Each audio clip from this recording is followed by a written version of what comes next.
Okay, I'm pretty much ready here.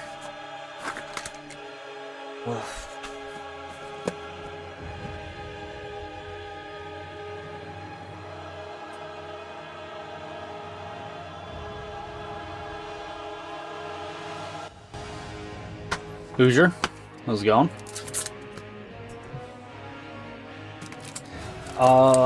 Shit, I'm actually not completely ready. Pretty much ready though.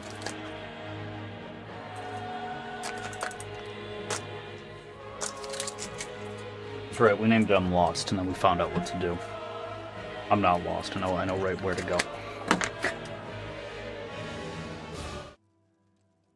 Alright, so...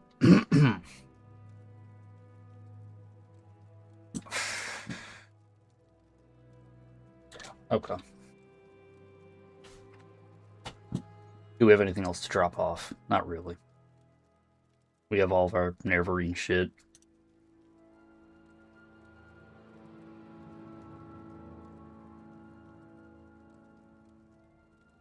Cool.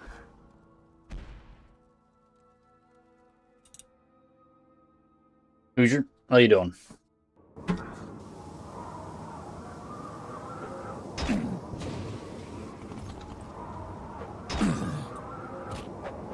Fucking rats.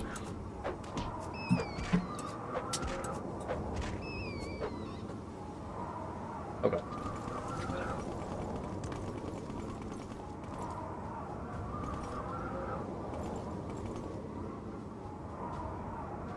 That's just crazy. I can't believe I never fucking saw this. Well, like, I mean, in my defense, right, there's this one and then the one at the beginning. I've never seen any of these other cranks. I was looking for this thing for like an hour, dude.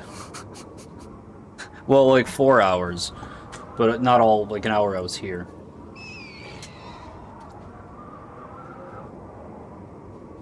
Doing good? That's good. Necro, how's it going, man? The one in the beginning was training for this one moment. Yeah. Like, I've gone to other Dwemer ruins.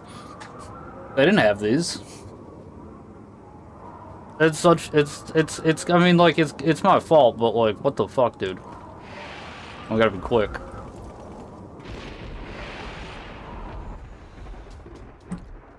Unbelievable. Man, I wish I would have fucking seen it the first time I came here, though. Before I killed, before I really killed anybody. Any of his lieutenants, they're all dead now. Mostly, I think. I don't know how many there are, I killed a shitload.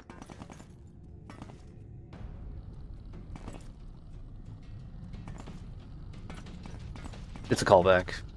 You almost didn't make it? I almost didn't make it. That is true. We're here, though.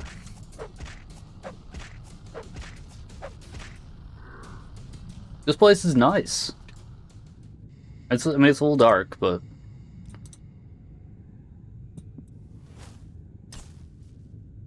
Oh, yeah, dude. I need more banners, right? Banners are good.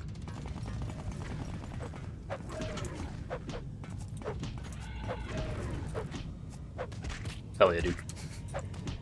He poisoned himself. What an idiot. I didn't even know you could do that.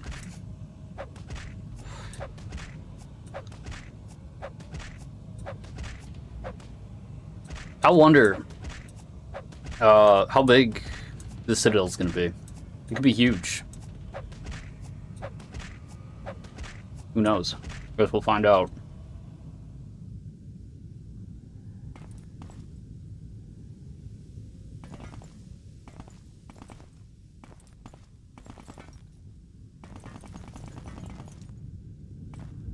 Oh shit. Oh shit. Okay, we're fine. Everything's fine. What are you doing over here? What's over here?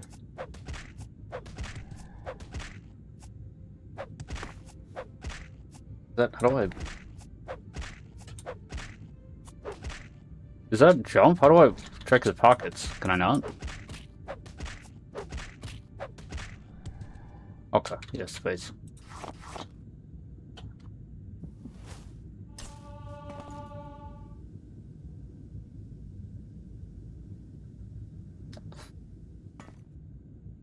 Okay.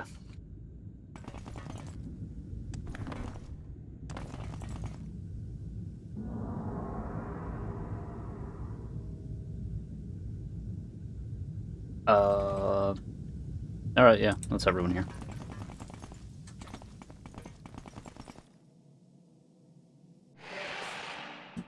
What if it's like really short? What if he's like right here? That would I mean, I guess it'd be fine. I'd probably just go do side quests, I guess.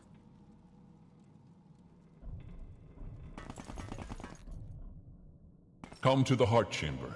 I wait for you there, where we last met countless ages ago. Okay. See, like, this is immediately much nicer welcome than Vivek gave me. I had to sneak in. Anything in there? No.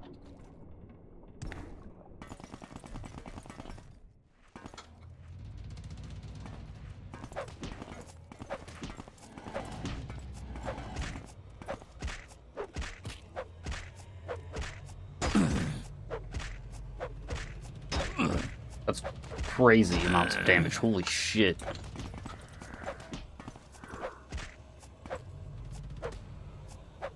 What am I missing? Okay.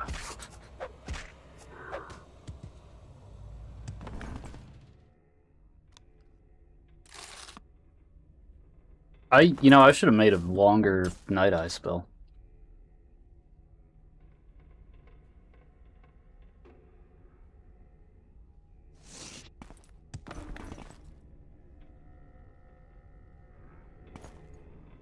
I wish I could take the big statues. They're nice. I already have an ebony flask. Those are pretty nice too, though.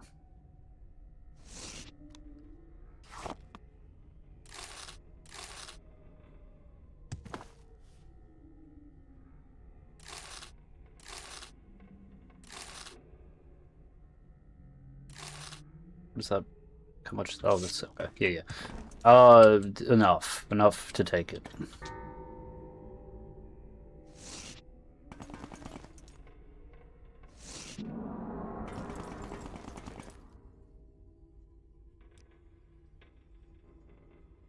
Okay.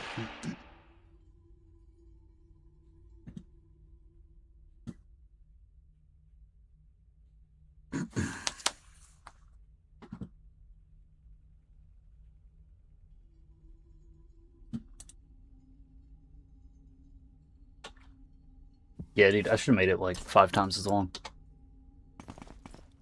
We're gonna have to not run. Come to me through fire and war. I welcome you. Okay. See, like, he welcomes me.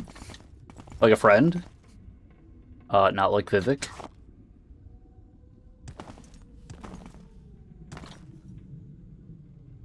I had to sneak in, and then you get there, and he's like, before anything else, I did nothing wrong. It's like, okay, well... that's not true. I don't agree with that.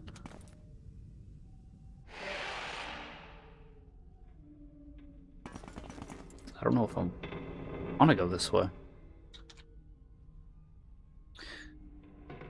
We don't have time to look through all that.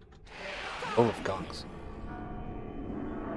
Not go unnoticed. You will be disgraced for this. What do you mean?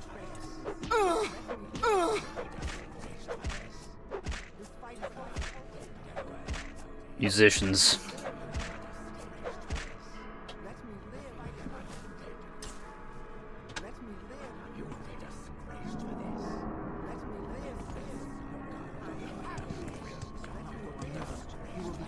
Shut up. God damn the damage.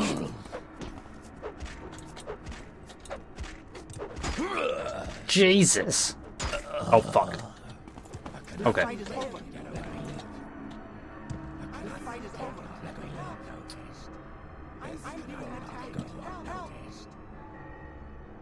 so whiny. You will be disgraced for this. You will be disgraced for this. You will be disgraced for this. Will not go unnoticed. Oh my God.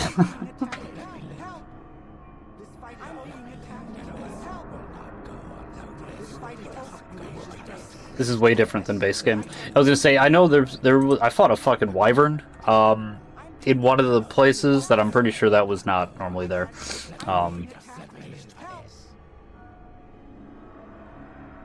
See, I know they definitely changed some stuff. Different dungeons and things. As well as, like, added a bunch. Die, Vexer! Thespian. not that shit. I don't even know what that means. You will be disgraced Go for this. unnoticed. Get You away. will be disgraced for this. Jesus. Be disgraced for this. This fight is over. Get away.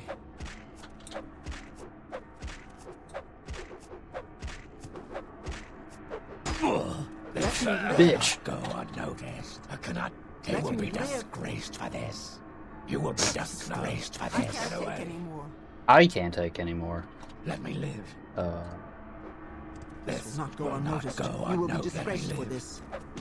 This This will fight not is go over. unnoticed anymore. This will not go unnoticed. Get away. This will not go unnoticed. Hell yeah. No. Get Ow. away. This will not go unnoticed.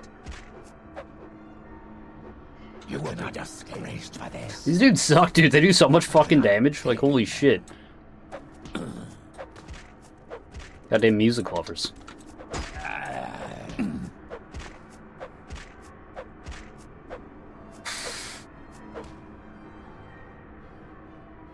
Was more.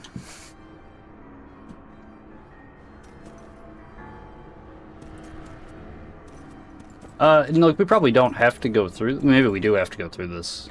There was definitely a different way. The other place we were, we could have went farther down.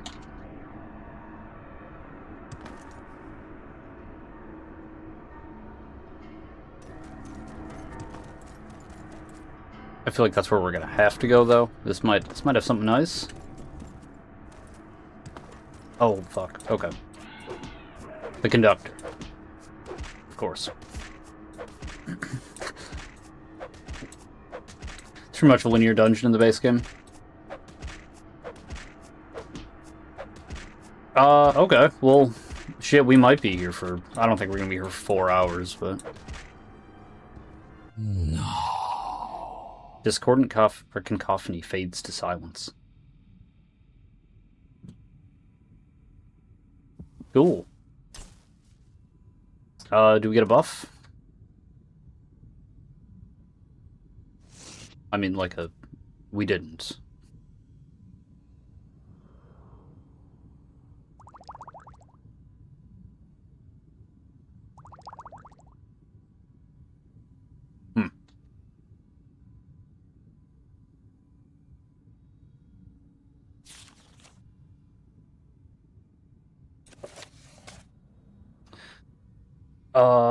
Okay. That was cool. Didn't hear no bell. Welcome, Moon and Star. I have prepared a place. How's it for going, you. Oscar? He's got a place for me, alright. I really wish I could take these banners. That's, the rug, dude? Shit.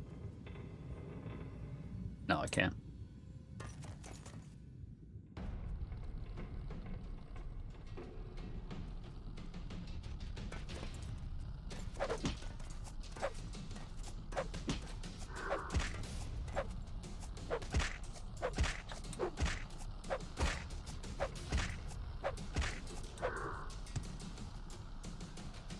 Come near of our friend or trader.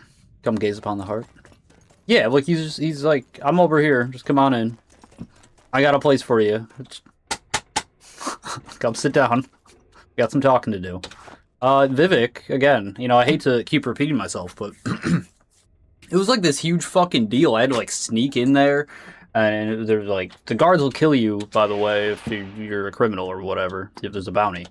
It's like, man, he didn't even like send me a letter. He got someone else to send a letter to be like, I want to talk to you about you talking to Vivek.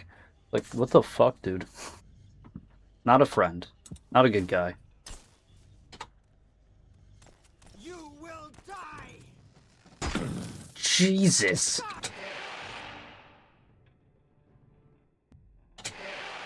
There is no escape! Fuck. Okay.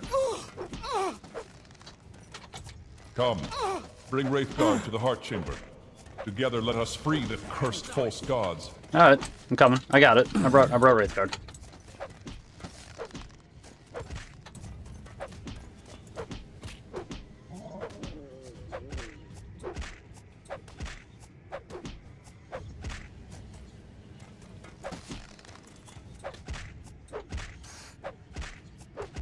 Okay.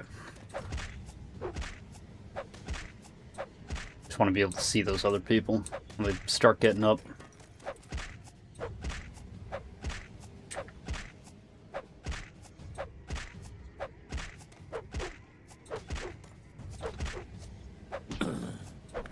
Cool. Easy peasy. They did it, like all of them, man. They're doing so much fucking damage. I'm nervous. You will die! Ow. Fuck.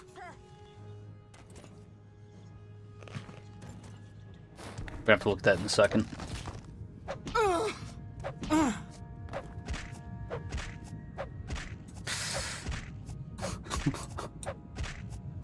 It's just like the potential for them to kill me is just so high. I'm nervous.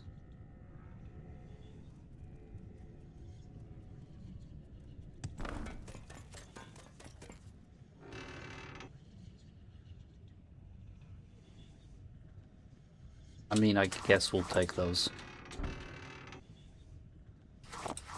I don't want the rest of this shit.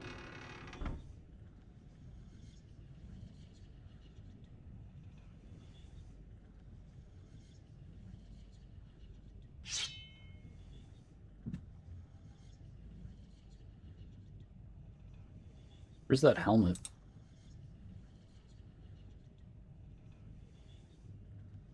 Was it not a helmet? It had to have been.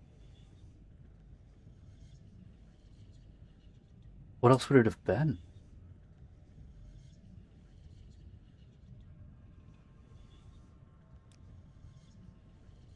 I mean, it was definitely a helmet, right?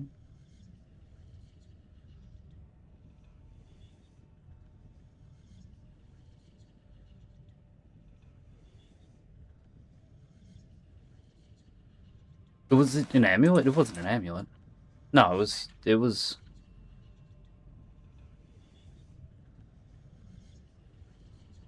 wasn't it there? Was it a weapon? It was clearly a helmet. Where the fuck is it? Isn't it called like tendrils? Face of confronting tendrils. Is it a... Okay, it's that. Where was that in here? Oh. Shit, dude. Okay. Why did that drop my armor?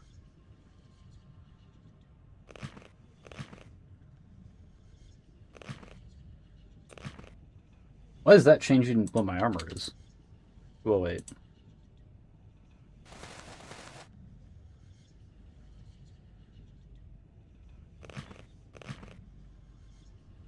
Huh. Okay, well, maybe it's fucking with my shield.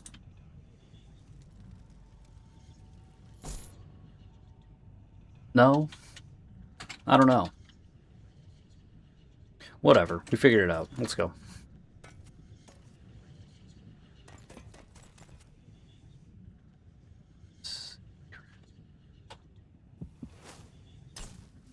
What kind of secrets? Secrets. By unknown. Two men can only keep a secret. Did you find the face one of God? is dead. No. Ah, yes, we've all heard this saying. No, I did not. I Cliché, did find isn't it? Herstein's That doesn't mean chest. that it's not true. Secrets can be worth their weight in gold if properly handled. Sometimes secrets are more precious than gold, and the sharing of them can get one killed. Wisdom comes from knowing when I don't to remember share where you them said it and was. when not to. Remember that dead men tell no tales. If you want to live to tell Pretty dope that you're yours, getting towards the take end. How many care hours of have who you been tell so them. far? There are many types of secrets. Those that are well known, those that are known only Like to a 100, I select think. group, those only known to Yeah, one, 104. and those that are 105 not known almost. at all. The Master of Secrets can quickly determine what type It of was good, secret man. the I'm secret is, well, I still got a and lot of use stuff that to do, our but advantage.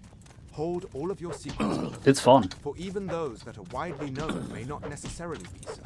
For what rich nobleman knows that his faithful So wife it's so much better than is Oblivion. right? Like it's crazy. His house may know, but who would risk the wrath of their lord? Such is the price and power of secrets. Learn how to properly wield it.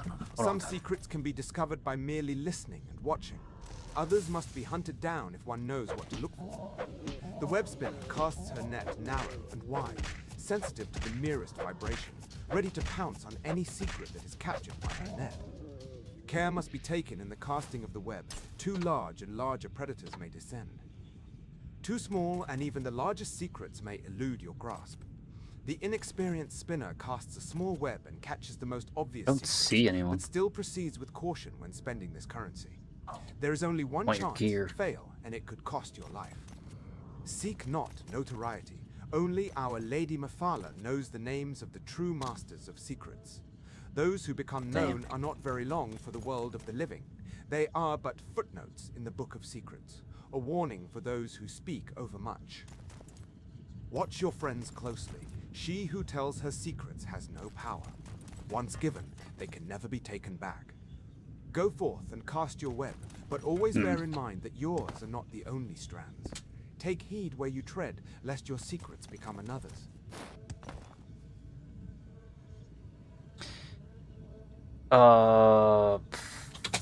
Damn.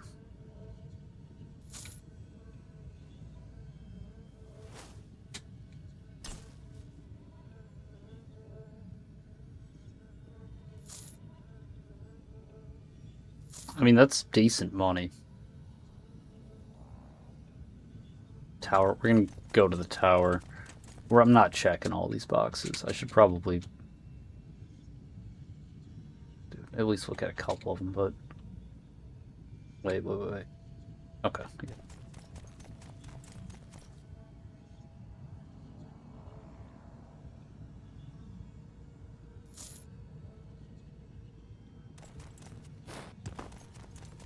Okay. Yeah, we can go up there. We'll probably have to come back down through here. Jesus.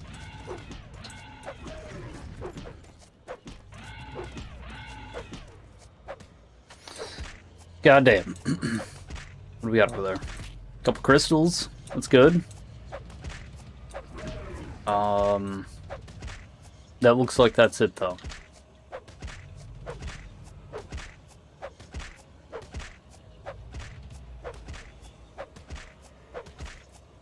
Bunch of glass armor over there. That'll be good. Money. Yeah, we can carry it. We gotta wait. I mean, yeah, we'll be fine.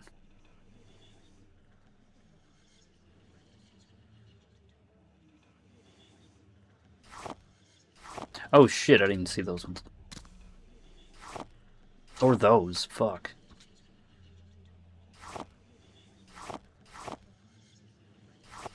That's good. Good. No.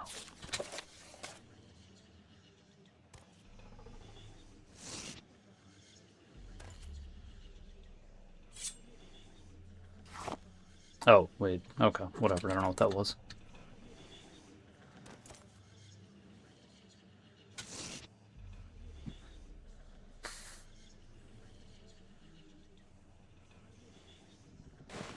Okay, we're not taking all of this.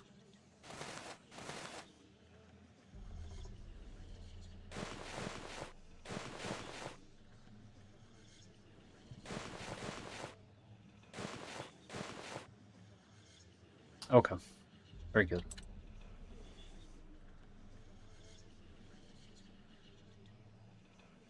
What am I missing? I had something else on before.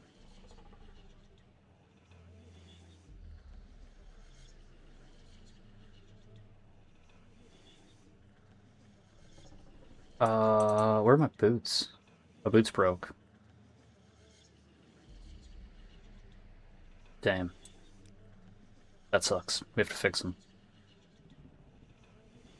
I left all... Did I leave all of them? I didn't put all of them in there, did I? Fuck, I did. Okay. We're gonna have to actually... We have to go back to our house. To pick up repair stuff. Damn.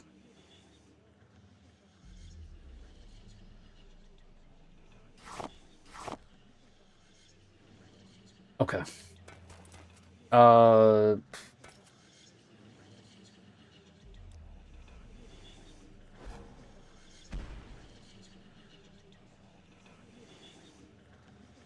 I thought I grabbed some.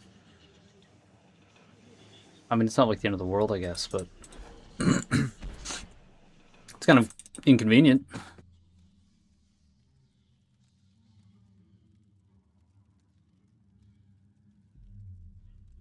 And then we're gonna have that. I don't know, grab like 3 of those. Take that.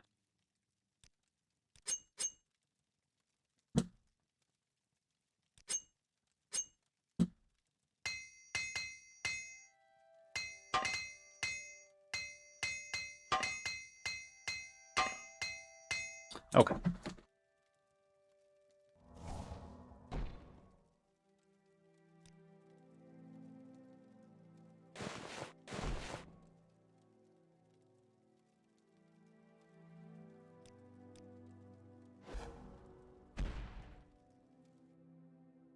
Okay. Be fine.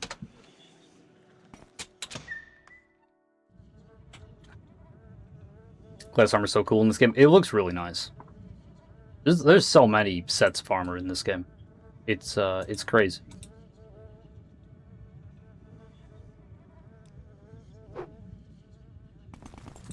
Like, it seems like every fucking type of animal you can kill, there's a set of armor for it. Welcome, Nerevar. Together we shall speak for the law and the land, and shall drive the mongrel dogs of the Empire. Hell yeah. Alright. Fuck yeah, dude. Let's do it. I have you.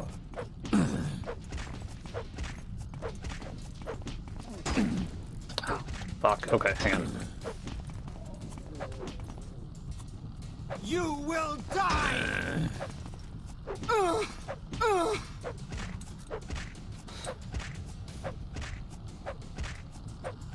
The thing with archers, right, you just have to, like, you get them to go around a couple corners, and then you just run at them real quick, and then get them to back themselves away from everyone else. That's what I do.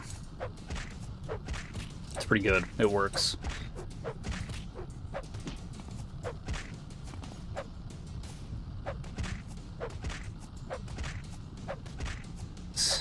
Seems like a nice place, honestly. Not sure why everyone's freaking out about Dagoth. I'm saying.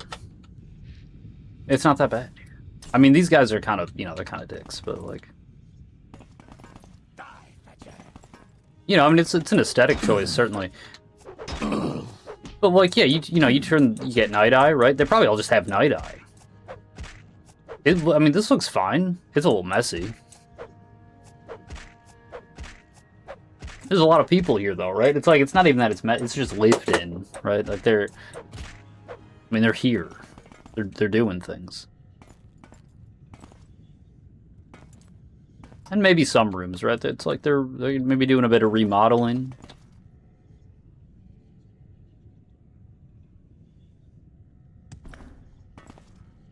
I mean, this person's like eating toast or some shit in bed. I can't sign off on that, but it's not like all, you know, it's one bed that's like that. Look, these ones are fine. They're not like, I mean, like they got some food kind of nearby, I guess, but like I said, they're probably remodeling or something, and it's just not. You gotta make do with the space you have, you know? Ow. Fucker.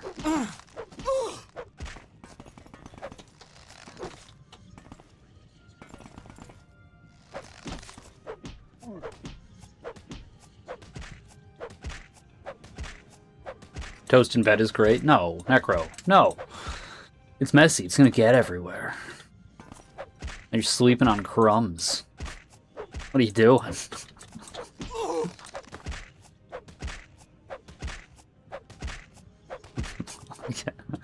It's not even like just bread, right? Like, yeah, even just bread is like, what are you doing? Why are you having a sandwich in bed? Like, what are you, what are you doing? Just like stand up and fucking walk 2 feet away. Like, that's enough. You can do it in your room. Like, I don't give a shit. But like, don't like eat it on your bed. What are you doing?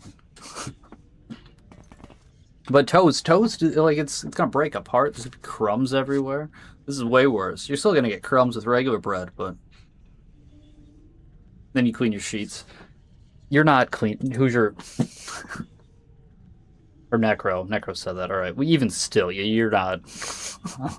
Like, don't even fucking sit here and tell me like, and then I clean my sheets. Like, no, you don't.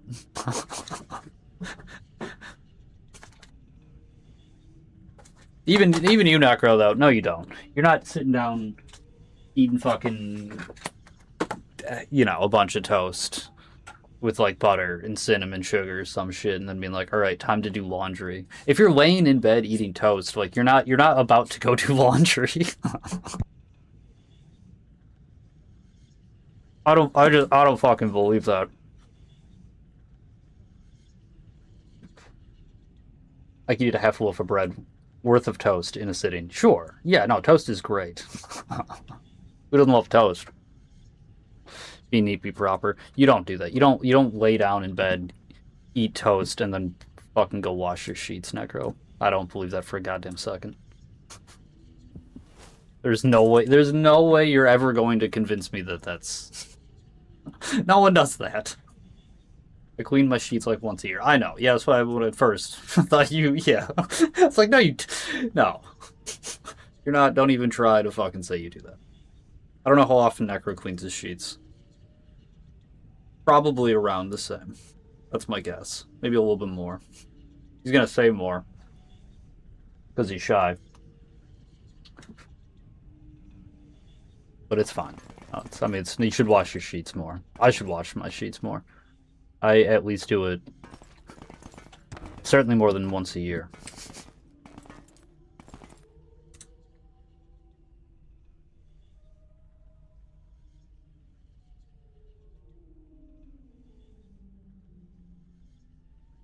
Welcome to Black Mesa, Mr. James.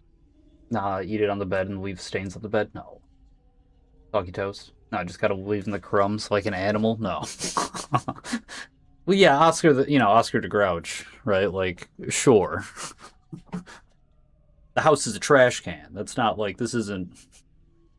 That's different. That's what I'm saying. Oscar James is just different. You guys are animals. You're all animals. I'm disappointed in all of you. You people. Yes, you people. I mean the worst version of whatever they could have applied to.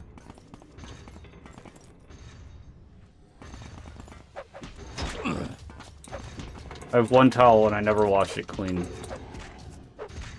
It self-dries when I dry. Like, I know you wash your sheets more than once a year, Hoosier. I know that what you just said is a complete lie. You know, there's like being lazy and not properly maybe as hygienic as you should be, but like that's disgusting. The thing you said. I don't believe you do that. That's up there with like I don't think people do this. Like, they'll leave like a washcloth in the bathroom. Or like a towel or whatever, like... That's crazy. Don't do that. That's fucking disgusting. Like, just take it out of the bathroom.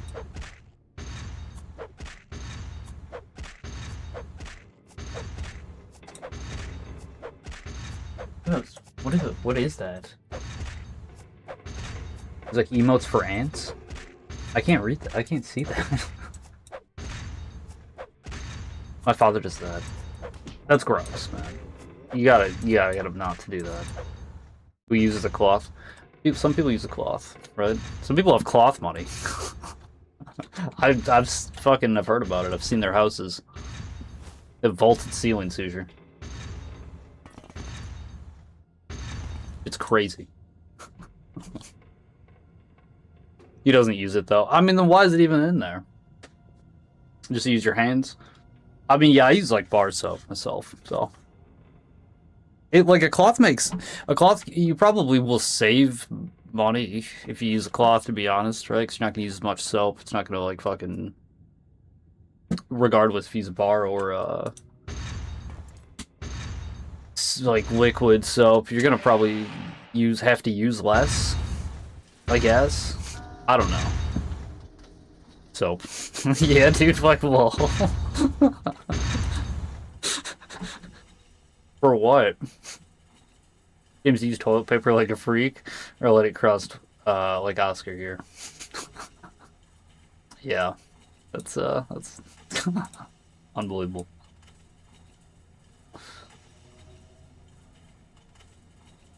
More like a decoration. I mean, like, you can have, like, a hand towel to dry your hands, like, by the sink. That's not really what I'm talking about, Is though, this right? how you honor the sixth house and the tribe unmourned? Come to me openly, and not by stealth. I'm not even. I don't think I've done any sneaky things. Not even one.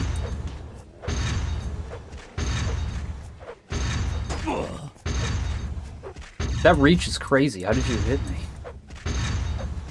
Jesus.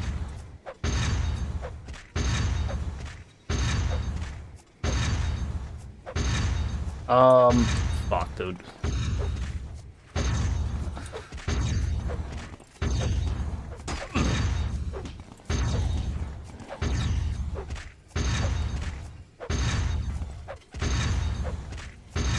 No, just a neatly folded cloth in the corner by the soap.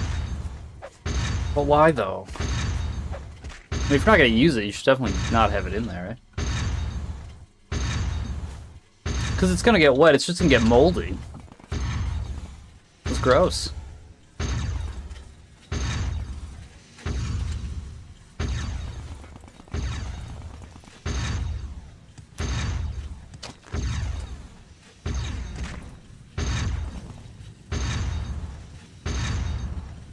I'm not here to talk. I'm here to fight. Alright. Fucking do it then, Dagoth Gilvoth.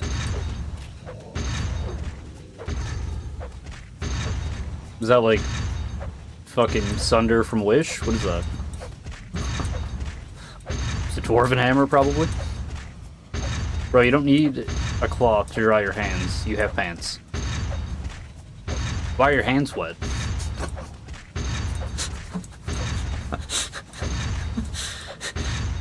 Yeah, I mean, like... Look, I'm not above, like, using my pants to fucking, you know, dry my hands if I need to.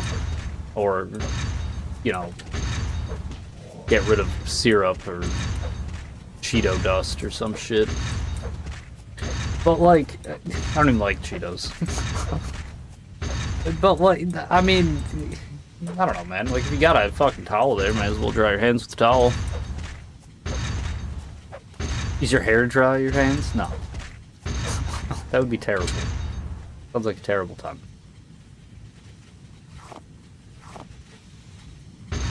Oh, I thought... Yeah, okay.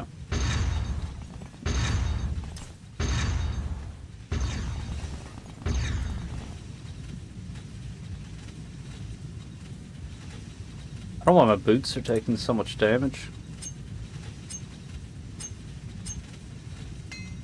They usually don't. I mean, like, they break right away, but... Not right away. I mean, it's usually, like, forever until they take any damage, and then they take all of the 50 points that they have right away. Clean the Cheeto dust off with my PS5 controller. Oh, fuck. Yeah. That's pretty gross.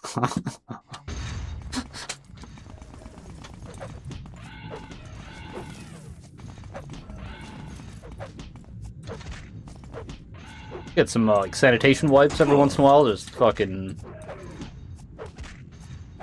You know, use them on the controller.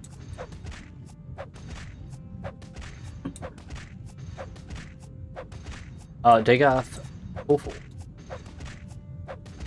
Fucking rip. Who's the other one? Jinrath.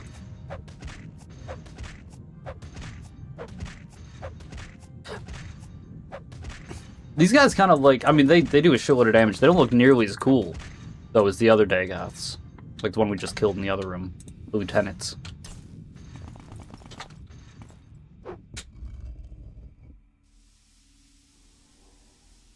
Oh, shit. Is that him? I think that yeah, that's him.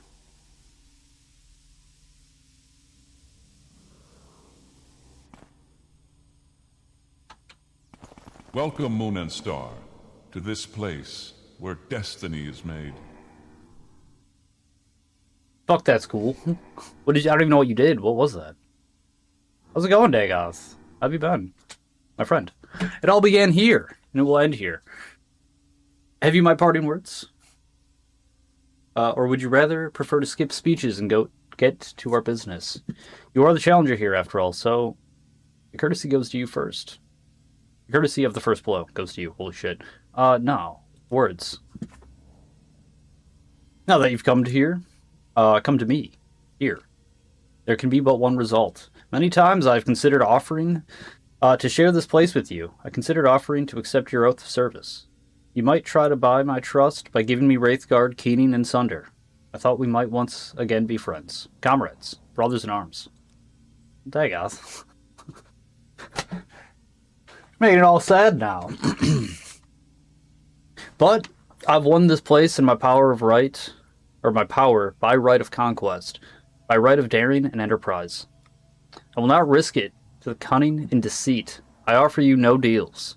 If you are my enemy, I cannot trust you. And even if you are not my enemy, I cannot let you live. Oh, Dagoth. It will be decided here.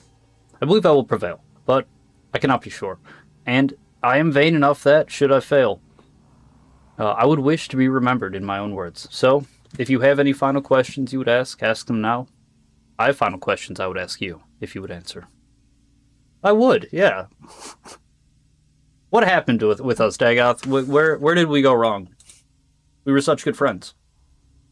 My first question is, are you really the Nerevar Reborn?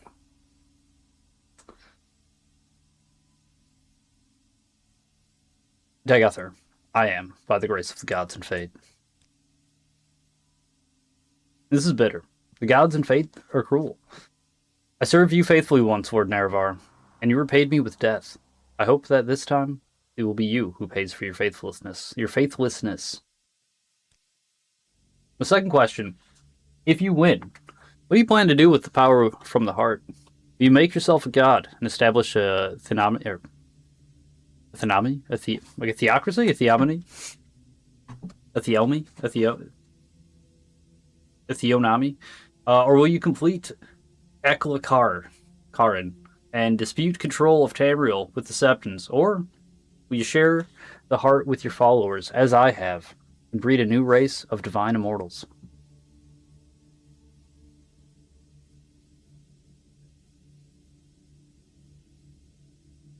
I mean, I think I'm gonna complete Khan. And I can kill the dispute control of Tamriel with the Septons? Yeah, because then we can take back Morrowind. Do we need a new race of divine immortals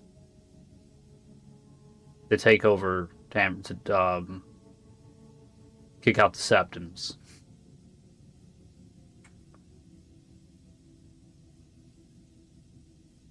How do you function? Are you still alive? What do you mean? Hoosier with cleaning off the his shit on his controller? His Cheeto dust? Akulakan. That's how you pronounce that. Is that what I'm doing? Do I want to complete a Kulakan? And it's got cool in the name. And Khan. Khans are pretty cool. Khans are conquerors, right? These are people who, like, just fucking showed up and were like, this is mine now. And you're like, no, it's not. It's you're... Yes, it is, actually. All of it. You disgust me. What do you mean? What does that even mean? What? I don't know what you're talking about, Necro. You need to be way more specific. Or just like words, the way I pronounce things? Incorrectly? You're filthy. How am I filthy? A rat? I'm the least filthy person here. What the fuck are you even talking about? Are you mixing up when I read stuff from Twitch to think that it's my words? I don't know. What a bloody mess. What is this? What's with this now? What's with all this talkback? We're gonna complete a Coolacon. I think that's what we're supposed to do. Russell Crowe. I think that's what Russell Crowe would do. I mean, turning around the floor. You're trying very hard, Necro. I don't know. I don't know if you're projecting or if it's just. I don't know. I don't know what's going on with you. What your problem is right now.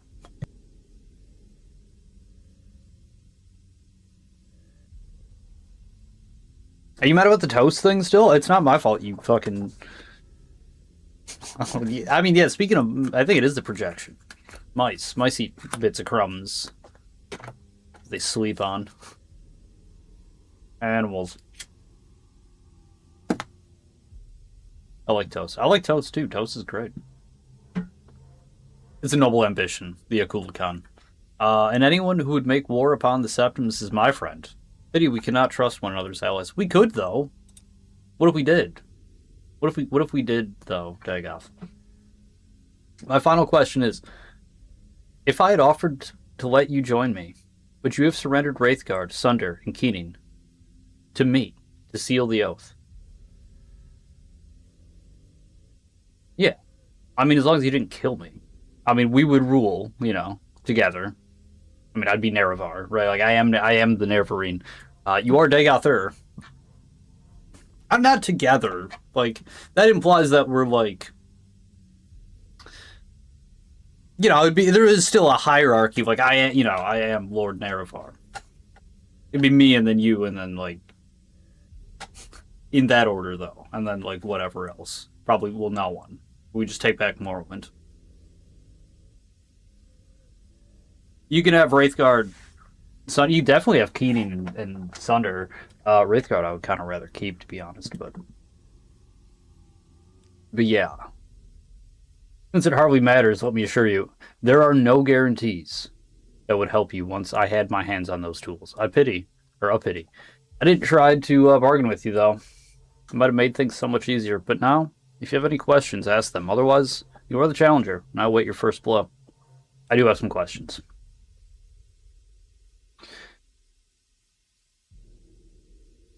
I like toast, and I wash my bed sheets.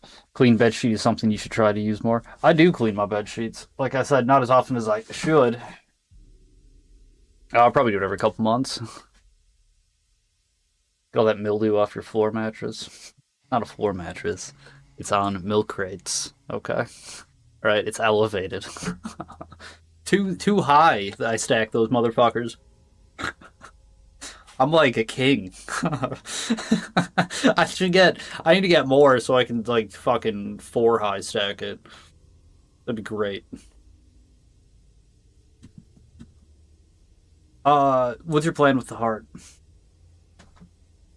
Please, you can do. Oh yeah, that's right. I'm married. She doesn't seem to have a problem with it.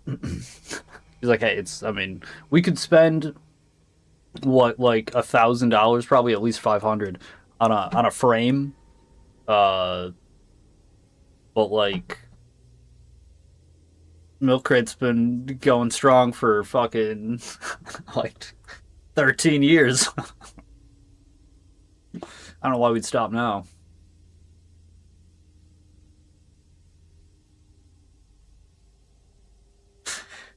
It's like you don't even see them, right? Like, yeah, there's a sheet over it, like over the mattress. Well, there's like the one sheet that's like tight over the mattress, but then you have like another sheet that like lays over top, and like that hangs off. It covers the crates. You don't even fucking see them. Not that I'm like, I don't care. I'm not like embarrassed by it. Like, I don't give a fuck. The other option was just have it on the ground. This is definitely better than that.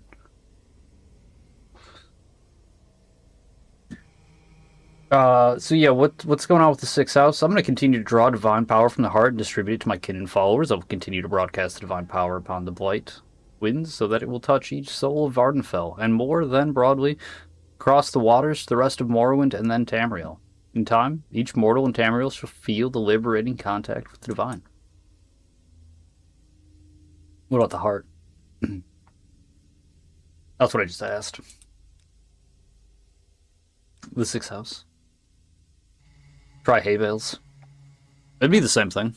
I mean, that's the thing, is like, the hay bales, you'd be like, well, that'd be less comfortable because it's hay.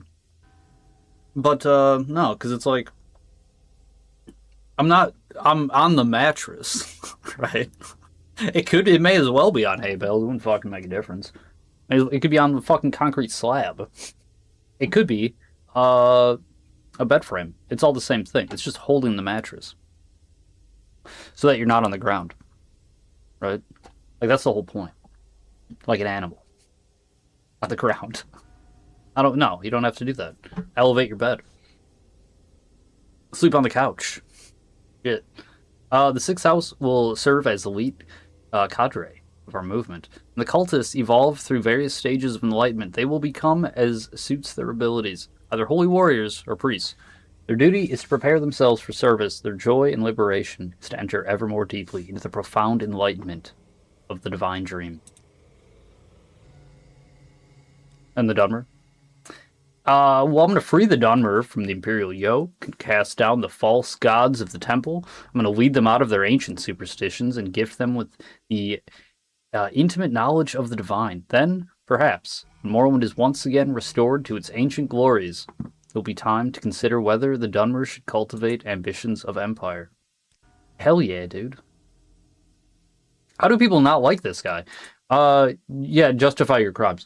Like, I'm sorry, yeah, how do you, justify just reclaiming your homeland when it was seized by, like, the Imperial force? Gee, I don't know. A fucking right of conquest. The reason that they are justifying, why they're there, right? No? If nothing else. Because I fucking did it. It worked. That's the justification. We won. If by my crimes you mean the inevitable suffering and destruction caused by war, also this is just what war is, then I accept the burden of leadership. The sixth house, this is like my man. The sixth house cannot be restored without war. Enlightenment cannot grow without the risk of upsetting the tradition-bound and complacent herd. And the mongrel armies of the Empire cannot be expelled from Morrowind without bloodshed. As I have charity and compassion, I grieve, but our mission is just and noble. I mean, yeah. What else would you want him to say? What about the Dwemer? What happened to the Dwemer? Because, like, Vivek's lying, eh? I have no idea what happened to the Dwemer. I've been denied the opportunity to study Wraithguard, and I'm not really sure how much of Cragnach's lore was invested into his tools, and how much of his own sorcery and mastery. I've long studied Cragnach, though, and I've come to admire his wisdom and craft. Someday, after the campaigns of the Sixth House are secure, I hope to dedicate some time to this mystery. He's a philosopher, a scholar, He's curious about life's mysteries.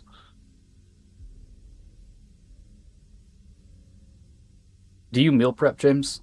No, I mean, like, sometimes I'll cook and I'll make, like, a lot of food and I will just eat that all week. Your answer will... The term, like, meal prep, I feel like, is, like, a much more recent thing, too, though, right? Like, I mean, I have leftovers. And, like, I'll even make food and be like, I'm gonna eat chili for the next week. Or spaghetti, or fucking whatever. Make, like a fucking tray of lasagna. And it's like, yeah, we're having lasagna for, like, 3-4 days, maybe. I'm like, yeah, so like that. But no, I'm not like... This is Monday's meal, and then I'm going to portion it out for Tuesday. Like, no, I don't. I also eat... I mean, I eat, like, once a day. Sometimes I don't, right? Fasting's good, right? It's good for, like, different things. It helps you, like, meditate and shit, right? You can see things in a different perspective. I think. I think fasting's good. I think people should fast more. Even just intermittent fasting, right? That's like eating once a day. It doesn't have to just be that. It's like you said, a couple hours that you can eat when you always eat within that time frame. That's good. That's like good for you, I think. I don't know. Don't take fucking health advice from me. No, I'm talking about like I'll have this today. I'll start marinating the meat real quick or something. I think no. What you're asking, I think, is no. Like sometimes, again, chili, right? If I'm gonna like, I want chili in like 12 hours. I am going to start now. Even like overnight, yeah. Like I don't really do this as much because I don't really grill. My roommates will. They'll like marinate stuff overnight in like a bag. But sometimes I pack sandwich. Yeah, like sometimes I'll pack a sandwich or something. But no, I would say get stuff ready for later in the day. I mean, yeah, I guess I would think no. When I think meal prepping, that's not what I think of. I do all that though. Like, but I'm not portioning out different things. It's not like a thing I'm consciously setting time aside for or anything like that.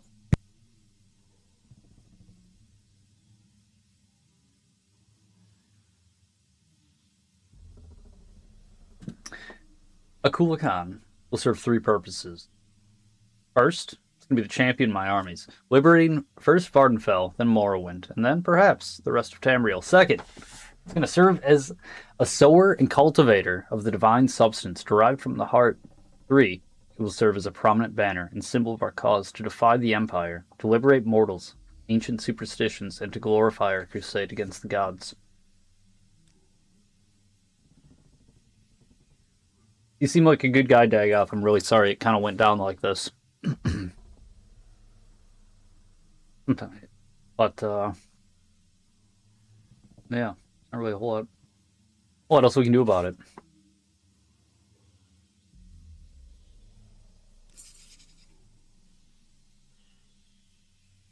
Very well. If you're impatient to begin, it's not that I'm impatient. I asked all the questions. Go ahead, you're the challenger. To you, the first blow goes. I believe there's all that Jesus fuck Christ. I believe that all there is to be said has been said. Now only deeds can resolve this matter. Oh my god, dude. I should maybe read before I start talking. And not read halfway and then start talking and fuck it all up. Okay, yeah, you're the challenger. Whenever you're ready. Okay, well, I thought you said I could throw the first blow, but you definitely started casting a spell there, Dagoth.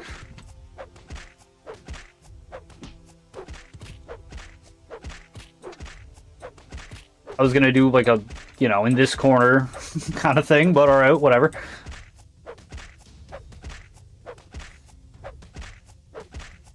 Hell yeah, dude. Strength and honor.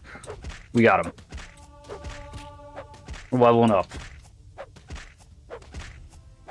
Don't cry, Dagoth. It's come on. Don't be like this.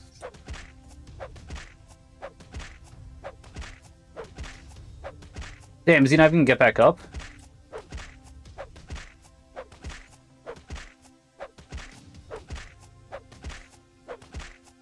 Yeah, they're just still on the ground.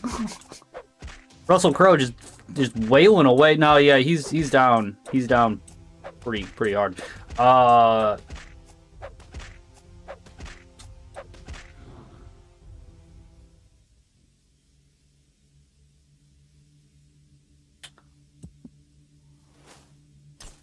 I think we got him.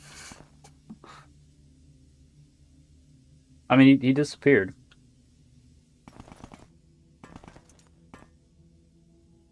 There was a bunch of smoke. It's hard to say. He might have gotten pulled up, into the rafters or something. Oh, fuck, dude. And there was like 2 chairs, even.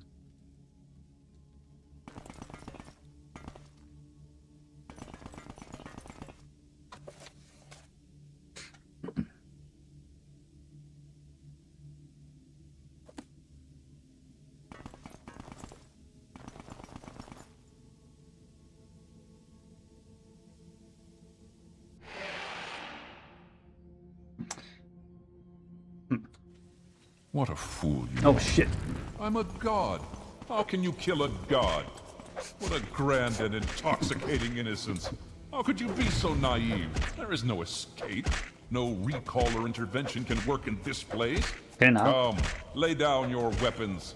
It is not too late for my mercy.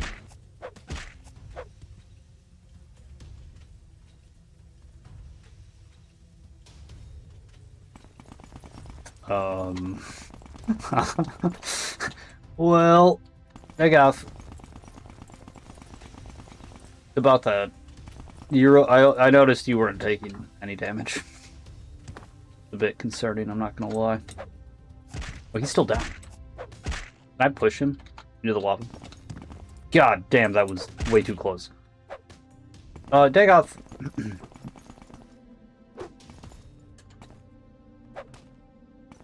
This is...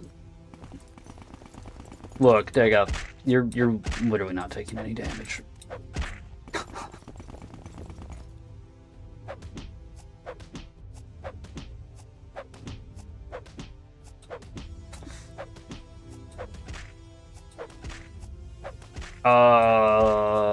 We may have a little bit of a problem. I don't want to use Wraithguard or Sunder, or Keening, rather. Keening or Sunder. Why can't I just use Wraithguard? I'm punching it with Wraithguard. Use the tool? I don't want to use the tools! No! Russell Crowe doesn't need to use tools. He can do it with his goddamn bare hands. Gauntleted hands. Of Wraithguard. He's got Wraithguard equipped. Just rip it, just fucking... Just shove your hand in there and fucking rip it out.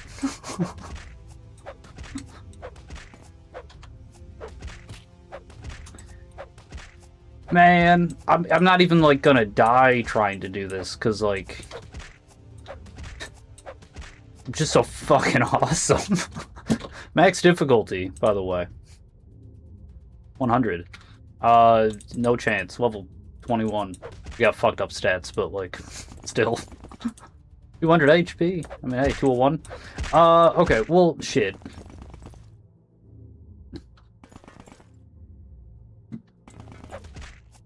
I mean, I kind of feel like I'm gonna get it, though. You know? I mean, like... It...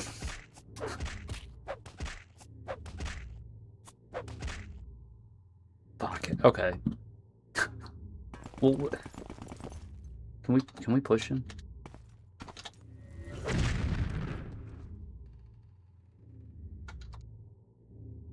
The thing is, I have pushed people before. I can't tell if he's moving. I mean, it really does kind of look like it, but I don't actually think he is. No, he's not. Okay, well, it wouldn't matter, I guess, anyways, if we pushed him into the lava.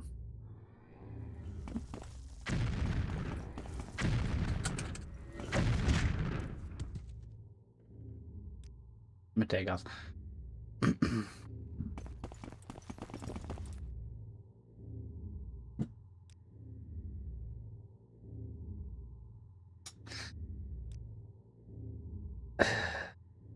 We'll fucking hit it with Sunder. Hopefully we only have to hit it once to break the thing.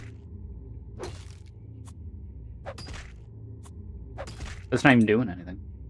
What about Keening?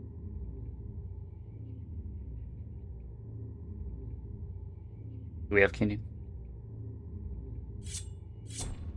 What are you doing? What are you doing? Fool! I'm sorry, Dagoth. Stop! This is the end. The bitter, bitter end.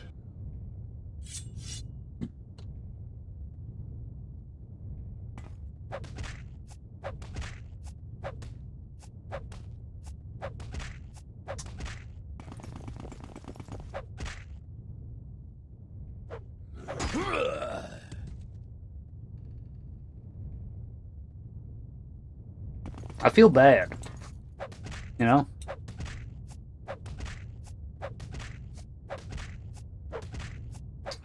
Do I have to destroy this or kill him? I'll probably just have to kill him.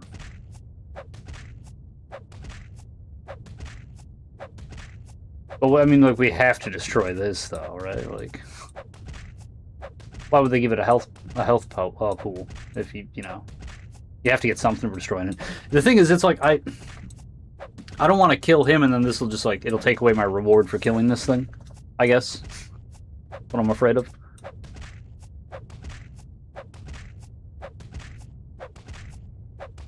You know what? It'll still be quicker than the 9,000 HP Wyvern. See, can he not even cast magic anymore? Dagoth.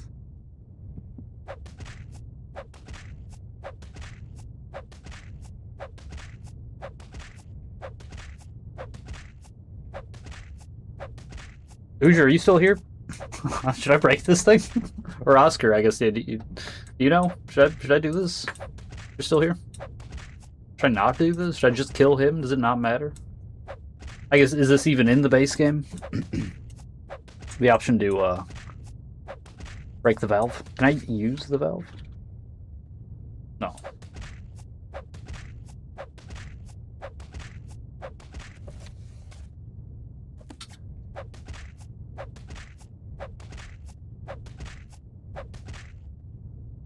I need to heal too, because we haven't saved since we started this. And if he gets back up, he's going to hit me for a shitload of damage.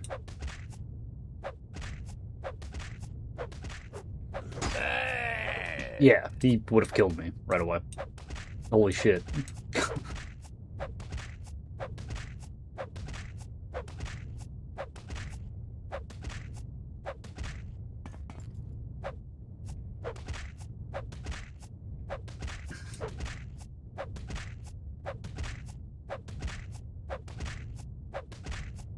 Love Breath of the Wild.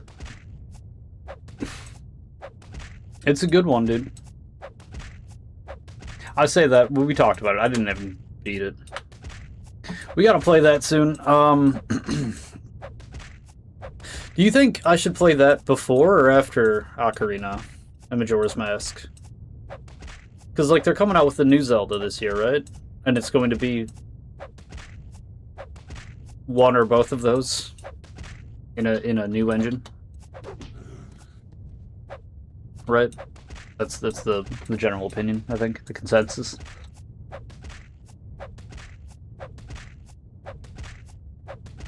Remember when you asked me what my favorite game was, besides Castle Crashers? You're going Breath of the Wild, eh?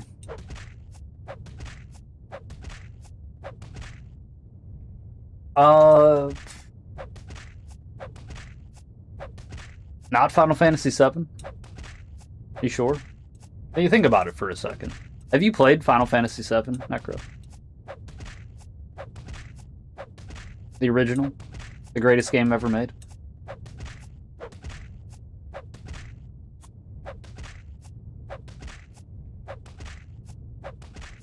It's so good. It's such a good game that I mean, I could try to put it into words, but like it's just so good. It's perfect. It's just a perfect game.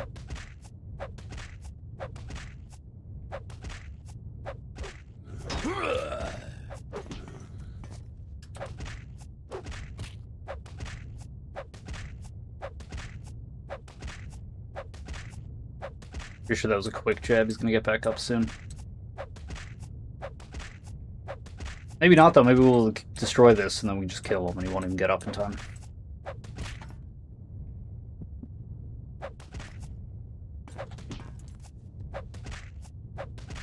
Whatever.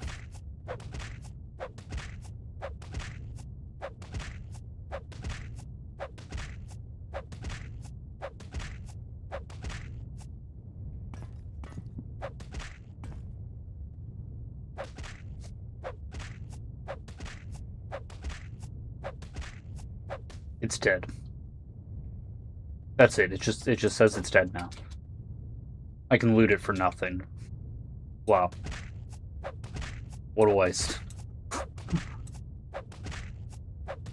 Ocarina and Majora's Mask for sure. Or Ocarina. You think it's gonna be both of them? Oh no, you're saying I should play those first. As about because I've never beaten Breath of the Wild or even started Tears of the Kingdom. It's like because it just depends on when the new one comes out. I guess I'll probably have time for all of them. I'm gonna be able to fucking crush through those games though. Those first two, the old ones. I feel like maybe not. No, I should be able to. I can remember most of that. OT and MM are so good. Yeah, really good. Yeah, they are. They're amazing. Do I? Yeah, I mean, I probably should play those before the new one comes out, assuming that it is that.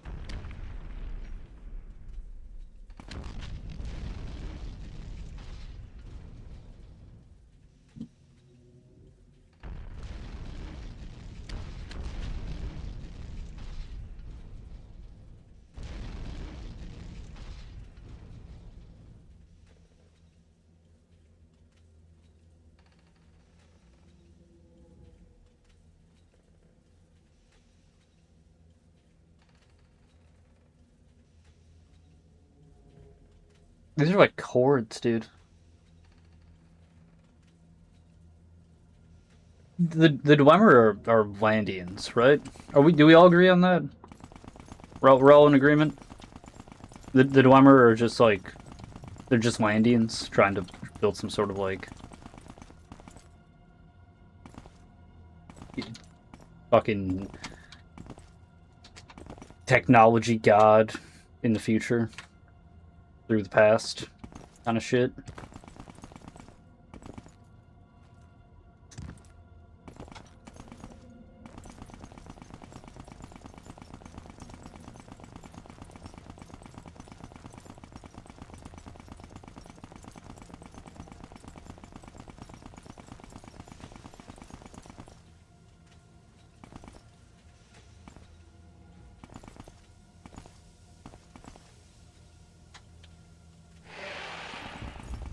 Who makes doors like this, too? Like, what do you...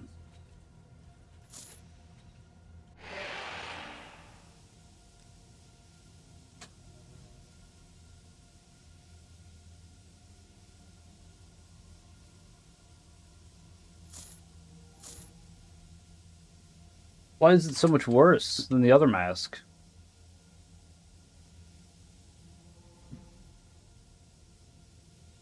I mean, we're wearing this. Shit. Run across the bridge. We made it. It was fine. Crazy to think this game is coming up on 10 years.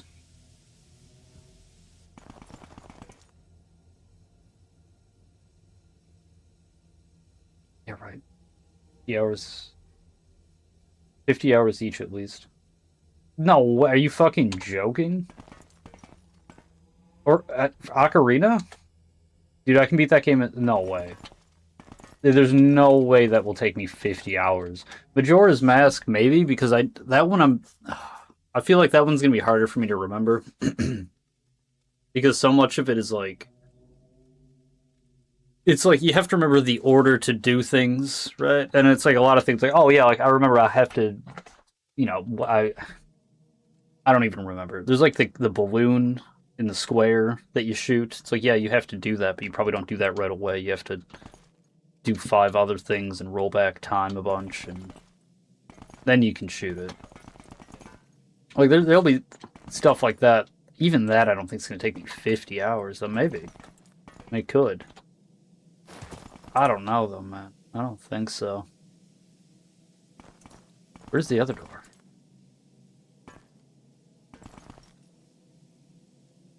Okay, I don't know. Whatever. Oh. You no longer bear the burden of prophecy. You have achieved your destiny. You are free. The Doom Duima's folly, Lord Dagoth's temptation, the Tribunal's seduction, the God's heart freed, the prophecy fulfilled. All fate sealed and sins redeemed. If you have pity, mourn the lost, but let the weeping cease. The blight is gone, and the sun's golden honey gilds the land. Hail, Saviour, Hortator, and Nerevarine, Your people look to you for protection. Monster and villains, great and small, still threaten the people of Vardenfell. Enemies and evils abound, yet indomitable will might rid Morrowind of all its ills. For you, our thanks and blessing, our gift and token given. Come, take this thing from the hand of God.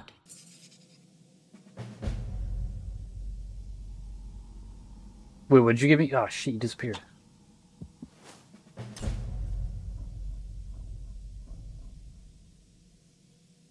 Wait, what'd you give me?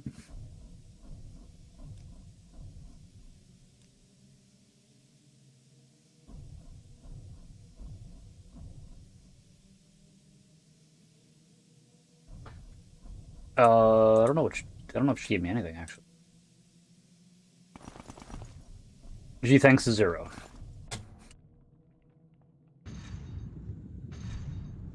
Majora probably 100, 2027. Majora's Mask will not, it's not gonna get 100 out. There's no fucking way. There's no way that it would take me that long. Where is...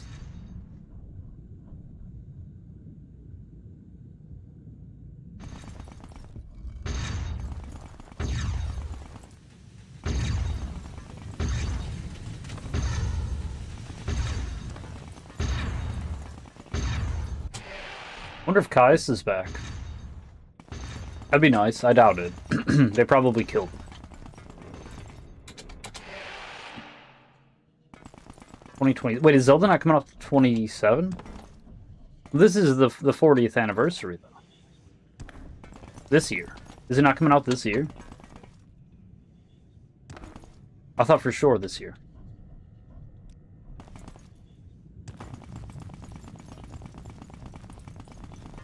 We can just teleport out, I suppose. No.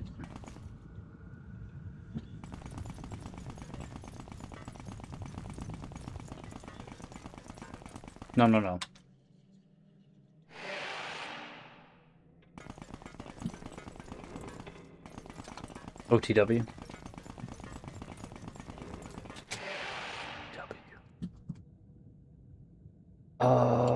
OTW.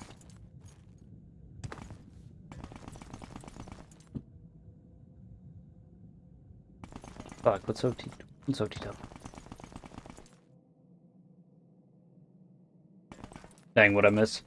Well, I punched the heart for like probably a solid 5 minutes. It didn't work. I had to hit it with the sword a couple times, and then I punched the valve that had 5,000 HP. For probably like 10 minutes, and that broke, and didn't do anything. And Dagoth was very upset by all this, and then I killed him. I took the championship belt, dude. It was a good fight. Even though he like had all those dudes in the back in the locker rooms trying to fucking doing these sneak attacks. No good. Well, it's alright, we still got out.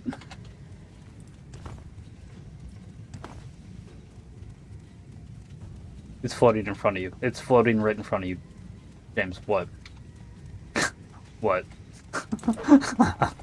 What? What do you mean it's floating right in front of me? What does that mean? Brother. What? What did I miss? What did I do? That?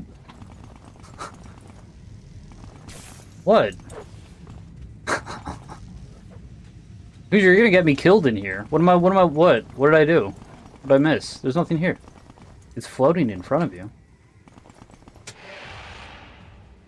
What are you talking about? Oh, fuck. Where did all these guys come from? Fuck. With a vent? You're going to miss the best ring in the game. Turn around, please.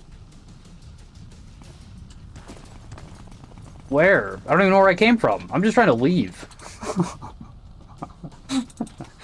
Stop yelling at me.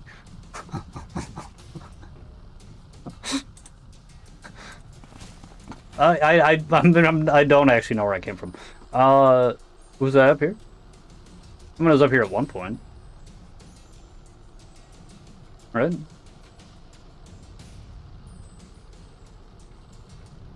Is it up here?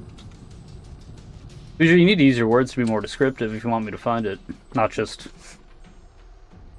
he's cooked. That doesn't help.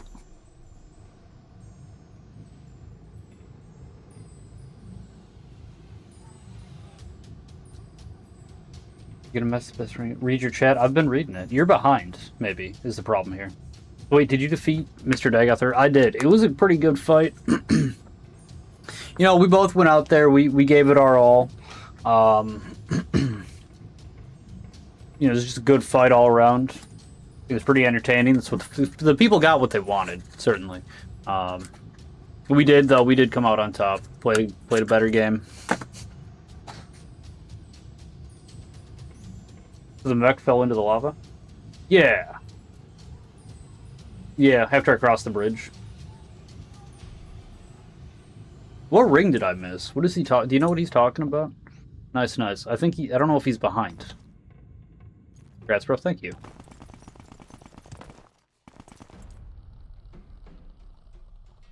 It was fun. I'm having a good time.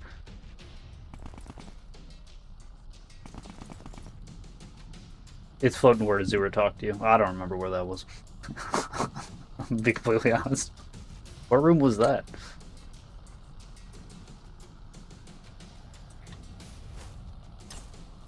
Was that room?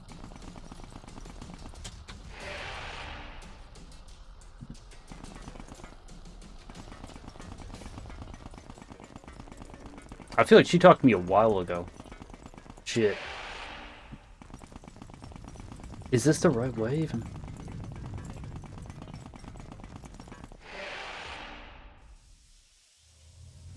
No, that was the wrong way.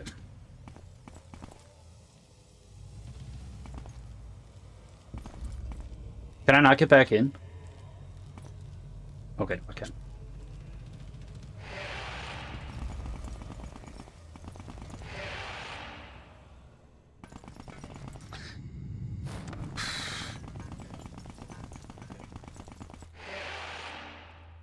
James, the lady gave you a ring that was fucking floating in front of you. Well then she didn't give it to me. She dropped it. Azura? The lady, he says. I mean, I know they didn't call her Azura. Maybe you're doing that for my sake. Be like, you're a dum-dum and you don't know who that was. I did, though. I did know it was Azura. I mean, it made sense that it was Azura. I didn't immediately when I saw her, I thought she was a banshee, but, oh, no. Oh, no.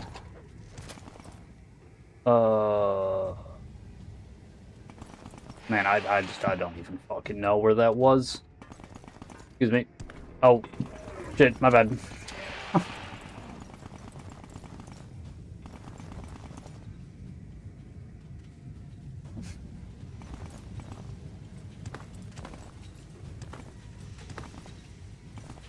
Yeah, I don't know where the fuck that was. Why am I stuck here? Where am I stuck?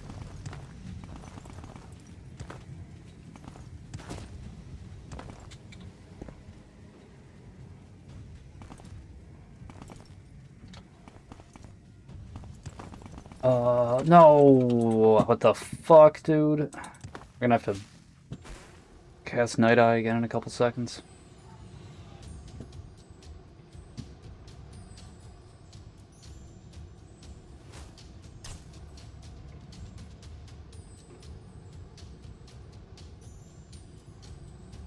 I mean, the inner facility, right? That would be where we have to go. Do we go up? Do we go down? Go to Crackneck's path. Be close to the boss area. Yeah. I just don't remember where that was. Outer facility. No, that's back where we came from. The outside. Alright, so if we would have started up here, it's got to be down lower. Oh my god.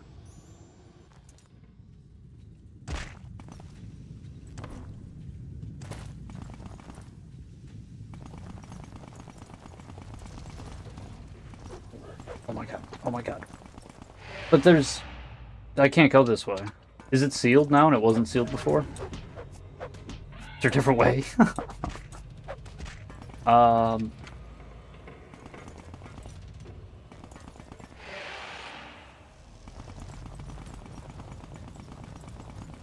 I mean, I could load, but, like... You know... That would suck. I don't want to do that.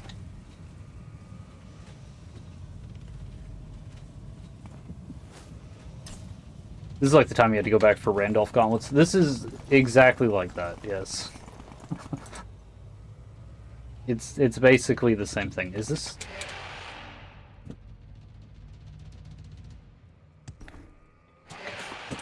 Okay.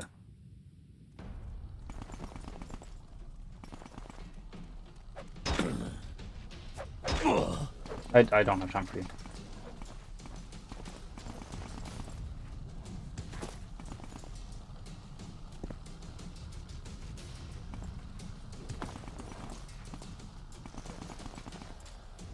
Did I just drop off right away?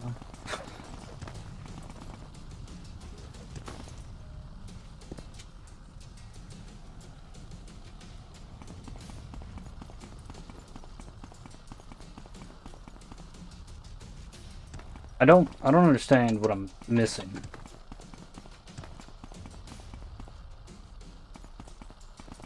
I mean, I guess that's why I'm missing it, eh?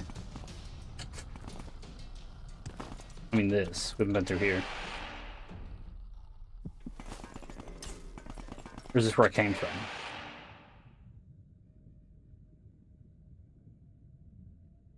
Yeah, this is the bells.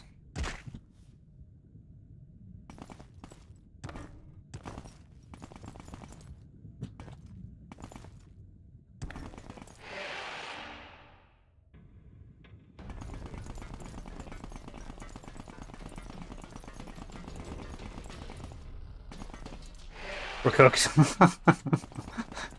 We're not even cooked. It's fine. We're not even fucking steamed. It's fine. It's warm. It's a little warm in here. Fuck, did I go in a circle? No, right? This is... We're not walking back through all this again. I'm fucking using a teleport back to my house.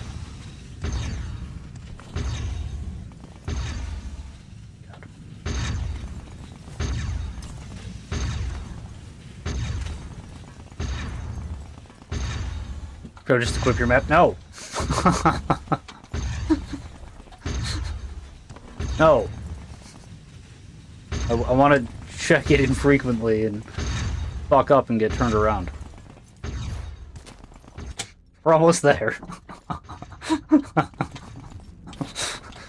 we're too close. Yeah, we did it without having to do that. I'm not giving up now. Okay, no. Okay, so we were here. Where did she show up? She showed up in this room, right? Or was she show up in this room? Fair enough, yeah. Was it in here? It's like around. It's a no, yeah, because this is that. So like, but that looks like that is something, though, eh?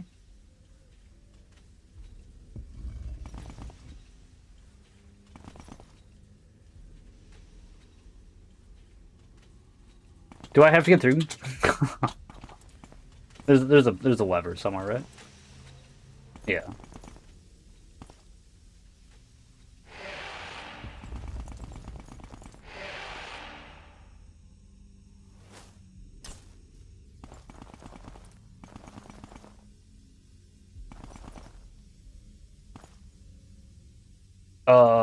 Would it be here? Should be? Yeah, it's not here.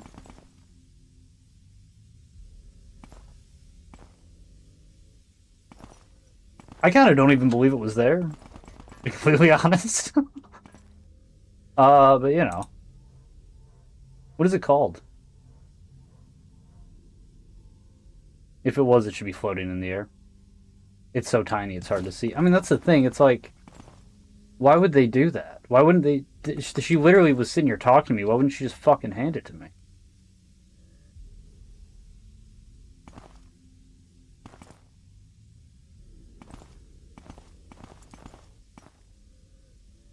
Did you see it, Hoosier? Or did you just, like, think it should be here? Because I'm not entirely convinced that it's real. Ring of Azure, that's where she talked to you. Huh. Is this where she talked to me?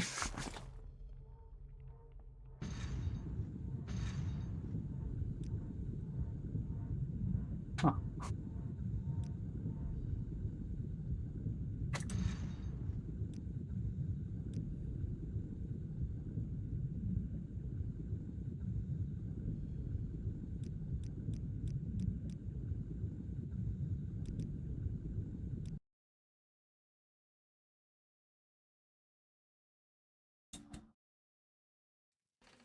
Hoosier, I'm gonna be so pissed when this ring sucks. I'm gonna look at it and be like, this is what you... For this? You, all of that for this? It's not even a constant effect?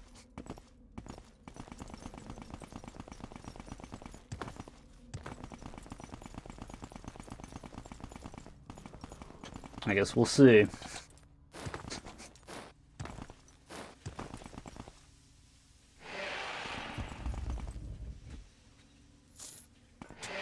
Thick ass helmet though, it's alright.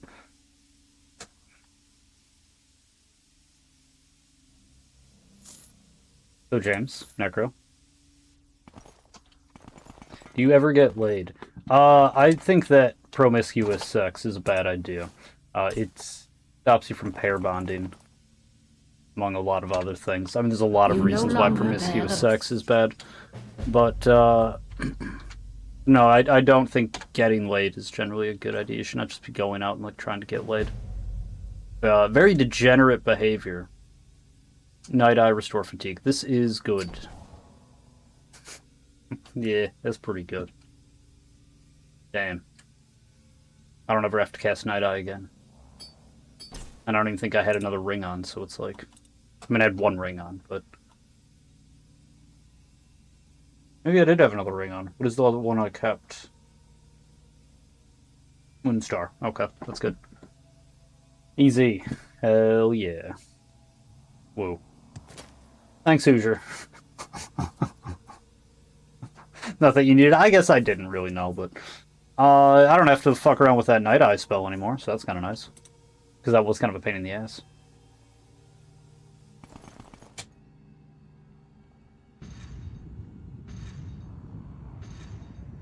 Yuto. Yuto? What are these characters? You were using those the other day. Don't do that.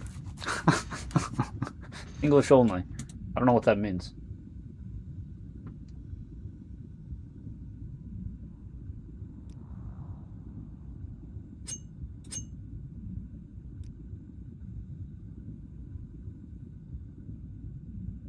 It also restores fatigue. Oh, does it actually restore fatigue? Is that what it said? I don't need that, but that is... I mean, normally that would be kind of nice. Yeah, restores fatigue, 3 points. Huh. Congrats, you beat the main quest. Thank you. Hell yeah, dude. Nice.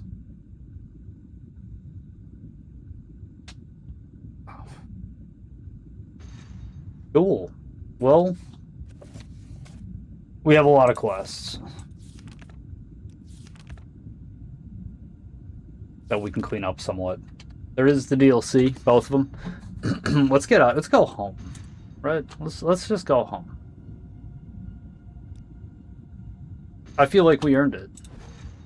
Just to go relax, fucking drop off all our shit. I'm not gonna actually drop off all my stuff because it's gonna take too long, but I'm going to quickly get rid of a bunch of this shit because it weighs a lot.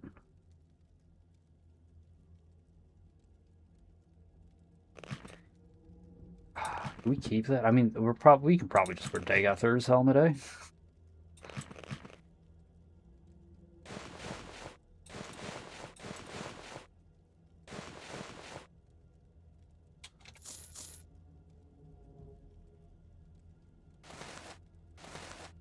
The belt, actually, yeah, I need to do something else with that. Figure that out in a second.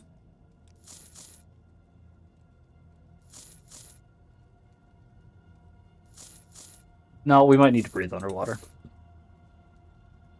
And the rest of this shit is our, Neverine stuff. That's fine there as long as I remember to take care of it later.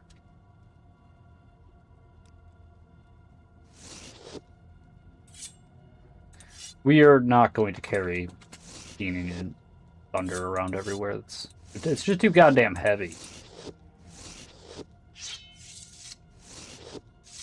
I'll try not to sell them. Like, I'll really try not to accidentally sell them.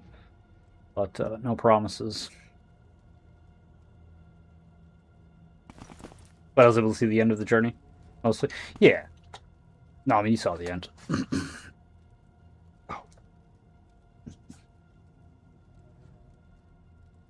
Forgot how much moaning is also in this game.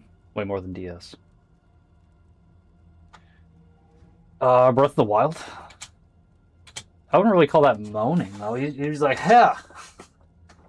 Like, that's not really, I mean... I don't know. I don't really think that's the same thing. That's just... the grunting, maybe? But I mean, grunting's more... Not even that. I don't know. No, like all the talking. Yeah, they yap. Those villagers. I do remember that. I didn't talk to too many of them, but they never shut the fuck up. And, you know, that's fine sometimes.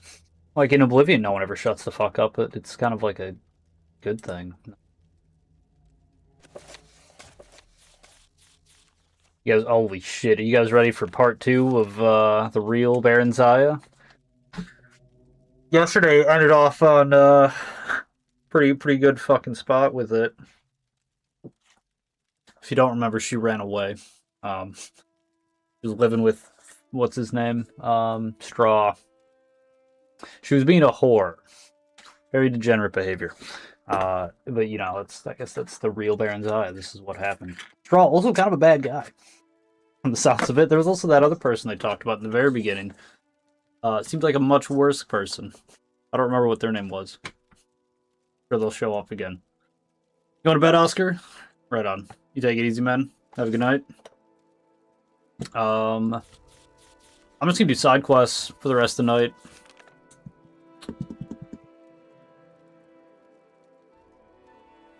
Every time I try to sell someone something, yeah, they have to tell you their life story. Baronzaya and Straw settled into Riften for the winter, taking a cheap room in the slummier section of town. Berenzia wanted to join the Thieves Guild, knowing there would be trouble if she were caught freelancing. One day in a barroom, she caught the eye of a known member of the guild, a bold young Khajiit named Theris. She offered to bed him if he would sponsor her membership. He looked her over, grinning, and agreed, but said she'd still have to pass an initiation. What sort of initiation? Ah, Theris said. Pay up first, sweetness. This passage has been censored by order of the temple. Straw was going to kill her, and maybe Theris too. What in Tamriel had possessed her to do such a thing? She cast an apprehensive look around the room, but the other patrons had lost interest and gone back to their own business. She did not recognize any of them. This wasn't the inn where she and Straw were staying. With luck, it'd be a while, or never, before Straw found out. Theris was by far the most exciting and attractive man she had yet met.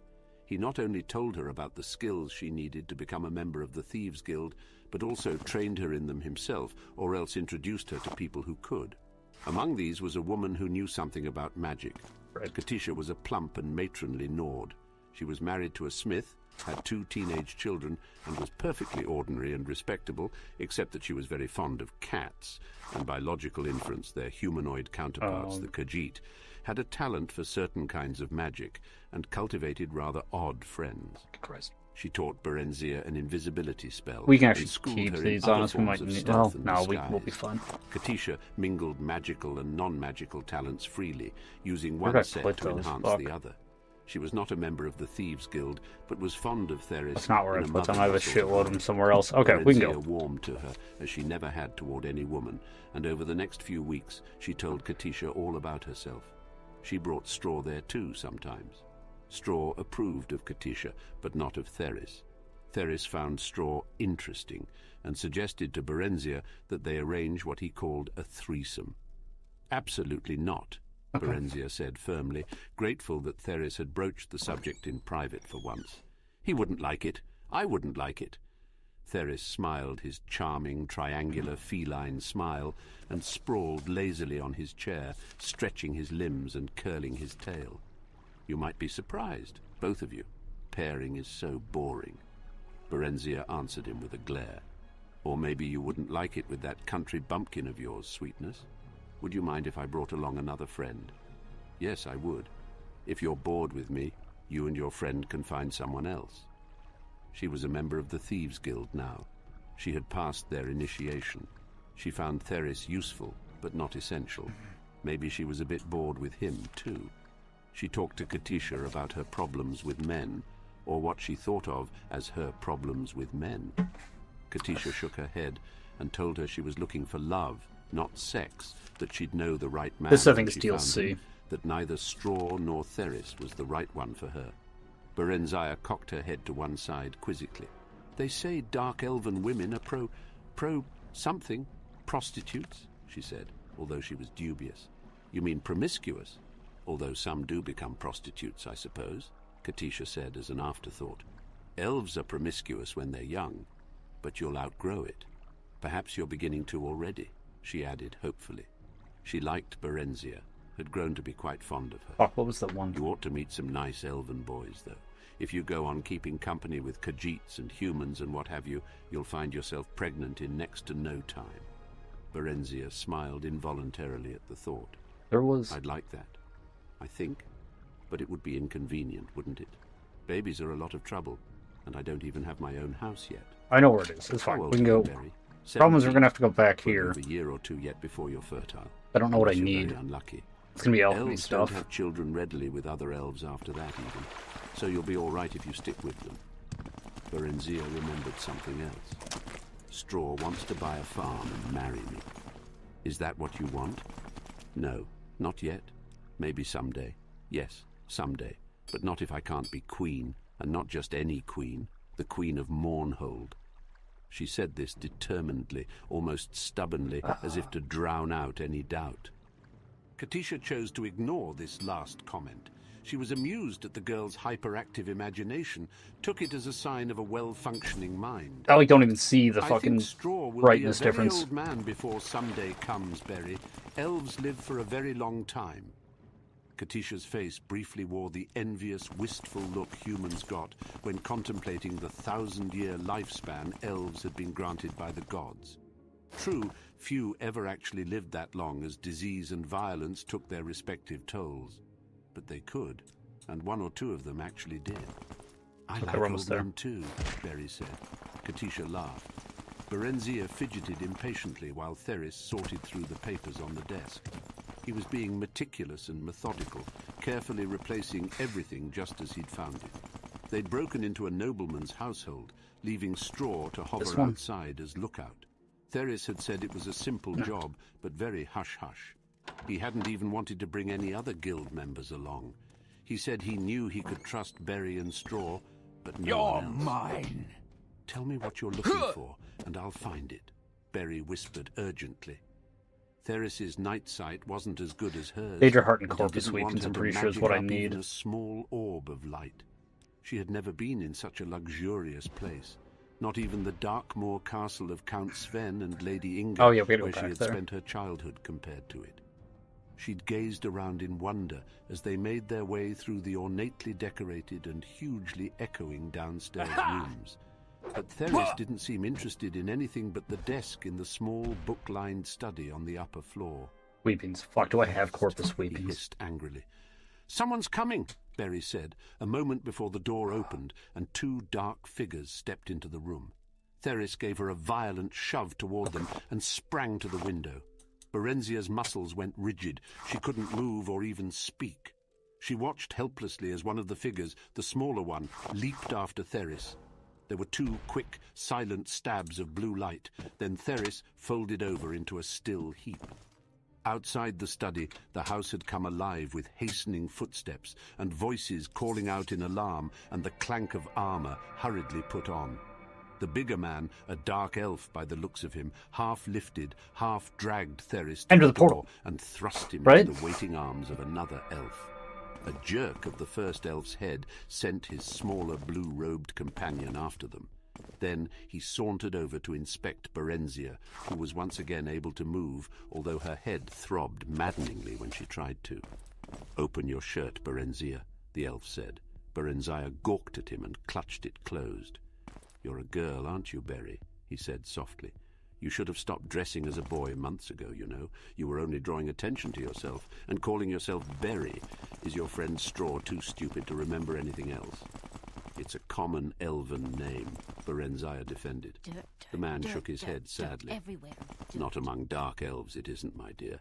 But you wouldn't know much about dark elves, would you? I regret that, but it couldn't be helped. No matter. I shall try to remedy it." "Who are you?" So what do you want? Berenzia demanded. "Aye, so much for fame." We'll see. The man shrugged, smiling wryly.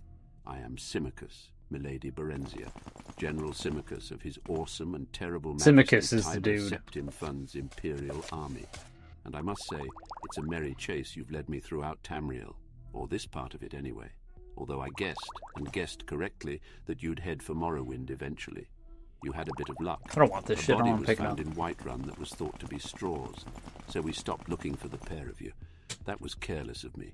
Did Yet you get I'd here? not have thought you'd have stayed together this Properties long. Denny's send you? Where is he? Oh, Is he all he used to right? test She asked Maracris in Coria genuine on him. trepidation. "Oh, he's fine. For now. In This is to custody, test to see of if course." Ben could spread a disease Turned away. voluntarily. Carefully, Use an eager vessel he here. said, and then In suddenly Idiom stared 1, at her I with studied fierce diseases to make and create my curiosity, own. out of red eyes that seemed strange to her, except in her own seldom-seen reflection. Like a moth, I've "He's my friend," changed too much to stay in this Berenzia cocoon. said. I'd leave the realm. The words came out in a Give me tone 2 that tasks. sounded dull and hopeless to her own ears. Symmachus, a general in the Imperial Army no less, said to have the friendship and ears of Tiber Septim himself. "Aye, you seem to have several unsuitable friends, if you'll forgive my saying so, milady." "Stop calling me that." She was irritated at the general's seeming sarcasm, but he only smiled. As they talked, the bustle and flurry in the house died away, although she could still hear people, presumably the residents, whispering together not far off. The tall elf perched himself on a corner of the desk. He seemed quite relaxed and prepared to stay a while. Then it occurred to her. Several unsuitable friends, had he said. This man knew all about her, or seemed to know enough anyway, which amounted to the same thing. What's going to happen to them? To me? "Ah, as you know, this house belongs to the commander of the Imperial troops in Once this 5 area, disease which means rats to say and that a it sample of belongs rock to me." joint. Berenzia gasped, and Symmachus looked up sharply. "What, you didn't know? Tisk, tisk! Why, you are rash, milady, even for 17. You must always know what it is you do, or get yourself into." "But the guild Fascinating. wouldn't have..." Berenzia was trembling. The Thieves' Guild would never have attempted a mission that crossed Imperial policy. No one dared oppose Tiber Septim, at least no one she knew of. Someone at the guild had bungled, badly, and now she was going to pay for it. I dare say, it's unlikely that Theris had guild approval for this. In fact, I wonder... Symmachus examined the desk carefully, pulling out drawers. He selected one, placed it on top of the desk, and removed a false bottom. There was a folded sheet of parchment inside. It seemed to be a map of some sort. Berenzia edged closer. Symmachus held it away from her, laughing. "Rash indeed." He glanced it over, then folded and replaced it. "You advised me a moment ago to seek after knowledge." So I did. Suddenly he seemed to be in high good humour. "We must be going, my dear lady." He shepherded her to the door, down the stairs, and out into the night air. No one was about. Berenzia's eyes darted toward the shadows. She wondered if she could outrun him or elude him somehow. "You're not thinking of attempting to escape, are you?" "Aye, aye. Don't you want to hear first what my plans for you are?" She thought that he sounded a bit hurt. "Now that you mention it, yes. Perhaps you'd rather hear about your friends first." "No." He looked gratified at this. It was evidently the answer he wanted, thought Berenzia, but it was also the truth. While she was concerned for her friends, especially Straw, she was far more concerned for herself. You will take your place as the rightful Queen of Mournhold. Symmachus explained that this had been his and Tiber Septim's plan for her all along, that Mournhold, which had been under military rule for the dozen or so years since she had been away, was gradually to be returned to civilian government, under the Empire's guidance, of course, and as part of the imperial province of Morrowind. But why was I sent to Darkmoor? Berenzia asked, hardly weird believing spell. anything she had just been told. For safekeeping, naturally. Why did you run away? Berenzia shrugged. I saw no reason to stay. I should have been told. You would have been by now. I had in fact sent for you to be removed to the imperial city to spend some time as part of the Emperor's household. But of course you had, shall we say, absconded by then. As for your destiny, it should be and should have been quite obvious to you. Tiber Septim does not keep those he has no use for, and what else could you be that would be of use to him? I know nothing of him, nor for that matter of you. Then know this. Tiber Septim rewards friends and foes alike according to Son of a bitch. Berenzia chewed on that for a few moments. Straw has deserved well One more. and has never done anyone any harm. He is not a member of the Thieves' Guild. He came along to protect me. He earns our keep by running errands, and he... Symmachus waved her impatiently to silence. I know all about Straw, he said, and about Theris. He stared at her intently. So, what would you? She took a deep breath. Straw wants a little farm. If I'm to be rich, then I would like for one to be given to him. Very well. He seemed astonished at this, and then pleased. Done. He shall have it. And Theris? He betrayed me, Berenzia said coldly. Theris should have told her what risks the job entailed. Besides, he'd pushed her right into their enemy's arms in an attempt to save himself. Not a man God, the great fairies. Not, in fact, a man to be trusted. Yep. Yes, and, well, he should be made to suffer for it, shouldn't he? That seems reasonable. What form should said suffering take? Berenzia balled her hands into fists. They're She would have disturbing. liked to beat and claw at the Khajiit herself, but considering the turn events had taken, that didn't seem very queenly. A whipping? Would 20 stripes be too many, do you think? I don't want to do him any permanent injury, you understand, just teach him a lesson. This is fortunate. How do you do, Dunmer? Then his features suddenly set and became serious. It shall be done, your highness, milady Queen Berenzia of Mournhold. Then he bowed to her. This place is mine, but why do I want this place? Wonderful bow. Berenzia's heart leapt. She spent 2 days at Symmachus's Never read the apartment, messages after the during lad. which she was kept very busy. There was a dark elven Uto? woman named Drelian who saw to her needs. I forgot how although much she moaning did not is in this exactly game. seem a servant, since she took her meals with them. Nor did she seem to be Symmachus's Yeah, I wife did. or You have like some sort of weird character Drelian in there. looked I don't know what the amused fuck when that is. Berenzia asked her about it. She simply said she was in the It general's looks like employ Japanese. and did whatever was asked of her. With Drelian's assistance, several fine gowns and pairs And then of you shoes put it were again. ordered You have for it with her, a question plus mark, a and then it riding says habit that and again, and then it boots, says along with Uto. other small necessities. UW. Berenzia was given a room to herself. Symmachus Yeah, that's all that's there. Uto? Yeah, and then you have that symbol again. I don't know what the fuck that is. was out a great deal. She saw him at most. Have you seen those mealtimes, things? It but he looks said like little a about himself or what like he a had been doing. kanji. He was I don't know what that cordial is. and It looks like quite some sort of willing to kanji. I don't converse think it on is. most subjects, and seemed interested in anything she had to say. Drelian was. Are you much seeing the these same. things again? Berenzia Yeah, found them I pleasant see those enough, symbols but hard to get to know. in Breath of as the Wild. Katisha would have put it. She felt an odd twinge of disappointment. These I were don't the remember first that dark in Breath of the elves Wild, with whom no. she'd associated I said in closely. Breath of the Wild. She had expected to feel comfortable with them, to feel at last that she belonged somewhere, with somebody, as part of something. Instead, she found herself show you. yearning for her Nordic friends, Katisha and Straw. When Symmachus told her I don't- he was set out I- for the Imperial City on the morrow, It's he asked definitely if she could what say I'm goodbye to saying. them. I'll send you a picture. Katisha, he asked. Aye, but then I suppose I owe her something. She it was who led me to you by telling me about. Because yeah, I'm not an even elven fucking around. girl It named Berry, who needed elven friends, and who sometimes dressed as a boy.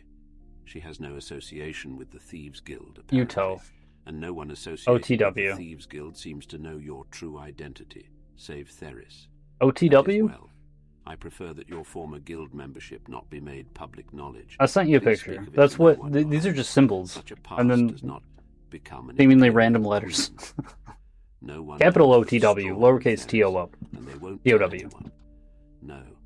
He smiled a curious little smile. No, Oh, they no. won't. He didn't know that Katisha Did it take me knew with it? then, but Yeah. still, there was something about the way he said it. Straw came to their apartment on the morning of their departure. They were left alone in the salon, although Berenziah knew that other elves were within earshot. He looked drawn and pale. They hugged one another silently for a few minutes. Straw's shoulders were shaking, and tears were rolling down his cheeks, but he said nothing. Berenziah tried to smile. So we both get what we want, eh? I'm to be Queen of Mournhold, and you'll be lord of your own farmstead. She took his hand, smiled at him warmly, genuinely. I'll write you, Straw, I promise. You must find a scribe so you can write me too. Straw shook his head sadly. When Berenziah persisted, he opened his mouth and pointed at it, making inarticulate noises. Then she realized what it was. His tongue was gone, had been cut off. I could Berenziah take it with me, collapsed but onto a probably... chair and wept noisily. I'll probably take it with me. She Yeah. demanded of Symmachus when Straw had been ushered away. Why? Symmachus shrugged. He knows too much. He I could said be none of that. dangerous. At least he's alive. I mean, He you won't see the need his picture I tongue sent to you, though, right? raise pigs or whatever. You did. You did say it, though. I hate you, Berenziah screamed. I've got it on two then different... abruptly doubled Yeah, and I over checked the other vomited thing, on too. the It's like, floor. I see it in two different She places. continued to revile him between intermittent bouts of nausea. He listened stolidly for I don't some know. time while What did you try to say? Finally, he told her to cease, or he would gag her for her journey to the Emperor. They stopped at Katisha's house on their way out of the city. Symmachus and Dreliane didn't dismount. All have seemed to- normal, but Berenziah was frightened as she knocked on the door. Katisha answered the knock. Berenziah thanked the gods silently. Maybe we gotta At kill least that guy. She was all right, but she'd also obviously been weeping. In any case, she embraced Berenziah warmly. "Why are you crying?" Berenziah asked. "For Theris, of course. You haven't heard?" "Oh dear, poor Theris. He's dead." Berenziah felt icy fingers creeping round her heart. He was caught stealing from the commandant's house. Poor fellow. But that was so foolish of him. Oh, Berry, he was drawn and quartered this very dawn by the commandant's order. She started to sob. "I went. He asked for me. It was terrible. He suffered so before he died. I'll never In Breath forget of the it. Wild. I looked for you and Straw, but no one knew where you'd both gone to." She glanced How behind. did that other Berenziah. stuff show up? "That's the commandant, isn't it? Symmachus." Then That's Katisha very weird. did a strange thing. She stopped crying and grinned. "You know, the moment I saw him, I thought, this is the one for Berenziah." Katisha took a fold of her apron and wiped it across her eyes. "I told him about you, you know." "Yes," Berenziah said. "I know." She took Katisha's hands in each of hers and looked at her earnestly. "Katisha, I love you. I'm going to miss you, but please don't ever tell anyone else anything about Did I ever get laid in Ever. Breath of the Wild? Swear you won't, especially not to Symmachus. And that a look after thing? Straw for me. Promise me that." Katisha promised, puzzled though willing. "Berry, it wasn't somehow because of me that Theris was caught, was it? I never said anything about Theris to him." She glanced over at the general. Berenziah assured her that it wasn't, that an informant had told the Imperial Guard of Theris's plans, which was probably a lie, but she could see that Katisha plainly needed some kind of comfort. "Oh, I'm glad of that, if I can be glad of anything just now. I'd hate to think... But how could I have known?" She leaned over and whispered in Berenziah's ear. "Symmachus is very handsome, don't you think? And so charming." "I wouldn't know about that," Berenziah said dryly. "I haven't really thought about it. There have been other things to think about." She explained hurriedly about being Queen of But can I not Mournhold finish and this going quest? to live in the Imperial City for a while. He was new looking for me, disease? that's all, on orders from the Emperor. Or whatever it was I called. was the object of a quest, nothing more than some sort of a goal. I don't think he thinks of me as a woman at all. He said I didn't look like a boy, though," she added in the face of Katisha's incredulity. Katisha knew that Berenzia evaluated every male she met in terms of sexual desirability and availability. I suppose it's the shock of finding out that I really am a queen, she added. And Katisha agreed that yes, that's true. That must have been something of a shock, although one there was no likelihood of her experiencing firsthand. She smiled. Berenzia smiled with her. Then they hugged again, tearfully, for the last time. She never saw Katisha again, or Straw. The royal party left Riften by the Great Southern Gate. Great new Once disease. through, Symmachus tapped her shoulder and pointed back at the portals. I thought you might want to say goodbye to Theris too, Your Highness. I did he this. said. Berenzia stared. I don't. There's briefly okay. at the Wait. He's dead. head impaled on I got rid of the spike witch. I above don't know what else to do. the birds had been at it, but the face was still recognizable. I don't think he'll hear me, although I'm quite sure he'll be pleased to know I'm fine, she said, seeming to sound light. Let's be on our way, General, shall we? Symmachus was clearly disappointed by her lack of reaction. Aye, you heard of this from your friend Katisha, I suppose. You suppose correctly. She attended the execution, Berenzia said casually. If he didn't know already, he'd find out soon enough, she was sure of that. Did she know Theris belonged to the guild? She shrugged. Everyone knew that. It's only lower-ranking members like me who are supposed to keep their membership secret. The ones higher up are well known. She turned to smile archly at him. But you must know all that, shouldn't you, General? She said sweetly. He seemed unaffected by this. So you told her who you were and whence you came, but not about Fuck, the guild. dude, I have no idea. The guild membership was not my secret to tell. The other was. We can do There's a this. We have to get the difference. thing. Besides, Katisha is a very honest woman. Had I told her, it would have lessened me in her eyes. Doopy. She was always after Theris to take up a more honest line of work. I value her good opinion. She afforded him a glacial stare. Not that it's any concern of yours, but do you know what else she thought? She also thought I'd be happier if I settled down with just one man. One of my own race. One of my own race with all the right qualities. There. One of my own race with all the right qualities. Who knows to say all the right things. You, in fact. She grabbed the reins preparatory to assuming a brisker pace, but not without sinking one final irresistible barb. Isn't it odd how wishes come true sometimes, but not in the way you want them to? Or maybe I should say, not in the way you would ever want them to. His answer so took her by surprise. Yeah, no, I didn't even know you could do that in Breath of the Wild. Yes, very odd, he replied. And his Really tone quite like the matched horse his system in words this game. exactly. Then he excused himself and fell behind. I don't know if I ever even got a She horse. held her head high and urged her mount onward, trying to look unimpressed. Now, what was it about his response that bothered her? Not what he said. No, that wasn't it. But something about the way he said it. Something about it made her think that she, Berenzia, was one of his wishes that had come true. Unlikely as this seemed, she gave it due deliberation. He had found her at last, after months of searching, it seemed, under pressure from the Emperor, no doubt. So his wish had come true. Yes, that must be it, but in a way, apparently, not altogether to his liking.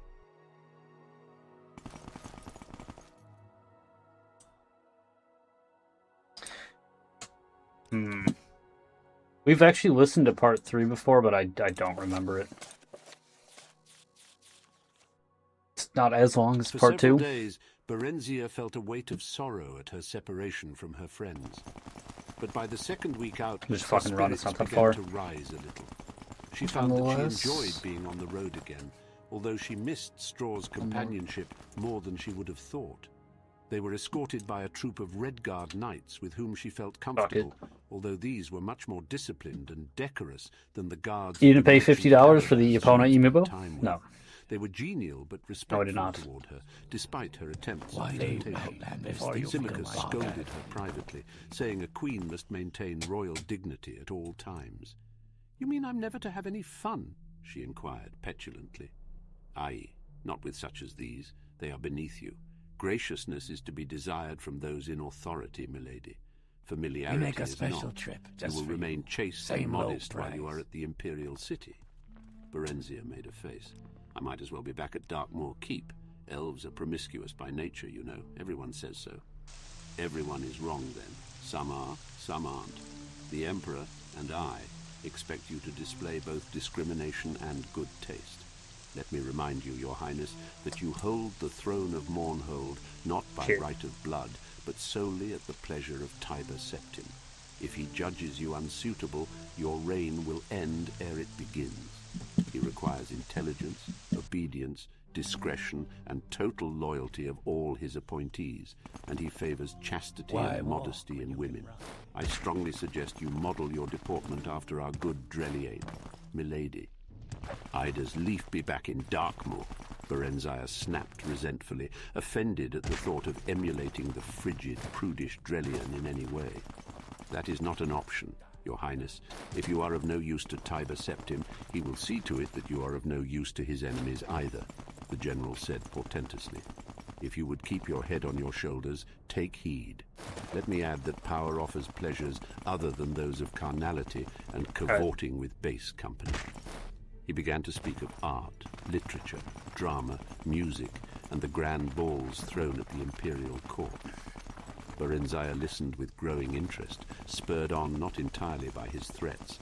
But afterward she asked timidly if she might continue her study of magic while at the imperial city.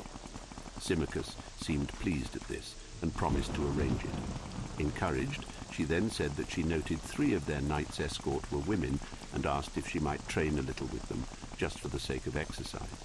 The general looked less delighted at this, but gave his consent, though stressing it would only be with the women. The late winter weather held fair, though slightly frosty, for the rest of the journey, so that they travelled I'm too far north. Firm roads. On the last day of their trip, spring seemed to have arrived at last, for there were hints of a thaw. Man, I really wish I didn't have to cast Night Eye, but the amount of Night Eye it gives you is like nothing. Trickling and dripping faintly, but steadily. It was a welcome sound. They came to the great bridge that crossed into the imperial city at sunset. The rosy glow turned the stark white marble edifices of the metropolis a delicate pink. It all looked very new and grand and immaculate.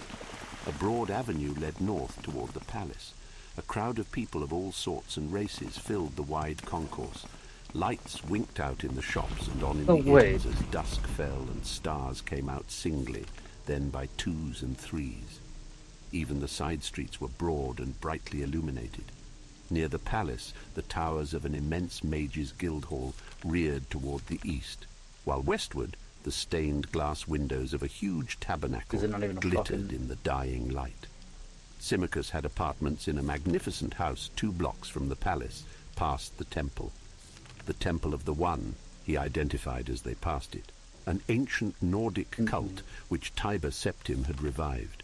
He said that Berenzia would be expected to become a member should she prove acceptable to the emperor. The place was quite splendid, although little to Berenzia's taste. The walls and furnishings were done in utter pristine white, relieved only by touches of dull gold, and the floors in dully gleaming black marble. Berenzia's eyes ached for colour and the interplay of subtle shadings. In the morning, Symmachus and Dreliane escorted her to the imperial palace. Berenzia noted that everyone they met greeted Symmachus with a deferential respect, in some cases bordering on obsequiousness. The general seemed to take it for granted. They were ushered directly into the imperial presence. Morning sun flooded a small room through a large window with tiny panes, washing over a sumptuously laden breakfast table and the single man who sat there, dark against the light. He leapt to his feet as they entered and hurried toward them. "Ah, Symmachus, our most loyal friend, we welcome your return most gladly." His hands held Symmachus's shoulders briefly, fondly, halting the deep genuflection the dark elf had been in the process of effecting. Berenzia curtsied as Tiber Septim turned to her. "Berenzia, our naughty little runaway. How do you do, child? Here, let us have a look at you. Why, Symmachus, she's charming, absolutely charming. Why have you hidden her from us all these years? Is the light too much, child? Shall we draw the Go ahead, hangings? Outlander. What do you need? Of course." He waved aside Symmachus's protests and drew the curtains himself, not troubling to summon a servant. Hey. "You will pardon us for this discourtesy toward yourselves, our dear guests. We've much to think of, though that's scant excuse for hospitality's neglect. But pray join us. There's some excellent nectarines from Black Marsh." They settled themselves at the table. Berenzia was It's a dumbfounded. surprise to see you. Tiber Septim was nothing like the grim, grey, giant warrior she'd pictured. He was of average height, fully half a head shorter than tall Symmachus, although he was well knit of figure and lithe of movement. He had a winning smile, bright, indeed piercing, blue eyes, and a full head of stark white hair above a lined and weathered face. He might have been any age from 40 Is there a to different 60. place it's talking He about? pressed food and drink upon them, then repeated the Welcome, question friend. the general had asked her days ago. Why had she left home? Had her guardians been unkind to her? Welcome, friend. No, Excellency, Berenzia replied. In truth, no, although I fancied so at times. Symmachus had fabricated a story for her, and Berenzia told it now, although with a certain misgiving. The stable boy, Straw, had convinced her that Anytime her you're guardians, ready. Just don't unable keep to me find a waiting. suitable husband for her, meant to sell her off as a concubine in Rihard, and when a red guard had indeed come, she had panicked and fled with Straw. Tiber Septim seemed fascinated and listened raptly as she provided details of her life as a merchant caravan escort. Why, What 'tis like a can ballad, Khajiit he do said. for By you? the one we'll have the court bard set it to music. What a charming boy you must have made. General Symmachus said. Berenzia stopped in some confusion, then proceeded. I'm a busy He gal, said, so if you could well, hurry this up. that I no longer look much like a boy. I have grown in the past few months. She lowered her gaze in what she hoped approximated maidenly modesty. He's a very discerning fellow, is our loyal friend Symmachus. I know I've been a very foolish girl, Excellency. I must crave your pardon and that of my kind guardians. I realized that some time ago, but I was too ashamed to go back home. But I don't want to return to Darkmoor now. Excellency, I long for Mournhold. My soul pines for my own country. Our dear child, you shall go home, we promise you. Fuck. We pray you remain with us a little longer, that you may prepare yourself for the grave and solemn task with which we shall charge you. Berenzia gazed at him earnestly, heart beating fast. It was all working just as Symmachus had said it would. I'm She felt a waiting. warm flush of gratitude toward him, but was careful to keep her attention focused on the Emperor. Welcome, I am honored, friend. Excellency. You're nearly I a wish legend most around earnestly here. to serve Please, you and this talk. great empire you have built in any way I can. It was the politic thing to say, to be sure, but Berenzia really meant it. She was awed at the magnificence of the Well, city shit. and the discipline and order evident everywhere, and moreover was excited at the prospect of being a part of it all. And she felt Isn't quite that where I taken got by the this? gentle Tiber Septim. After a few days, I don't know where I Symmachus got it. left for Mournhold to take up the duties of a governor until Berenzia was ready to assume the throne, after which he would become her prime minister. Berenzia, with Drelian as chaperone, took up residence in a suite of rooms at the imperial palace. Several tutors were provided her, in all the fields deemed seemly for a queenly education. During this time she became deeply interested in the magical arts, but she found the study of history and politics not at all to her prefer ance. On occasion she met with Tiber Septim in the palace gardens, and he would unfailingly and politely inquire as to her progress, and chide her, although with a smile, for her disinterest at matters of state. However, he was always happy to instruct her on the finer points of magic, and he could make even history and politics seem interesting. Their people child, not dry facts in a dusty volume, he said. As her understanding broadened, their discussions grew longer, deeper, more frequent. He spoke to her of his vision of a united Tamriel, each race separate and distinct, but with shared ideals and goals, all contributing to the common weal. Some things are universal, shared by all sentient folk of goodwill, he said. So the one teaches us. We must unite against the malicious and the brutish, the miscreated, the orcs, trolls, goblins, and other worse creatures, and not strive against one another. His blue eyes would light up as he stared into his dream. Fuck was that? Berenzia was delighted just to sit and listen to him. If he drew close to her, the side of her body next to him would glow as if he were a smouldering blaze. If their hands met, she would tingle all over as if his body were charged with a shock spell. One day, quite unexpectedly, he took her face in his hands and kissed her gently on the mouth. She drew back after a few moments, astonished by the violence of her feelings, and he apologized instantly. We didn't mean to do that. It's just, you are so beautiful, dear. So very beautiful. He was looking at her with hopeless yearning in his generous eyes. She turned away, tears streaming down her face. Are you angry with us? Speak to us, please. Berenzia shook her head. I could never be angry with you, Excellency. I love you. I know it's wrong, but I can't help it. We have a consort, he said. She is a good and virtuous woman, the mother of our children and future heirs. We could never put her aside. Yet there is nothing between us and her, no sharing of the spirit. She would have us be other than what we are. We are the most powerful person in all of Tamriel, and Berenzia, I think I am the most lonely as well. He stood up suddenly. Power, he said, with sublime contempt. I'd trade a goodly share of it for youth and love if the gods would only sanction it. But you are strong and vigorous and vital, more than any man I've ever known. He shook his head vehemently. Today, perhaps. Yet I am less than I was yesterday, last year, 10 years ago. I feel the sting of my mortality, and it is painful. If I can ease your pain, let me. Berenzia moved toward him, hands outstretched. No, I would not take your innocence from you. I'm not that innocent. How so? The Emperor's voice suddenly grated harshly, his brows knitted. Berenzia's mouth went dry. What had she just said? But she couldn't turn back. No, he would know. There was straw, she faltered. I was lonely too, am lonely, and not so strong as you. She cast her eyes down in abashment. I guess I'm not worthy, Excellency. No, not so. Berenzia, my Berenzia. It cannot last for long. You have a duty toward Mournhold and a duty toward the Empire. I must tend toward mine as well.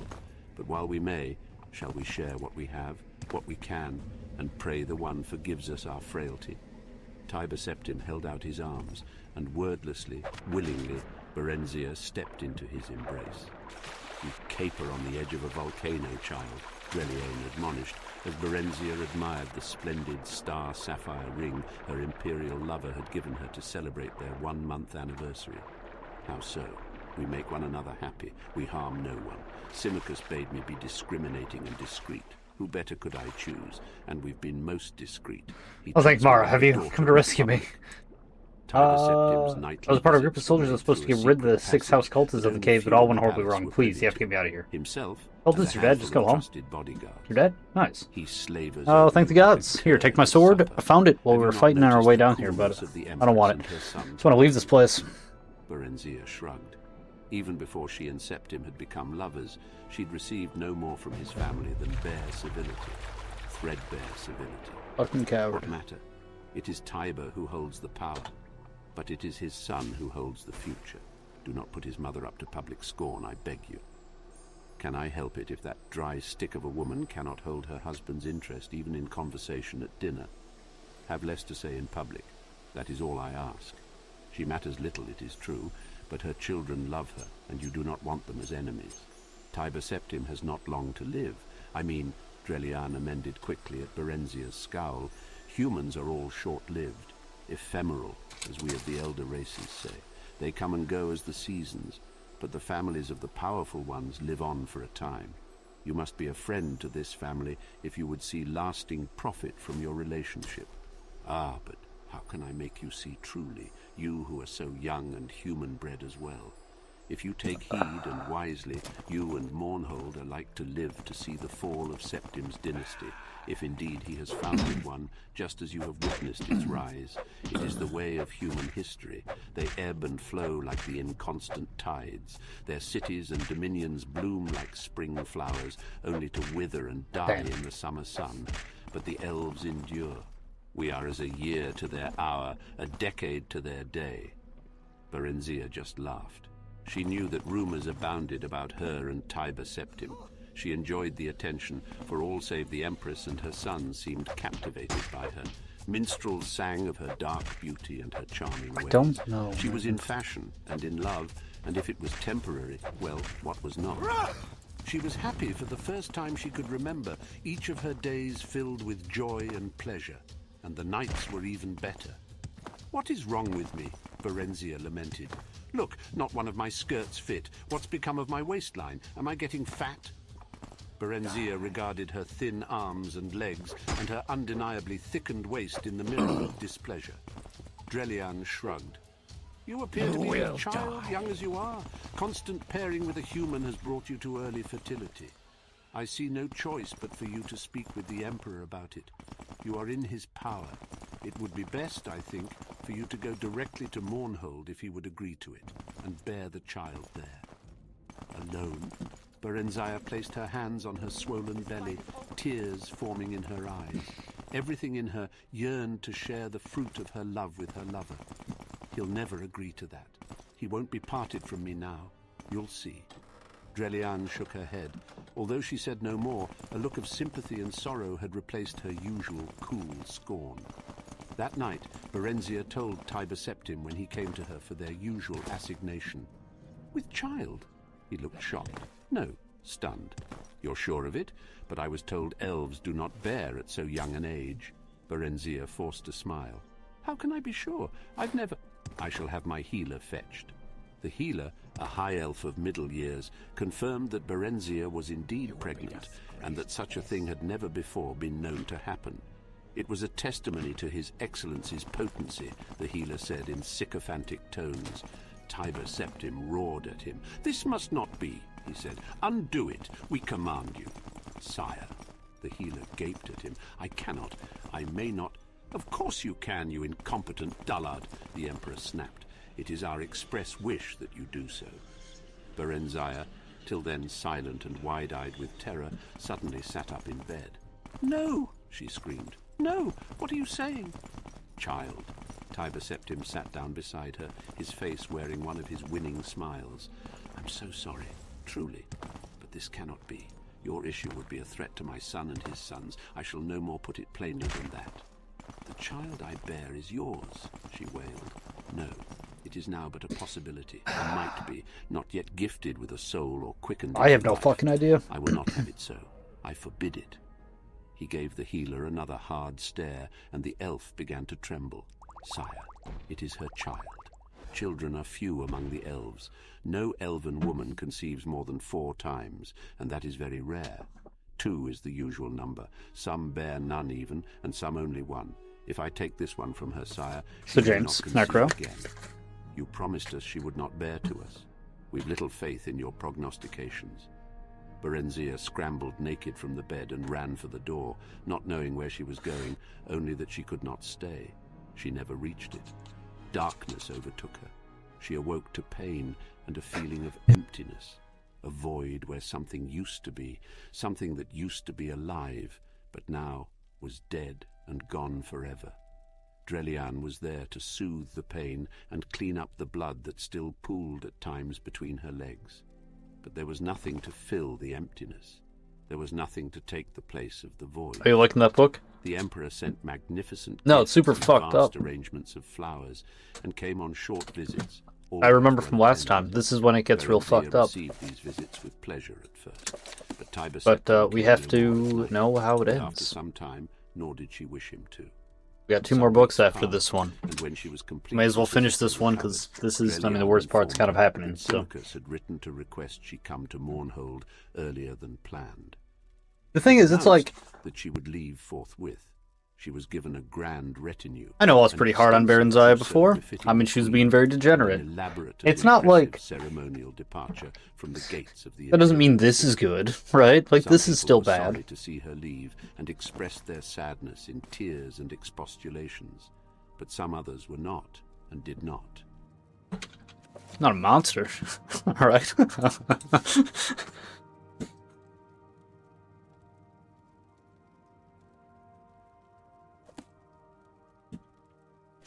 Well, The Real Berenzia. Book 4. Everything I have ever loved, I have lost. Yep. Everything I have ever loved, I have lost, Berenzia thought despondently, looking at the mounted knights behind and ahead, her tirewomen near her in a carriage. It's Yet I have gained fucked, a measure dude. of wealth and power, and the promise of more to come. Okay, so like these books they're in Oblivion and then Skyrim too, right? I don't know if they're exactly the same. I'm kind of imagining they are. I've never read them. Like I've seen them all over the fucking place, and I've always been like, oh, I'll fucking make a point to read those at some point. I had a house filled with books. Not filled with books, but I was bringing all every book I found. I'd fucking grab it, and unless I was like positive I already had a copy. And yeah, I just never read them though. I meant to. There's probably someone on YouTube who read all of them. If there's not, we should do that. We should just do a stream of reading books. Fucking clip them up. Get that shit out. GG. One take, I'm a busy man. I ain't fucking, I ain't going through all these. Ain't editing. Got my selfie stick. You bought a selfie stick? Why, Necro? Do you need one? Maybe there's a reason. I'm not saying there isn't. I don't have a reason to get one. I would not buy one.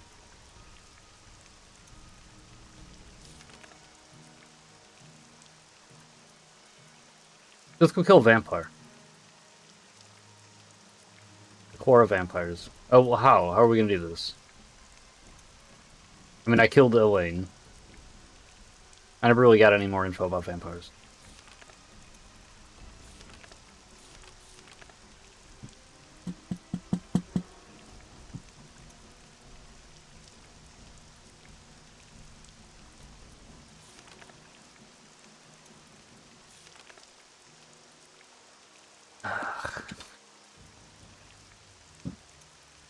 I don't know.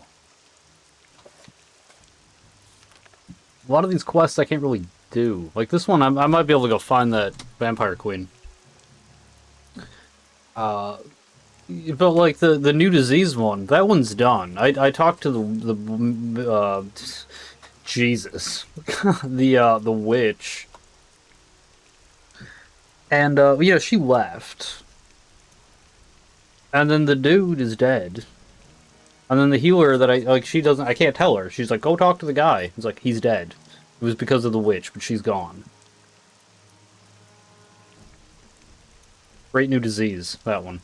So, like, I don't know, that will just never go away, I guess.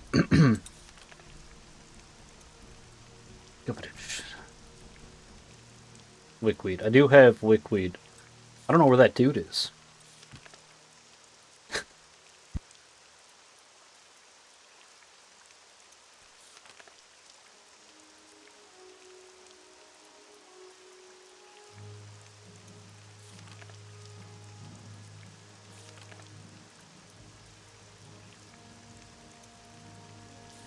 Let's go find out the mysterious killings in Vivek. 2 orators, ordinators, 5 outlanders have been killed in Vivek, and their throats have been slit. The rumor is that the Office of the Watch at the Hall of Justice is looking for outside help. We are gonna find out. And while we do, like a detective, why are we not in battle, dude? Fuck out of here. We're gonna throw our earpods in. Everything our headphones. I have ever loved, I have lost. While we're on the Isaiah case. thought despondently, looking at the mounted knights behind and ahead, her tirewomen near her in a carriage. Yet I have gained a measure of wealth and power, what we need to do. and We the need to do promise of more to Tamani. come. Dearly have I bought it. On the Now I Savi. do understand better Tiber Septim's love of it, if he On has often CV. paid Jesus. such prices. For surely worth is measured by the price we pay. Oh yeah, you haven't played this game? By her wish, she rode on a shiny roan Oh. mare, clad as a warrior in Breath of resplendent Wild. chainmail of dark elven Sure. make. Can you get a you can get a As the self days stick? slowly slipped by and her train rode the Why? winding road eastward into the setting sun. The camera. There's Around well, her not always gradually camera, but since rose Wind the Waker, steep side you of get cameras. mountain slopes of Morrowind. The air was thin, and a chill late autumn wind blew constantly. Vivek didn't It was even also send me a rich with the congratulations. sweet, spicy smell of the late blooming black rose. I'm not gonna go which talk was to him, fuck native him. to Morrowind and grew in every shadowy nook and crevice of its highlands, finding nourishment even in the stoniest banks and ridges. In small villages and towns, ragged, dark elven folk gathered along the road to cry her name or simply gape. Most of her nightly escort were Redguards, with a few High Elves, Nords, and Bretons. As they wove their way into the heart of Morrowind, they grew increasingly uncomfortable and clung together in protective clusters. Even the elven knights seemed wary. But Berenzia felt at home at last.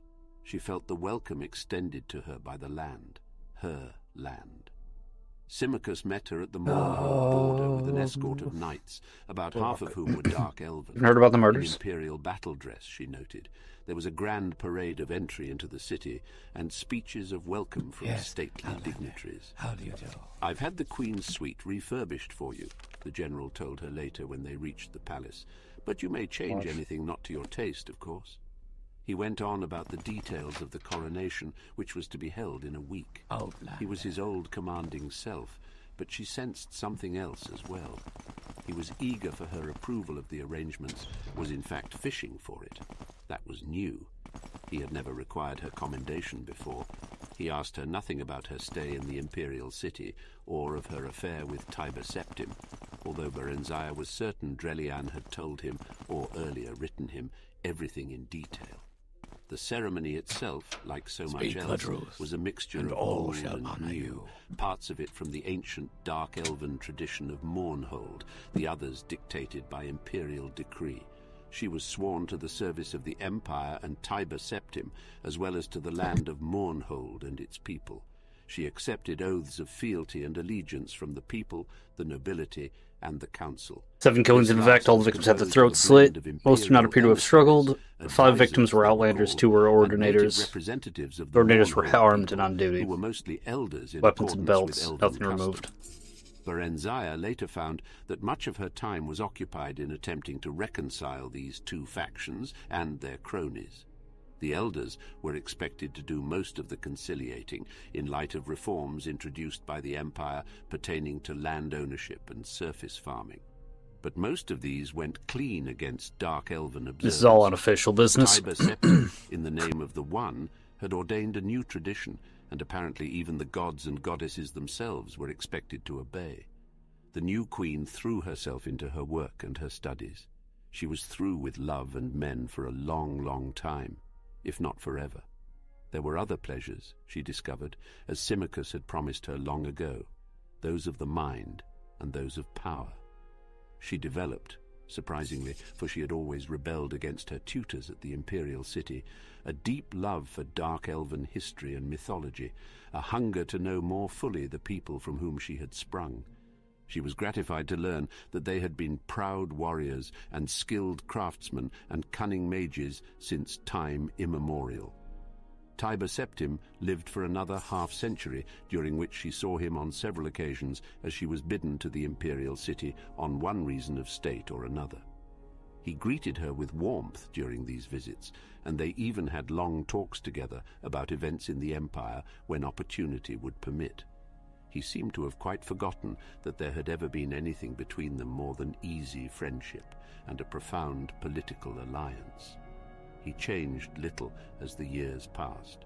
Rumor had it that his mages had developed spells to extend his vitality, and that even the One had granted him immortality. Then one day a messenger came with the news that Tiber Septim was dead, and his grandson Pelagius was now emperor in his place. They had heard the news in private, she and Symmachus. The sometime imperial general, and now her trusted prime minister, took it stoically, as he took most everything. Somehow it doesn't... Yeah, for the camera. I just realized I was muted too. I wonder how long that was. No, I was coughing. Maybe it was fine. I didn't really say anything through listening to the book. It doesn't really matter. I was reading this quest. We have to go to Wildwood Compound. Not really. We have to look at this. Called him your friend once. They died all over the Feel fucking nothing? place. No grief? He shrugged. Warren Quarter. time when you Getting called him outside somewhat Wildwood more. Compound. What do you feel, Berenzia? They had long ago ceased to address each other in private by their formal titles. Emptiness. Loneliness, she said. Then she too shrugged. But that's not new. I know, he said softly, taking her hand. Berenzia. He turned her face up and kissed her. The act filled her with astonishment. She couldn't remember his ever touching her before. She'd never thought of him in that way. And yet, undeniably, an old familiar warmth spread through her. She'd forgot 10 how good it felt, that warmth. Not the scorching heat she'd felt with Tiber Septim, but the comforting, robust ardour she somehow associated with straw. Straw. Poor Straw. She hadn't thought of him in so long. He'd be middle-aged now if he were still alive. Probably with a dozen children, she thought affectionately, and a hearty wife who hopefully could talk for 2.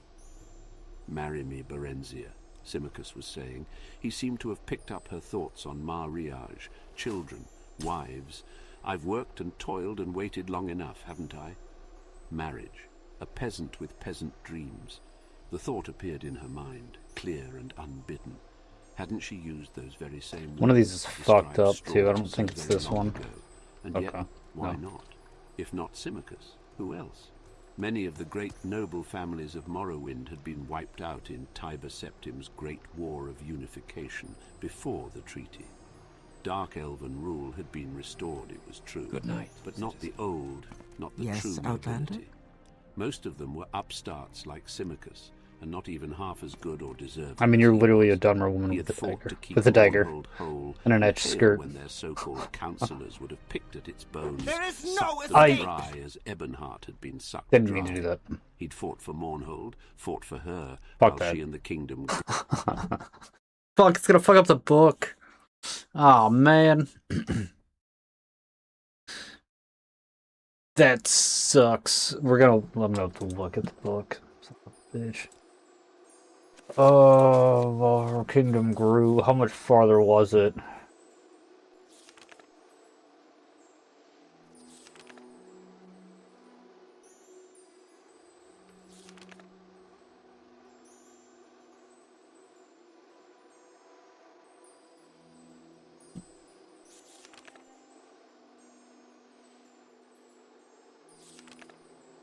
Damn, dude, we were like 13 pages into this 48-page book. Why can't we start from here? Everything I have everything I have ever loved, I have lost. But everything I have ever loved, I have lost. Berenzia thought despondently, looking at the mounted knights behind and ahead, her tirewomen near her in a carriage. Is there no way I can... Yet I have gained a measure of wealth and power, and the promise of more to come.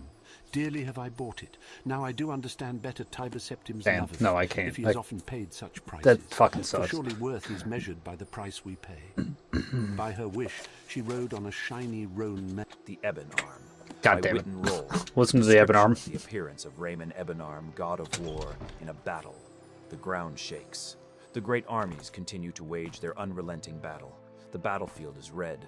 The rivers flow crimson. The sky reflects a deep pink.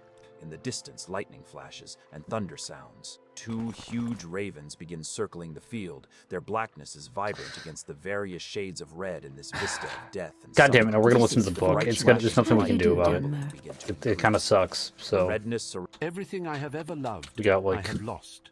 Berenzia thought fucking 15 despondently, pages of looking what we at just the listened to. mounted knights behind and ahead, her tirewomen near her in a carriage. Yet I have gained a measure of wealth and power, and the promise of more to come. Dearly have I bought it. Go now ahead, I do Outlander. understand What better do you Tiber need? Septim's love of it, if he has often paid such prices. For surely worth is measured by the price we pay. By her wish, she rode on a shiny roan mare, clad as a warrior in resplendent chainmail of dark elven make. As the days slowly slipped by and her train rode the winding road eastward into the setting sun, around her gradually rose the steep-sided mountain slopes of Morrowind. The air was thin, and a chill, late autumn wind blew constantly. But it was also rich with the sweet, spicy smell of the late-blooming listening. black rose, which was native to Morrowind I'm and grew listening. in every Go ahead. shadowy nook and crevice of its highlands, finding nourishment even in the stoniest banks and ridges.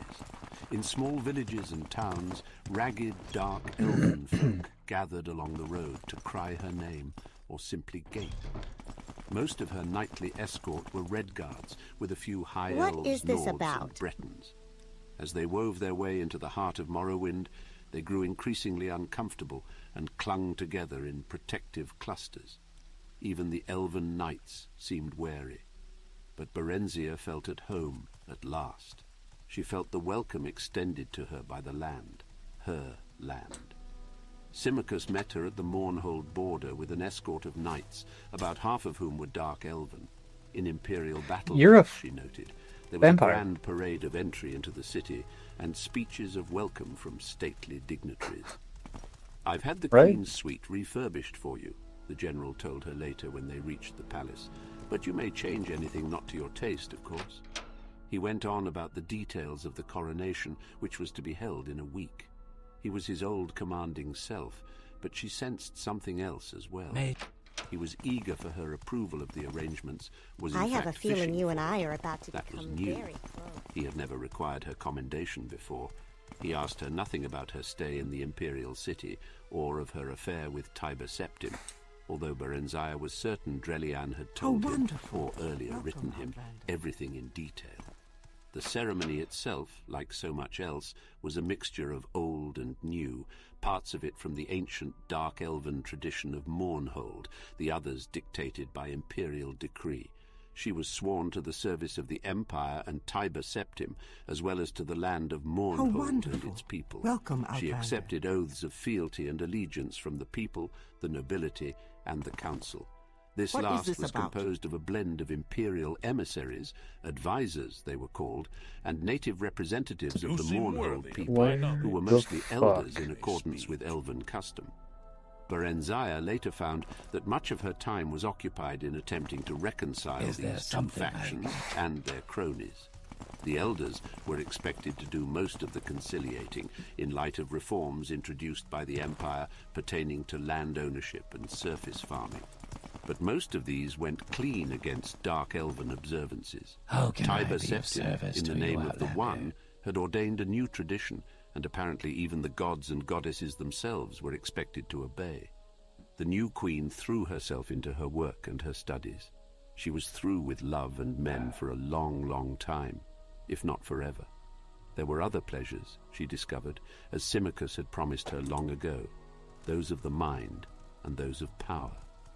She developed, surprisingly, for she had always rebelled against her tutors at the Imperial City, a deep love for Dark Elven history and Where the fuck else would it be? a hunger to know more fully the people from whom she had sprung. She was gratified to learn that they had been proud warriors and skilled craftsmen and cunning mages since time immemorial. Tiber Septim lived for another half-century, during which she saw him on several occasions as she was bidden to the Imperial City on one reason of state or another. He greeted her with warmth during these visits, and they even had long talks together about events in the Empire when opportunity would permit. He seemed to have quite forgotten that there had ever been anything between them more than easy friendship and a profound political alliance. He changed little as the years passed. Rumor had it that his mages had developed spells to extend his vitality, and that even the One had granted him immortality. Then one day a messenger came with the news that Tiber Septim was dead, and his grandson Pelagius was now emperor in his place. They had heard the news in private, she and Symmachus. The sometime imperial general, and now her trusted prime minister, took it stoically, as he took most everything. Damn. Somehow it doesn't seem possible, Berenziah said. I told you. Aye, it's the way of humans. They are a short-lived people. It doesn't really matter. His power lives on, and his son now wields it. You called him your friend once. Do you feel nothing? No grief? He shrugged. There was a time when you called him somewhat more. What do you feel, Berenziah? They had long ago ceased to address each other in private by their formal titles. Emptiness. Loneliness, she said. Then she too shrugged. But that's not new. I know, he said softly, taking her hand. Berenziah. He turned her face up and kissed her. The act filled her with astonishment. She couldn't remember his ever touching her before. She'd never Are you guys thought of fighting him me? that way. No. And yet, I don't think so. undeniably, an old familiar warmth Maybe? spread through her. She'd forgot 10 how good it felt, that warmth. Why are you guys fighting Not me? the scorching heat she'd felt with Tiber Septim, but the What the comforting, fuck? robust ardor she somehow associated with... Why? With Straw. You didn't tell me I couldn't be here. Poor Straw. She hadn't thought of him in so long. You didn't even say He'd be anything. middle-aged now if he was still alive. Probably with a dozen children, she thought affectionately, and a hearty wife who hopefully could talk for two. Marry me, Berenzia, Simicus was saying. He seemed to have picked up her thoughts on marriage, children, wives. I've worked and toiled and waited long enough, haven't I? Marriage, a peasant with peasant dreams. The thought appeared in her mind, clear and unbidden. Hadn't she used those very same words to describe straw so very long ago? And yet, why not? If not Simicus, who else? Many of the great noble families of Morrowind had been wiped out in Tiber Septim's Great War of Unification before the treaty. Dark Elven rule had been restored, it was true, but not the old, not the true nobility. Most of them were upstarts like Simicus. Why are you your dreamer still? Not even half as good or deserving as he was. Dagoth is He had risen. fought to keep No, House Dagoth's dead. You will tail die. when their so-called councillors would have picked at its bones, sucked them dry as Ebonheart had been sucked dry. He'd fought for Morrowind, fought for her, while she and the kingdom grew and thrived. She felt a sudden rush of gratitude and undeniably affection. He was steady and reliable. Look at your cool clothes. Served her well and loved her well. Why not, she said, smiling, and took his hand and kissed him. The union was a good one in its political as well as personal aspects. While Tiber Septim's grandson, the Emperor Pelagius Septim, viewed her with a jaundiced eye, his trust in his father's old friend was absolute. Simicus, however, was still viewed with suspicion by Morrowind's stiff-necked folk, chary at his peasant ancestry and his close ties to the Emperor. Fuck. But the Queen was quite unshakably popular. The Lady Berenzia is one of our own, it was whispered, held captive as we. Berenzia felt content. There was work and there was pleasure.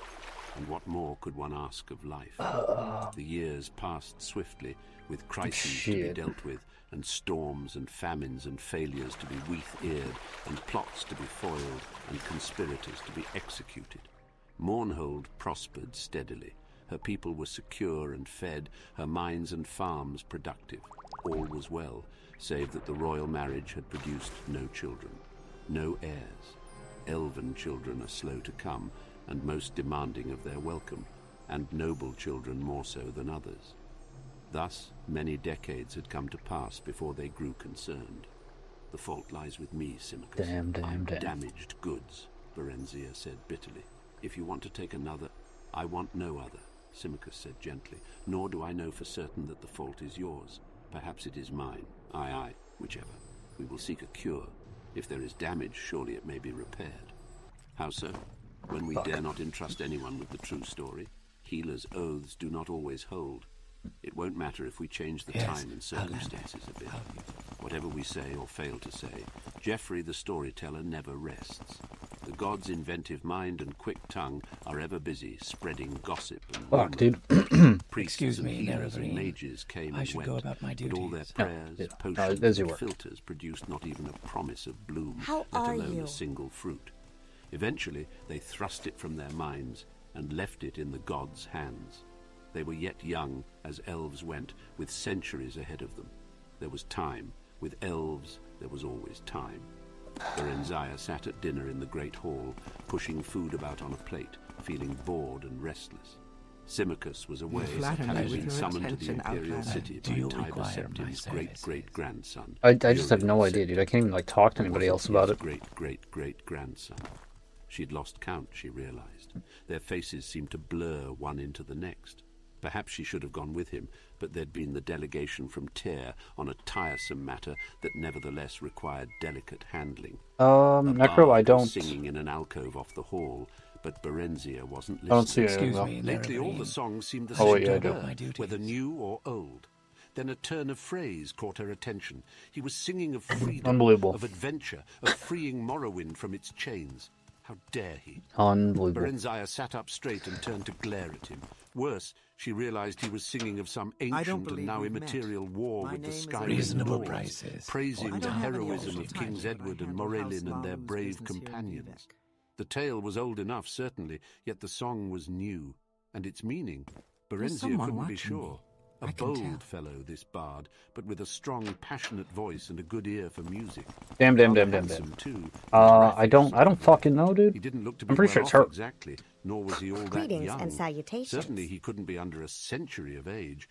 Why hadn't she heard him before, or at least heard of him? Who is he? She inquired of a lady-in-waiting. The woman shrugged and said, Calls himself the Nightingale, milady. No one seems to know anything about him. Bid him speak with me when he has done. The man called the Nightingale came to her, thanked her for the honour of the Queen's audience and the fat purse she handed him.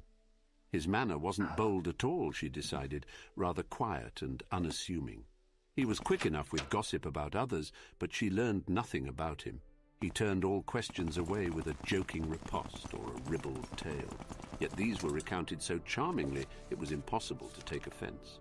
My true name? Milady, I am no one. No, my parents named me no one.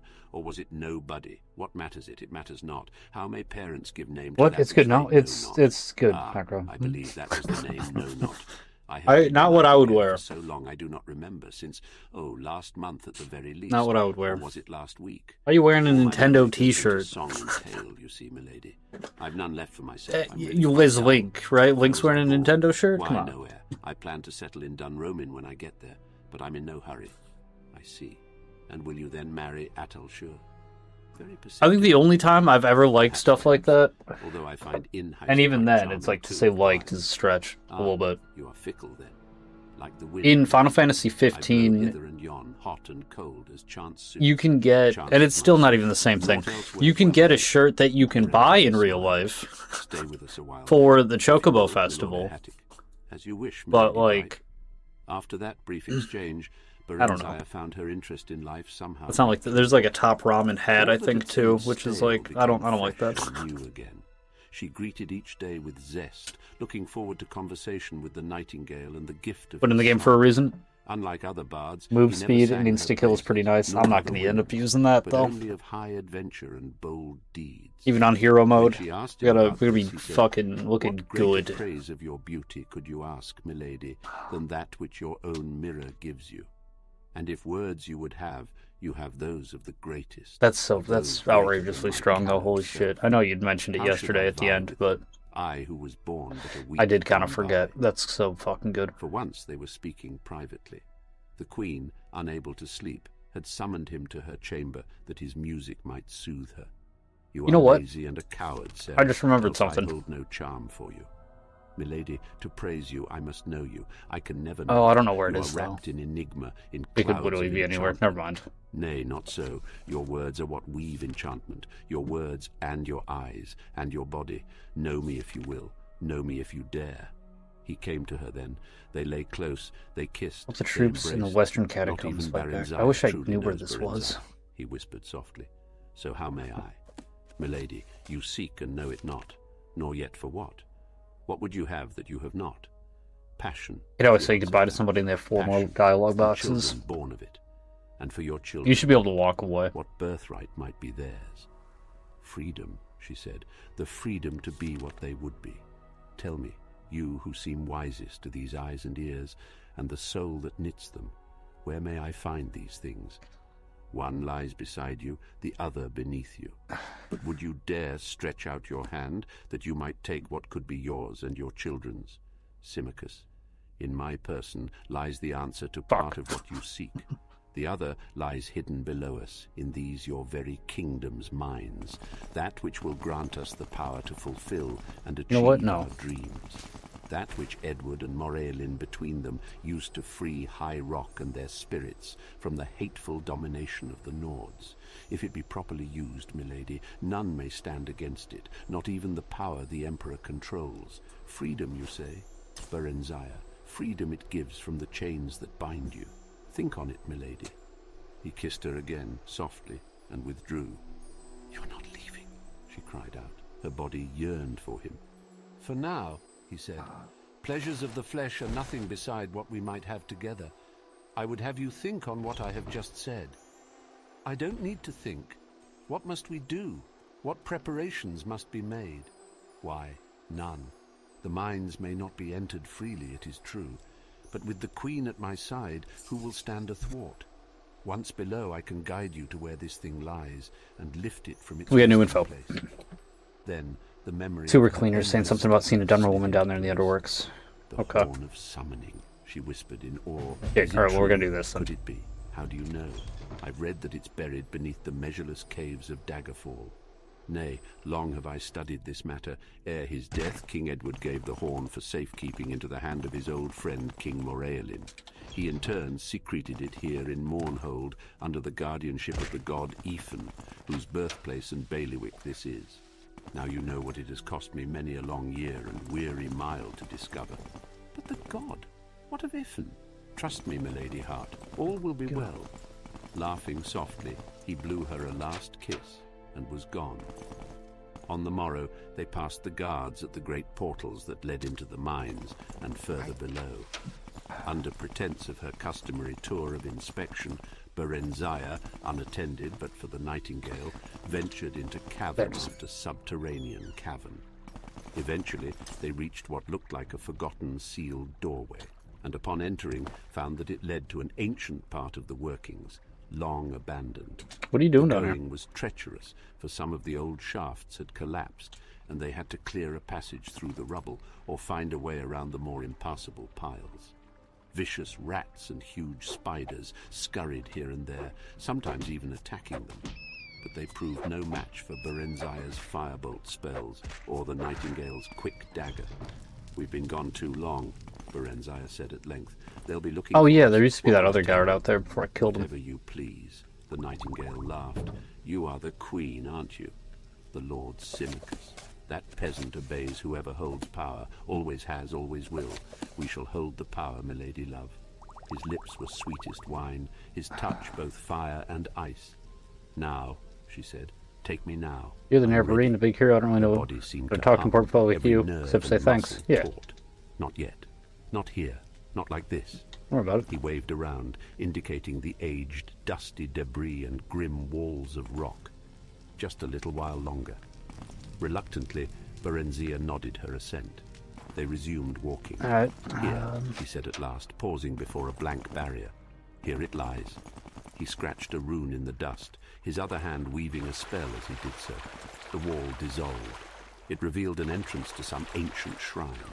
In the midst stood a statue of a god, hammer in hand, poised above an adamantium anvil. By my blood, Ethan, the Nightingale cried, I bid thee waken. Moraylin's heir of Ebonheart am I. Might have just been a dreamer, right? Is it this? Is it her? At Morrowind, No, she's not in armor, though. With all of Elvendom in dread peril of their selves and souls, release to me that guerdon which thou guardst. Now I do bid thee strike.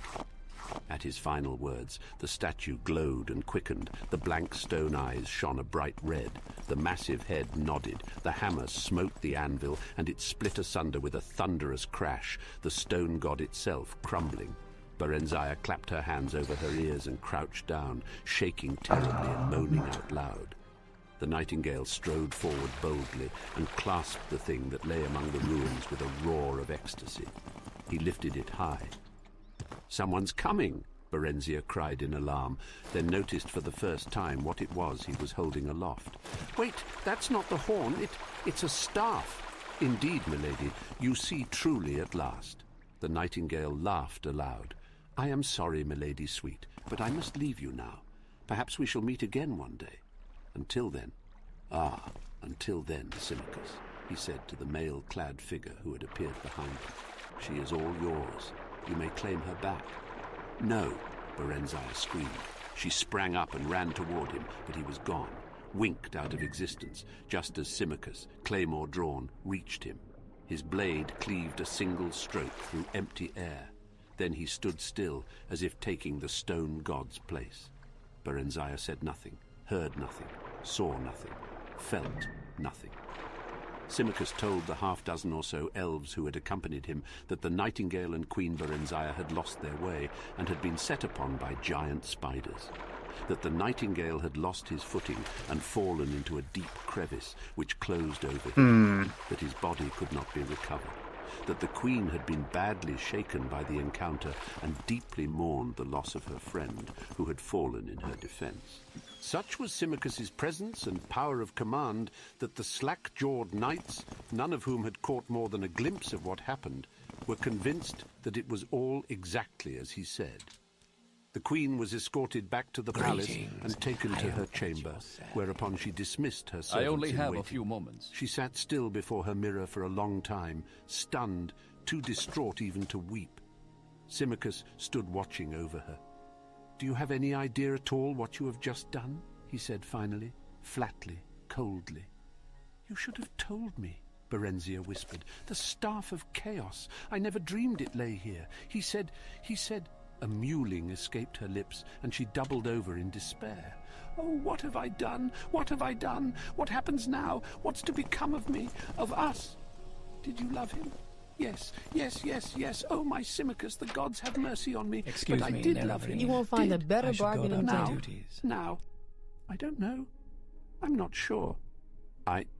Symmachus's hard-lined face softened slightly, and his eyes glittered with new light, and he sighed.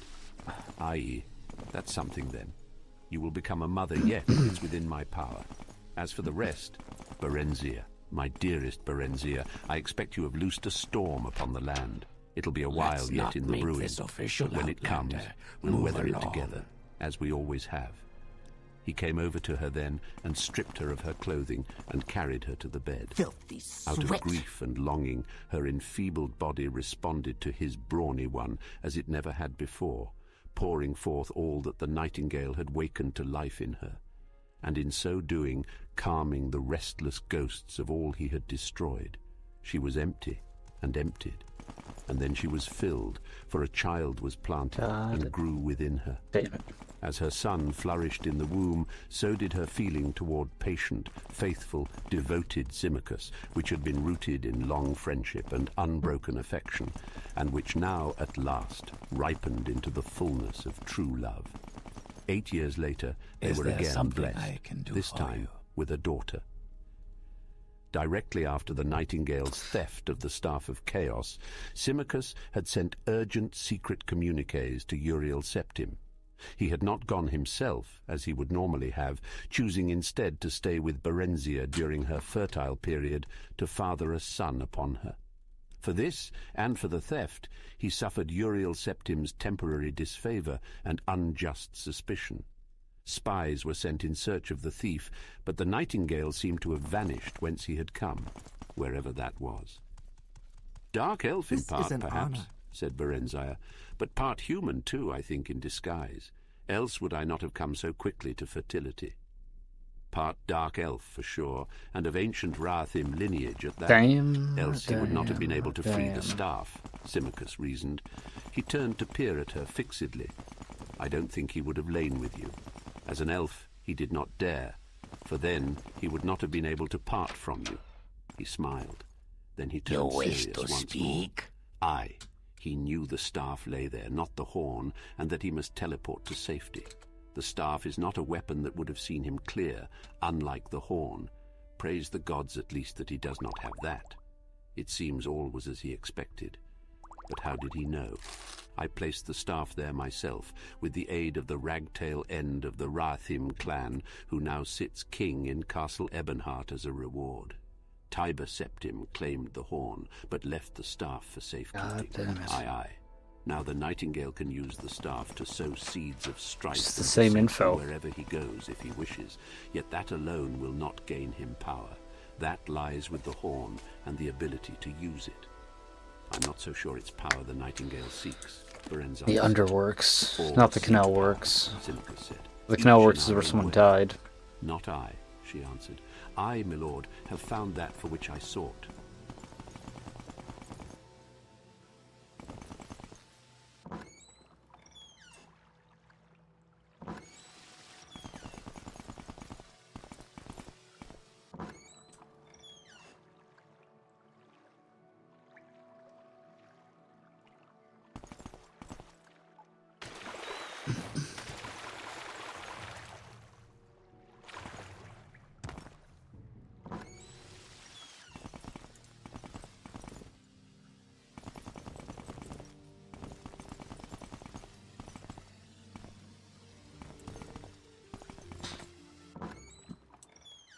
Where does this one go then?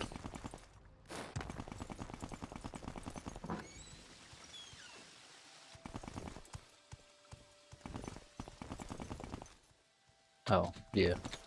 The other side of this. How may I help you, citizen? What words do you have?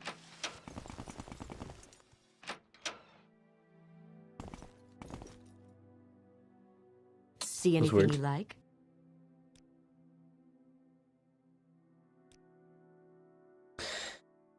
Vacation package and everything planned out. It should be soaking in the Chanic sun, not stuck at the bottom of some dingy floating temple. But business has been just so terrible with the blight storms and whatnot. If I close shop, I'll be up to my eyes in debt by the time I reopen. That makes my ticket and reservation just 1,000 septim bits of kindling. But what can I do? I can buy it. The package, the vacation package. You could. That'd be great. The package wasn't cheap, though. It includes a passage. You go from Anvil to Charich. Well, it's a 7-day stay at the Sunset Hotel. I can't part with it for less than, say, 1,500 septims. I'd ask for more, but I like you. And I think you deserve a vacation, too. We'll take it. Cool. Where is Anvil? One of the largest cities in the western... Let's go. I guess we're gonna go do this, because I don't know where the fuck this goddamn person is. We can look around a little bit more, but...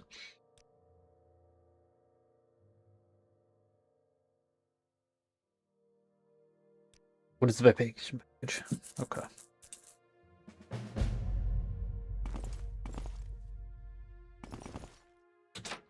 I mean, a vacation does sound nice. We gotta solve this case, though. We can go on vacation after we solve the mystery.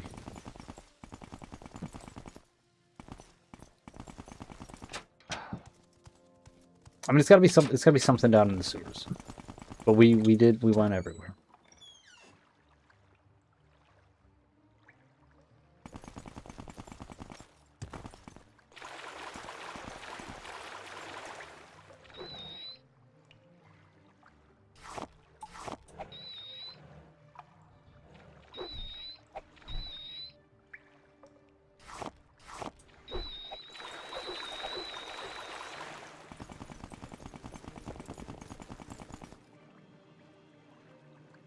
You haven't seen this woman?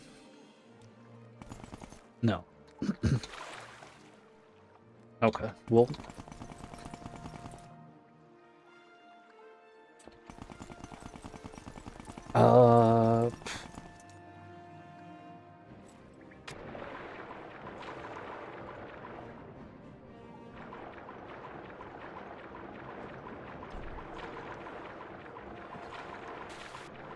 Could we be missing something? It doesn't really look like it. I don't know, man. It just doesn't really fucking look like it. Other than, yeah, this place, but we already cleared this out. This did not have a Dunmer woman and a whatever. I don't even remember what was in here. Daedra worshippers.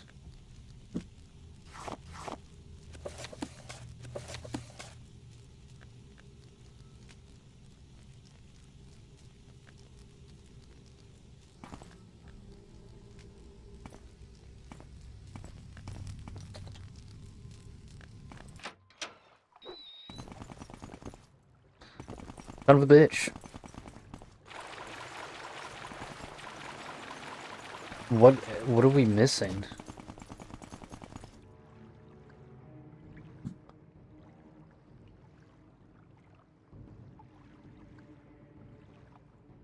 I mean, she's wearing netch leather.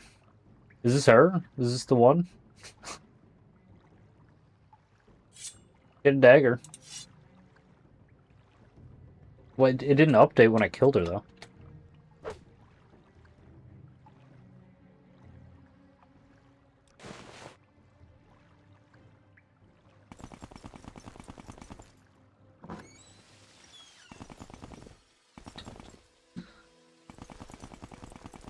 I don't know. I mean, I feel like that was her. That was a Daedra, or a netch leather. Oh, no weakness or in the dungeon. I don't know.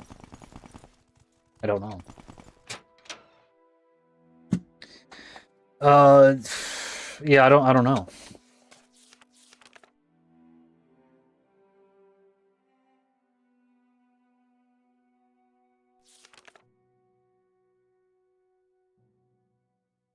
Western coast of Tamriel.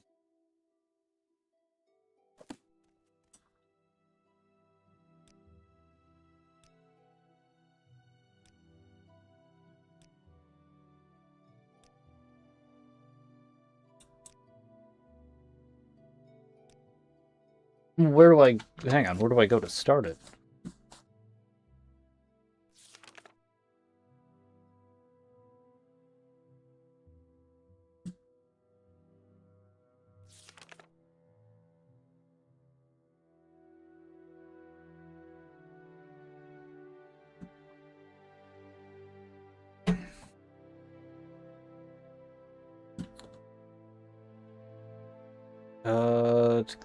Titus Corlix and Old Ebonheart. Okay. Old Ebonheart. That's gotta buy a regular Ebonheart, right? Yeah. Well, it's over there anyways.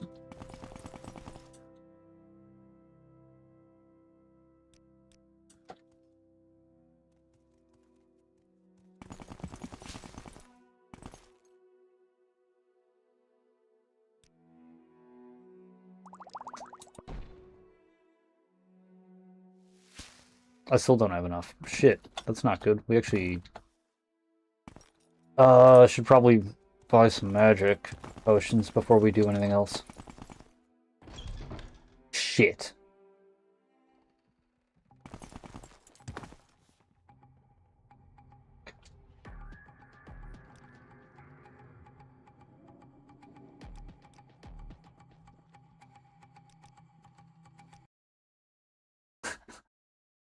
God damn it. I completely forgot about that. I mean, I didn't completely forget about it, but I did. Let me think about it. We're best friends. I'm like ready to take you on the vacation with me, actually.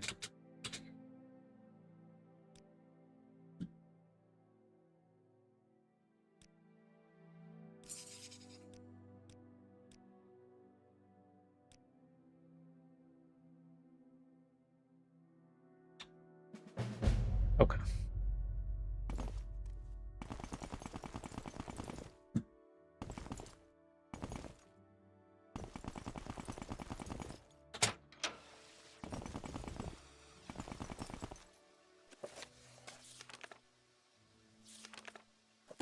Yeah, I don't know. The Dummer's dead down there still, right? Yeah.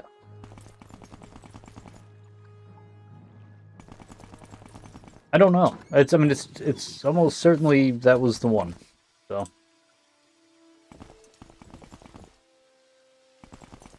Yeah, I don't know. Yes, citizen. Because I have those other quests that I'm pretty sure are fucked up, and by fucked up I mean they didn't update. Could be wrong, but that's like the fourth one that's had that happen. I kind of think it's nothing I can really do about it.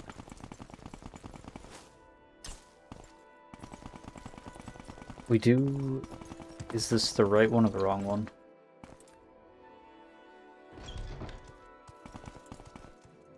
Wait, no, this was still wrong though, because this is the waste.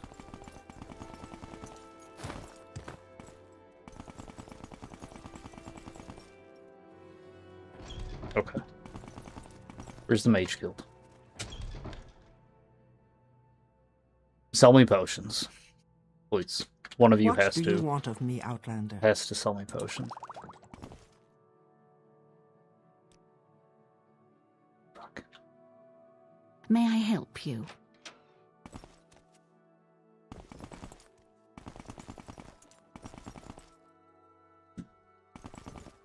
None of you are alchemists?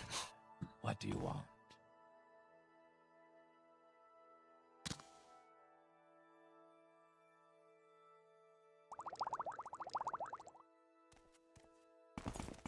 I mean, if you would just sell them to me, I wouldn't have to steal them.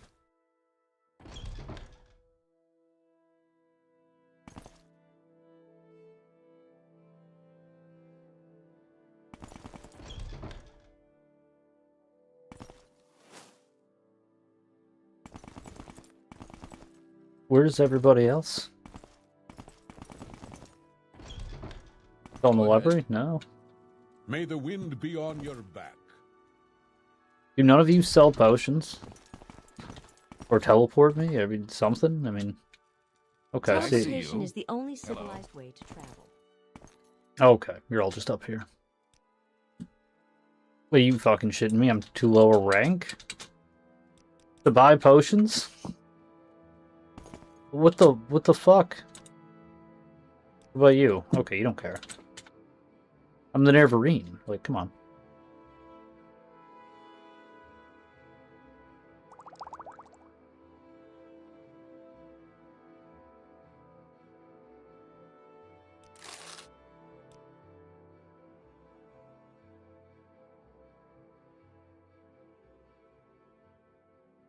You Stockton even.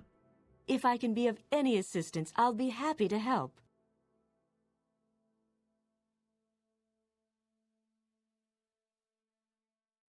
Damn. That's not enough. Do you want something from me? That is just not enough. Do you want something?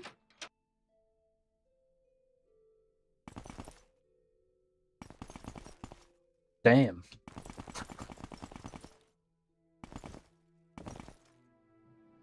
Greetings.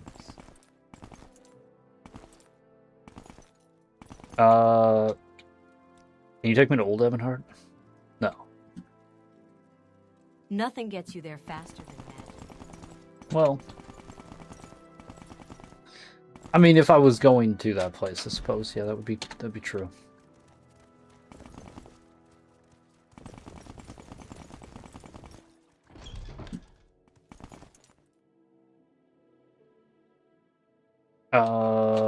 You seem to be doing all right for yourself. What can I do for you? You have orders? Did I get orders from you? No moving with the dagger? No.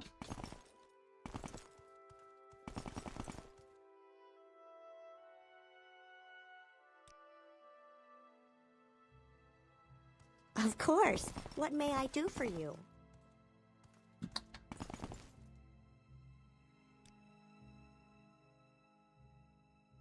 Have you any news?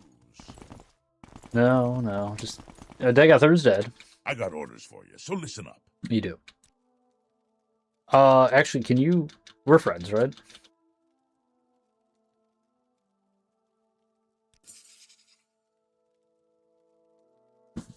So you'd have the ring, but he's a liar. Go find him. No, wow, Luke. Is this the orders you have for me?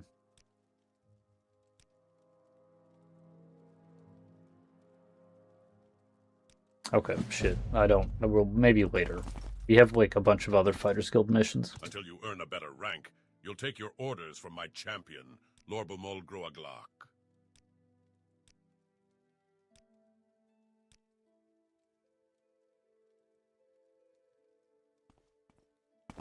Okay.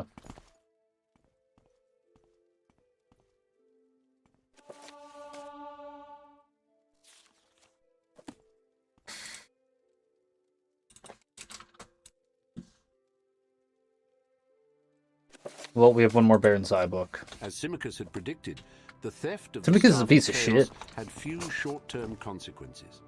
The current emperor, Uriel Septim, sent some rather I mean, we knew that from messages page 1, but expressing shock still. and displeasure at the staff's disappearance, and urging Symmachus to make every effort to locate its whereabouts and communicate developments to the newly appointed imperial battle mage, Jagger Tharn, in whose hands the matter had been placed. Tharn! Symmachus thundered in disgust and frustration as he paced about the small chamber where Berenzia, now some months pregnant, was sitting serenely embroidering a baby blanket. Jaeger Tharn indeed. Aye, I wouldn't give him directions for crossing the street, not if he were a doddering old blind sot. What have you against him, love? I just don't trust that mongrel elf. Part dark elf, part high elf, and part the gods only know what. All the worst qualities of all his combined bloods, I'll warrant. He snorted. No one knows much about him. Claims he was born in southern Valenwood, of a wood-elven mother. Seems to have been everywhere since. Berenzia, sunk in the contentment and lassitude of pregnancy, had only been humouring Symmachus thus far. But now she suddenly dropped her needlework and looked at him. Something had piqued her interest. Symmachus, could this Dagoth have been the nightingale, disguised? Symmachus thought this over before replying. Nay, my love, human blood seems to be the one missing component in Tharn's ancestry. To Symmachus, Berenzia knew that was a flaw. Her husband There's just weird lighting, despised maybe. elves as Steam. lazy thieves and high elves as effete intellectuals, but he admired humans, especially May I Bretons, for their combination of pragmatism, intelligence, and energy. The Nightingales of Ebonheart of the Rathim clan, House Lara, Soak the bone, come sit by the fire, warm yourself. Have some hot seaweed soup for us to share. Brings you to my humble highland. Ebonheart was jealous that the staff was laid here when I have to leave, I guess. took the horn of summoning from us. No, it's right. Sit down. Have some soup. You're welcome. A little. The rivalry between Ebonheart and Mournhold reached back almost to the dawn of Morrowind's history. Once the two nations had been won, all the lucrative mines held in fief by the Rathims, whose nobility retained the high kingship of Morrowind. Ebonheart had split into two separate city-states, Ebonheart and Mournhold, when Queen Leanne's twin sons, grandsons of the legendary King Morrailin, were left as joint heirs. At about the same time, the office of High King was vacated in favour of a temporary war leader to be named by a council in times of provincial emergency. Who are you? Still, Ebonheart remained jealous of her prerogatives as the eldest city-state of Morrowind. First among equals was the phrase its rulers often quoted, and claimed that rightful guardianship of the Staff of Chaos should have been entrusted to its ruling house. Mournhold responded that King Morrailin himself had placed the staff in the keeping of the god Ethan, and Mournhold was unarguably the god's birthplace. Why not tell Dagoth of your suspicions then? Let him recover the thing. As long as it's safe, what does it matter who recovers it or where it lies? Symmachus stared at her without comprehension. It matters, he said softly after a while, but I suppose not that much. He added, certainly not enough for you to concern yourself further with it. You just sit there and tend to your... And here he smiled at her wickedly. Embroidery. Berenzia flung the sampler at him. It hit Symmachus square in the face, needle, thimble and all. In a few more months, Berenzia gave birth to a fine son, whom they named Helseth. Nothing more was heard of the Staff of Chaos or the Nightingale. If Ebonheart had the staff in its possession, they certainly I can't believe he had volumes 1 and 2. That's crazy. The years passed swiftly and happily.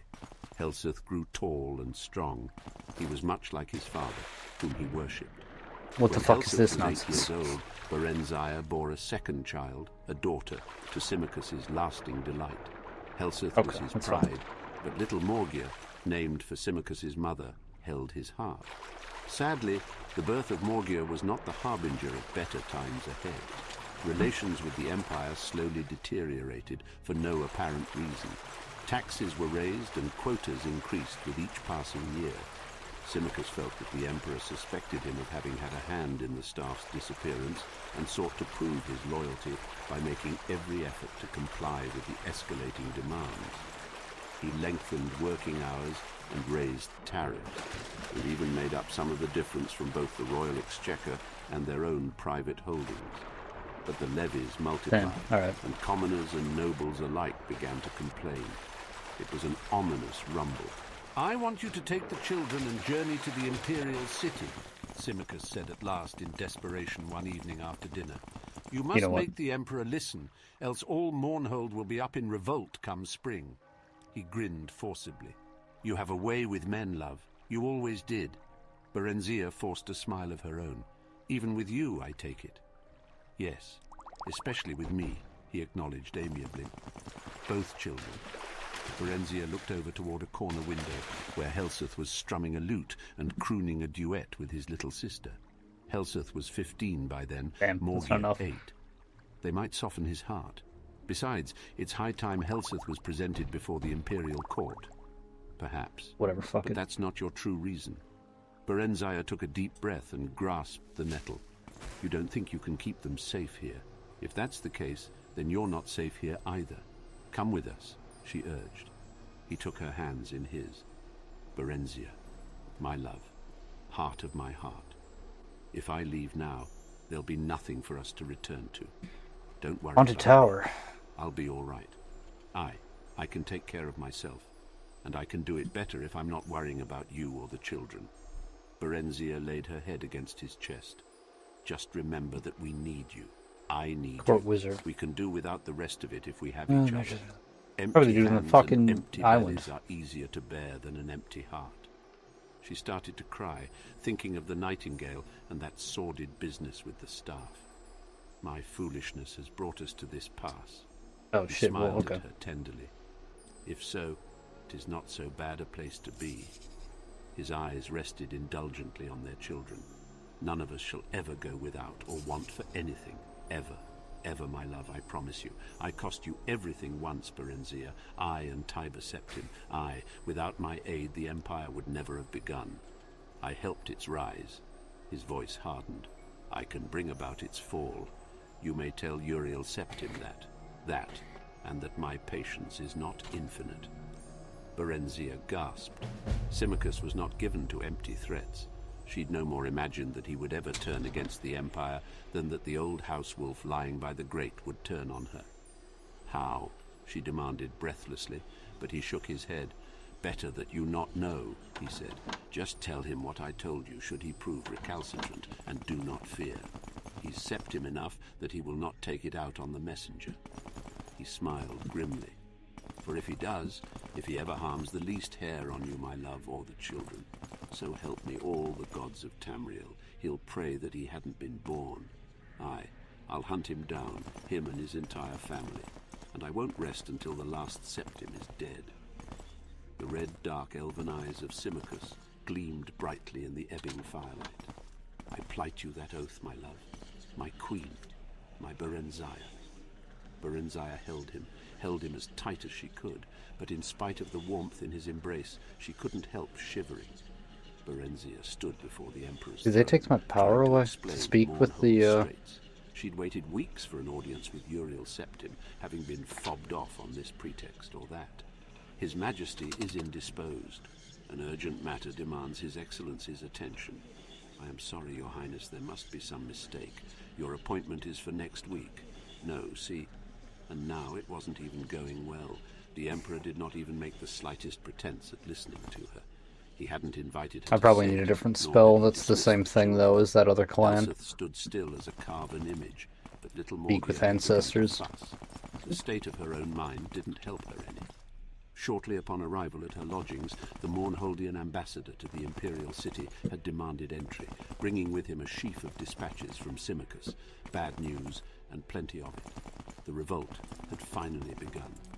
The peasants had organized around a few disgruntled members of Mornhold's minor Serve the nobility, Emperor and were and the demanding Emperor's Symmachus law. step What are we down looking for? and hand over the Not reins this guy. of We're going to do that later. We gotta Only I want to go on the vacation. Guard and a handful of troops whose families had been retainers of Berenzia's house for generations stood between Symmachus and the rabble. Hostilities had already broken out, but apparently Symmachus was safe and still in control. Not for long, he wrote. He entreated Berenzia to try her best with the Emperor, but in any case she was to stay in the imperial city until he wrote to tell her it was safe to go back home with the children. She had tried to barge her way through the imperial bureaucracy, with little success. And to add to her growing panic, all news from Mornhold had come to a sudden stop.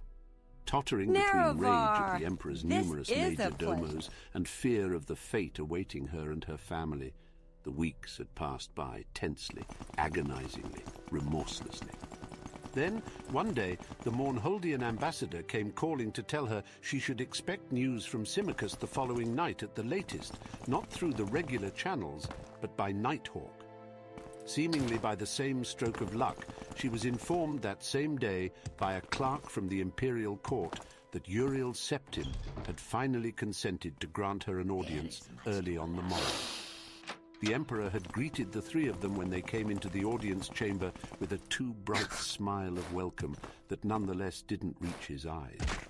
Then, as she presented her children, he had gazed at them with a fixed attention that was real, yet somehow inappropriate. What's this Berenzia regard? had been dealing with humans for nearly 500 years now, and had developed the skill of reading their expressions and movements that was far beyond what any human could ever perceive. Try as the Emperor might to conceal it, there was hunger in his eyes, and something else. Regret? Yes, regret. But Don't why? press your luck. He had several fine children of his own. Why covet hers? And why look at her with such a vicious, however brief, Is there yearning? something I can do? Perhaps he had tired of his consort. Humans were notoriously, though predictably, inconstant. After that one long, burning glance, his gaze had shifted away as she began to speak. It's probably of the her dark, mission so. and the violence that had erupted in Mournhold. He sat still as stone throughout her entire account. Puzzled at his inertia and vexed no end, Berenzia stared into the pale, set face, looking for some trace of the Septims she'd known in the past. She didn't know Uriel Septim well, having met him once when he was still a child, and then again at his coronation 20 years later. Twice, that was all. He'd been a stern and dignified presence at the ceremony, even as a young adult, yet not icily remote, as this more mature man was. In fact, despite the physical resemblance, he didn't seem to be the same man at all. Not the same, yet something about him was familiar to her, more familiar than it should be. How does it Some feel trick to of be famous, posture or Nerevarine? gesture. I don't mean Suddenly to be a she bore. felt very I know hot, you hear it all as the if time. lava had been poured over her. Illusion. She had studied the arts of illusion well since the Nightingale had deceived her so badly. She had learned to detect it, and she felt it now as certainly as a blind man could feel the sun on his face. Illusion. But why? Her mind worked furiously, even as her mouth went on reciting details about Mournhold's troubles. Vanity. Humans were oft as ashamed at the signs of aging as elves were proud to exhibit them. Yet the face Uriel Septim wore seemed consistent with his age. Berenzia dared use none of her own magic. Even petty nobles had means of detecting magicka, if not actually shielding themselves from its effects within their own halls. The use of sorcery here would bring down the Emperor's wrath as surely as drawing a dagger would. Magic. Illusion. Suddenly she was brought to mind of the Nightingale. And then he was sitting before her. Then the vision changed, and it was Uriel Septim. He looked sad, trapped, and then the vision faded once more. Okay. Time for vacation. Sat in his place well, we like listen to our book. And yet unlike. I'm ready. Pale skin, bloodshot eyes, elven ears, and about him a fierce glow of concentrated malice, an aura of eldritch energy, a horrible, destructive shimmer. This man was capable of anything. And then once again she was looking into the face of Uriel Septim. How could she be sure she wasn't imagining things? Perhaps her mind was playing tricks. Come on, I haven't got all day, She felt a sudden, you know. vast weariness, as if she'd been carrying a heavy burden too long and too far. She decided to abandon her earnest narrative of Mournhold's ills, as it was quite plainly getting her nowhere, and switch back to pleasantry. Pleasantry, however, with a hidden agenda. Okay. Do you remember, sire? Symmachus and I had dinner with your family shortly after your father's coronation. You were no older than tiny Morgia here. We were greatly honored to be the only I'm just gonna guests mark that this. evening, This is like except for your best friend. I guess I don't know what I thought it was gonna be, but Ah, yes, the Emperor said, smiling cautiously, very cautiously. I do believe I recall that. I mean, we can be here. We can Justin walk were around, such check shit friends, out. Your Majesty. Why not? I was wouldn't have to told mark he it right died away. I not probably long should. after. A great pity. Plan on marking Indeed, something here, I though. still do not like to speak of him. His eyes turned blank, or blanker, if it had been possible. As for your request, milady, we shall take it under advisement and let you know. Berenzia bowed, as did the children. A nod from the Emperor dismissed them, and they backed away from the imperial presence. She took a deep breath when they emerged from the throne room. Justin had been an imaginary playmate, although young Uriel had insisted a place be set for Justin at every meal. Not only that, Justin, despite the boyish name, had been a girl. Symmachus had kept up the joke long after she had gone the way of imaginary childhood friends, inquiring after Justin's health whenever he and Uriel Septim met. Okay, it's just like a port town. To in as mock-serious a fashion. The last Berenzia had heard of Justin several years ago, the Emperor had evidently joked elaborately to Symmachus that she had met an adventurous though incorrigible Khajiit youth, married him, and settled down in Lillandril to raise fire ferns and mugworts. The man sitting on the Emperor's divan was not Uriel Septim, the Nightingale. Could it be? Yes. Speak freely, yes. friend. A chord of recognition rang through her, and Berenzia knew she was right. It was him. It was the Nightingale, masquerading as the Emperor. Symmachus had been wrong, so wrong. What now? She wondered frantically. How can I become of Uriel Septim? And that other dude. What did it mean for her and Symmachus and all of Mornhold? Thinking back, Berenzia guessed that their troubles were due to this false emperor, this nightingale-spawned glamour, or whatever he really was. He must have taken Uriel Septim's place shortly before the unreasonable demands on Mornhold had begun. That would explain why we ever need to travel. Deteriorated for so long, as humans reckoned time, long after her disapproved liaison with Tiber Septim. The Nightingale knew of Symmachus' famed loyalty to, and knowledge of, the Septim house, and was effecting a preemptive strike. It was over there. If that were the case, they were all in terrible danger.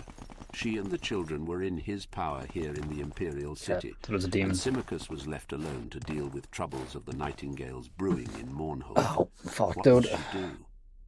Berenzia impelled the children ahead of her, a hand on each shoulder, trying to stay cool. I see I stand in good her ladies in waiting and what personal knights escort trailing behind. Finally, they reached their waiting carriage.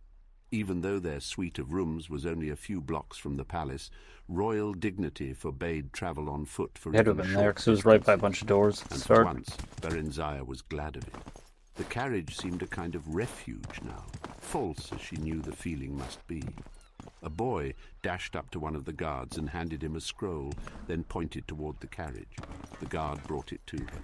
The boy waited, eyes wide and shining. The epistle was brief and complimentary. You seem like and simply very good inquired company. if King Eadwire of Wayrest, of the province of High Rock, might be granted an audience with the famed Queen Berenzia of Morn. Who doesn't know about the vacation package? Heard much of her, and would be pleased to make her. We want to speak to Saskrill over in Marina. Berenzia's first impulse was to refuse. She wanted only to leave this city. Certainly she had no inclination toward any dalliance. All the stock southeast, walk around the tower, she looked up, frowning, your boat from the one bridge. Of the guards said, "Lady, I know the boy her. says Okay. his master awaits your reply yonder." She looked in the direction indicated and saw a handsome elderly man on horseback, surrounded by a half-dozen courtiers and cavaliers. He caught her eye and bowed respectfully, taking off a plumed hat. "Very well," Berenzia said to the boy on impulse. "Tell your master he may call on me tonight, after the dinner hour." How delightful. King Eadwire Welcome. looked polite and grave and rather worried, but not in the least love-struck. At least that was something, she thought pensively. Berenzia stood at the tower window, waiting. She could sense the familiar's nearness, but though the night sky was clear as day to her eyes, she could not yet see him. Then, suddenly, he was there, a swift-moving dot beneath the wispy night clouds. Oh, one of those tourists. A few Show me more the ticket. minutes, Take you and the to great Nighthawk Turret. finished its descent, wings folding, talons reaching for her thick leather armband. She carried the bird to its perch, where it waited, panting, as her impatient fingers felt for the message secured in a capsule on one leg.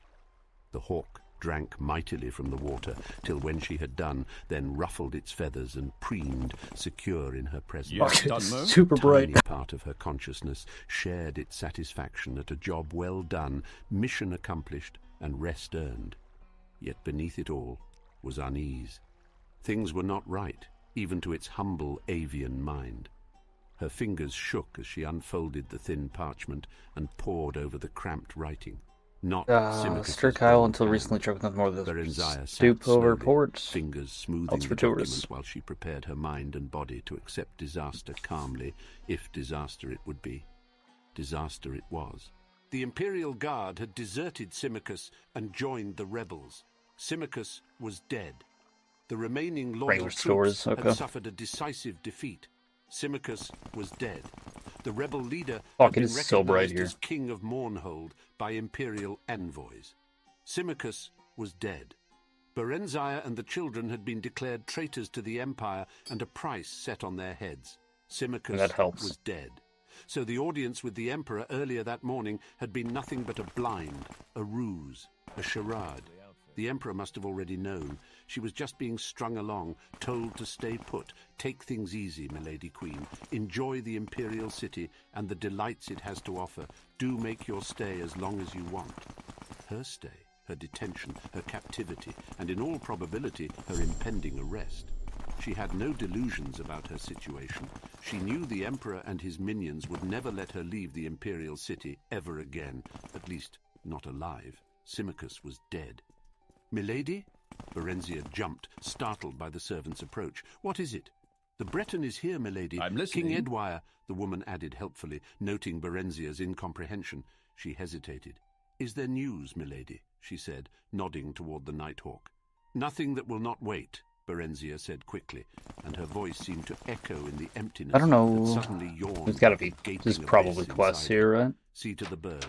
She stood up, smoothed her gown, and prepared to attend on her royal visitor. I don't know what's She felt I just numb. friendly side. Numb Glory as the and stone honor, walls Emperor. around her. Numb as the quiescence I mean, I'm on of the vacation night now, air. right? Numb as a lifeless corpse.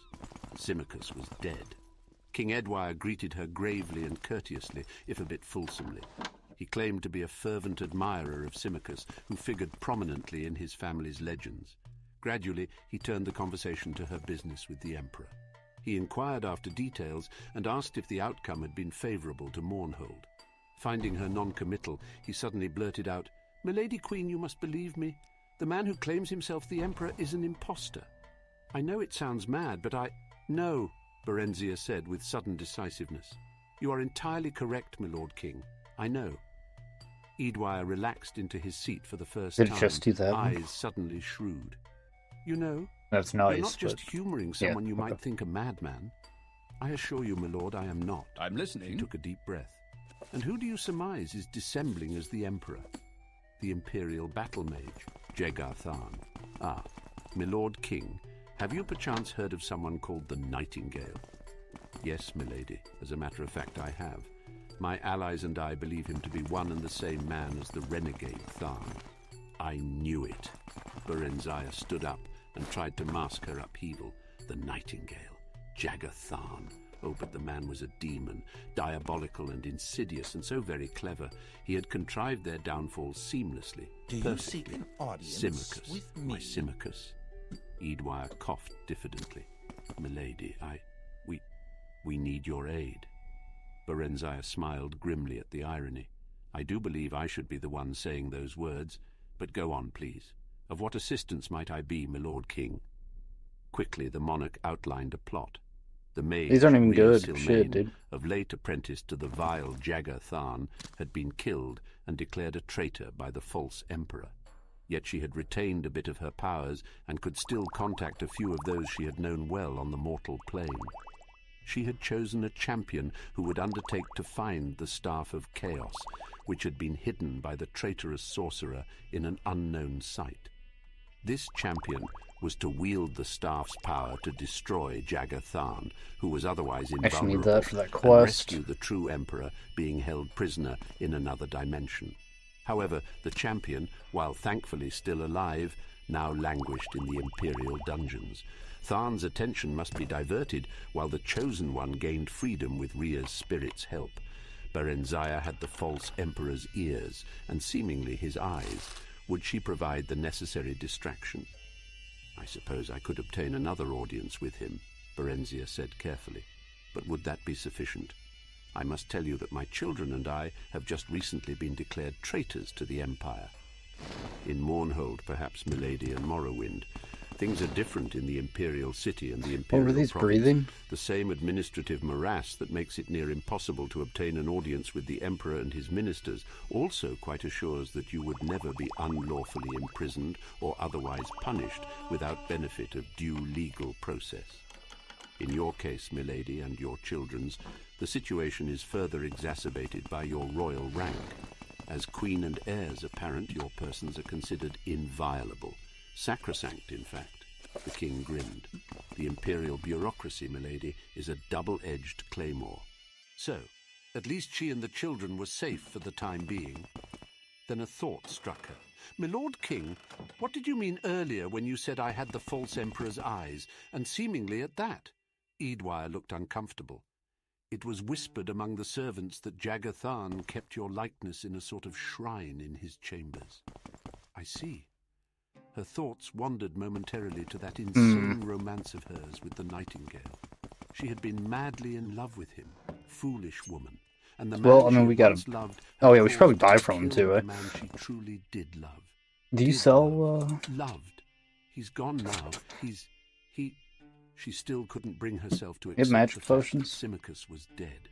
But even if he is, she told herself firmly, my love is alive and remains. He would always be with her, as would the pain of living the rest of her life without him, the pain of trying to survive each day, each night, without his presence, his comfort, his love. The pain of knowing he would never see his children grow into a fine pair of adults who would never know their father, how brave he was, how strong, how wonderful, how loving, especially little Morgia. Symmachus was a bad guy, though. For all you have done to my family, Nightingale, you must die. I mean, Nightingale also a bad guy, but like, you know, come on. Edwire's words broke into her thoughts. What? Does what surprise me? Your likeness, in Tharn's room. Oh. Her features set imperturbably. Yes and no. Edwire could see from her expression that she wished to change the subject. He turned once again to their plans. Our chosen one may need a few days to escape, milady. Can you gain him a bit more time? If I can be of any assistance, you trust me in this, milord king. Why? We are desperate, milady. We have no choice. But even if we did, why, yes. Yes, I would trust you. I do trust you. Your husband has been good to my family over the years. The Lord Symmachus is dead. What? Berenzia related the recent events quickly and coolly. Milady, Queen, but how dreadful. I'm so sorry. For the first time, Berenzia's glacial poise was shaken. In the face of sympathy, she felt her outward calm start to crumble. She gathered her composure and willed herself to stillness. I feel like circumstances, milady. maybe just looking in the wrong places. Nay, good milord. What is this Under about? the circumstances, I must do what I may to avenge myself upon the murderer of my children's father.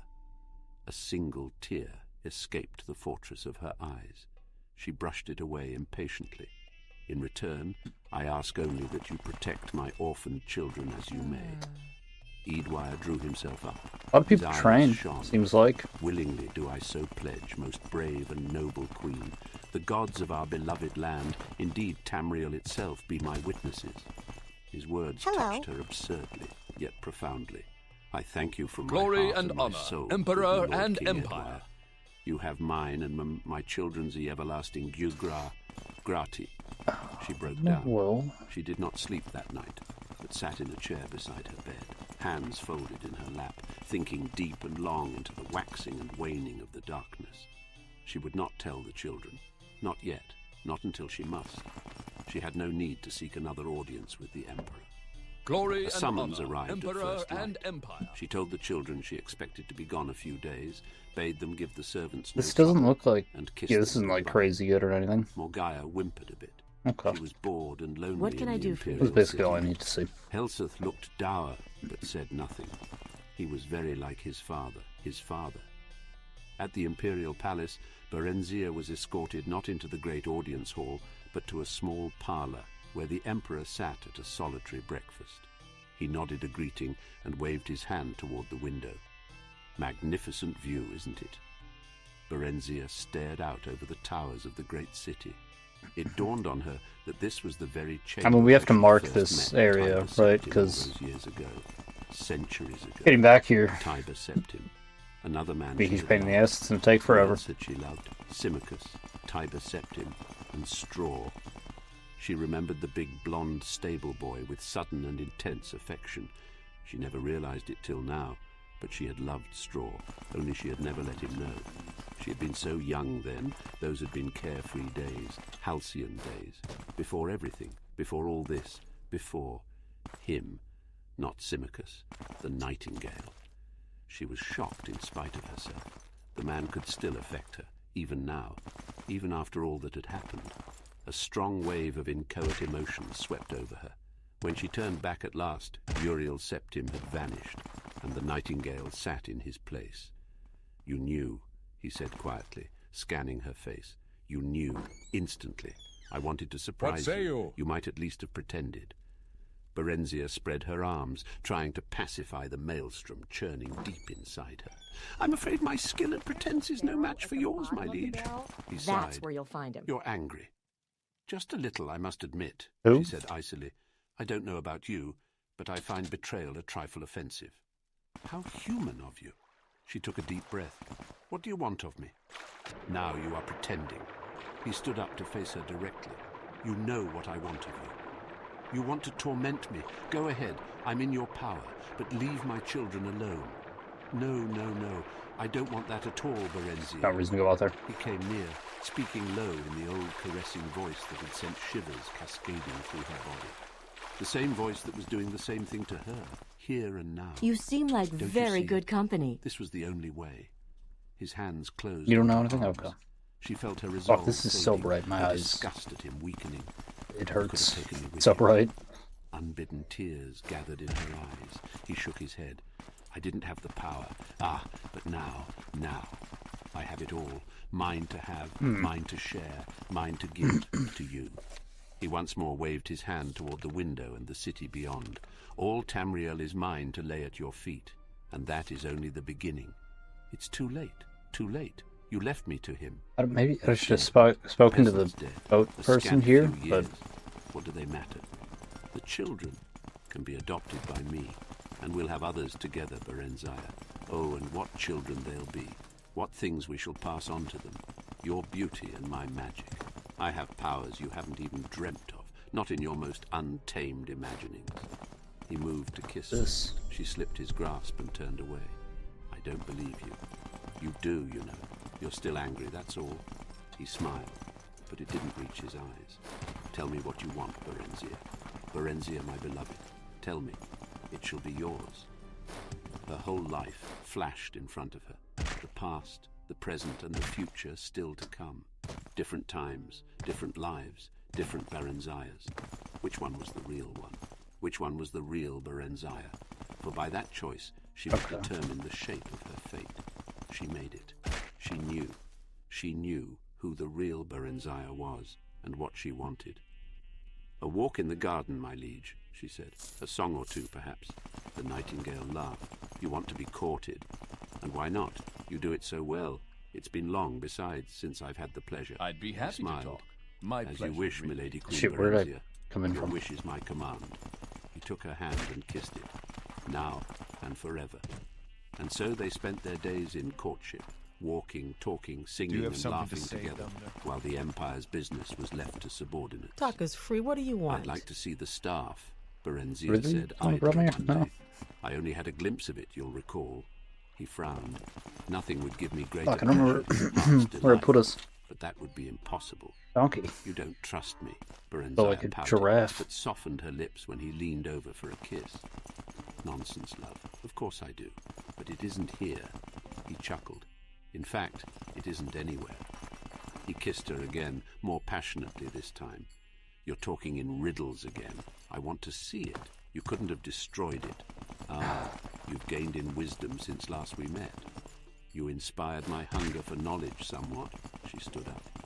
The Staff of Chaos can't be destroyed, and it can't be removed from Tamriel, not I don't without remember the where direst consequences who brought to us the here. land itself.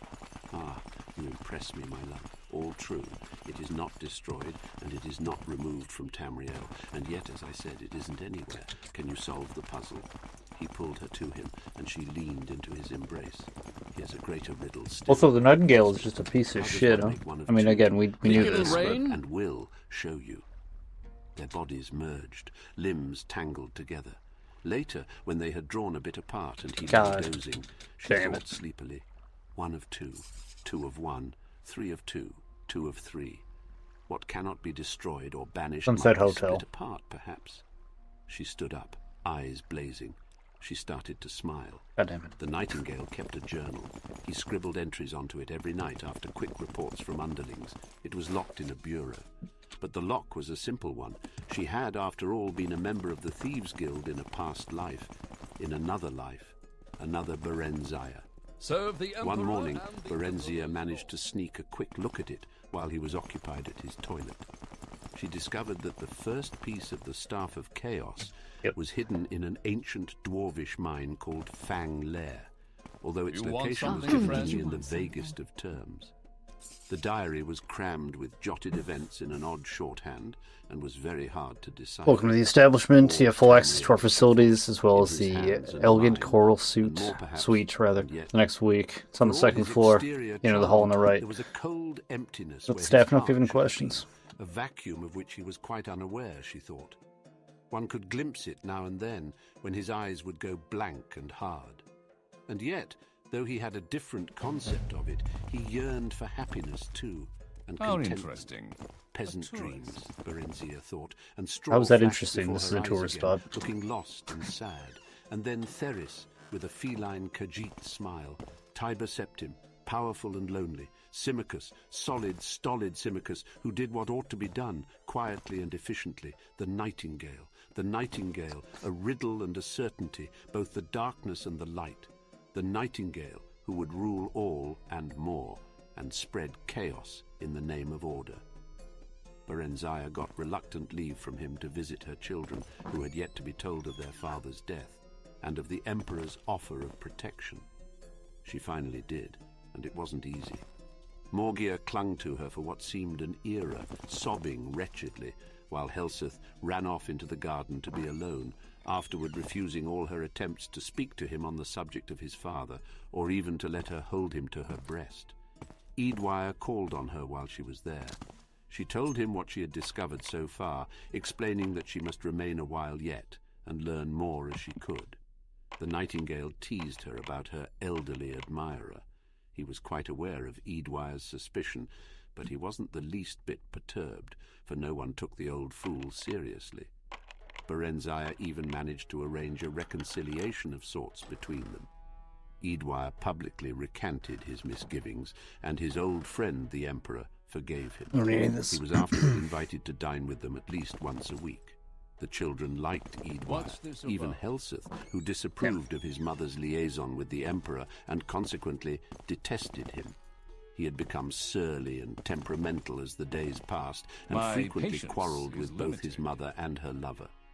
Eadwire was not happy with the affair either, and the Nightingale took great delight at times in openly displaying his affection for Berenzia just to nettle the old man. They could not marry, of course, for Uriel Septim was already married. At least, not yet. The Nightingale had exiled the Empress shortly after taking the Emperor's place, but had not dared harm her. She was given sanctuary by the Temple of the One. It had been given out that she was suffering from ill health, and rumours had been circulated by the Nightingale's agents that she had mental problems.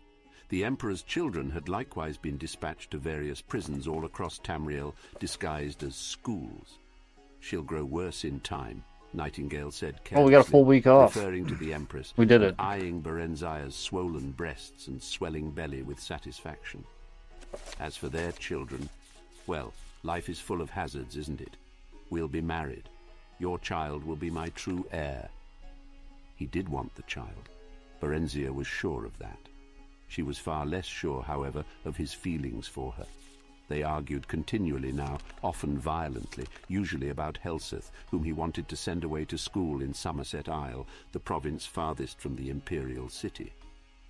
Berenzia made no effort to avoid these altercations. The Nightingale, after all, had no interest in a smooth, unruffled life. I have no idea how and far into besides, this we are. He thoroughly enjoyed making up afterward. Occasionally, Berenzia would take the children and retreat to their old apartment, declaring she wanted no more to do with him. But he would always come to fetch her back, and she would always let herself be fetched back. It was ineffable, like the rising and setting of Tamriel's twin moons. She was 6 months pregnant before I'm gonna be honest, I kind of thought we were going to run into more quests down here. Staff piece. An easy one, since every dark elf It's fine, knew where ultimately, that we Mount didn't. Dagoth We just got to was. explore the When she vacation next town a little quarrelled bit. There probably with are some Nightingale, quests. She simply left the city with Eadwire and rode hard for High Rock and Wayrest. The Nightingale was furious. I shouldn't have turned in my but there was ticket, because I'm little going to he lose could my do. room, but like, His whatever. assassins were rather inept. We're gonna mark and he this dared place. not leave his seat of power to pursue them in person. Nor could he openly declare war on Wayrest.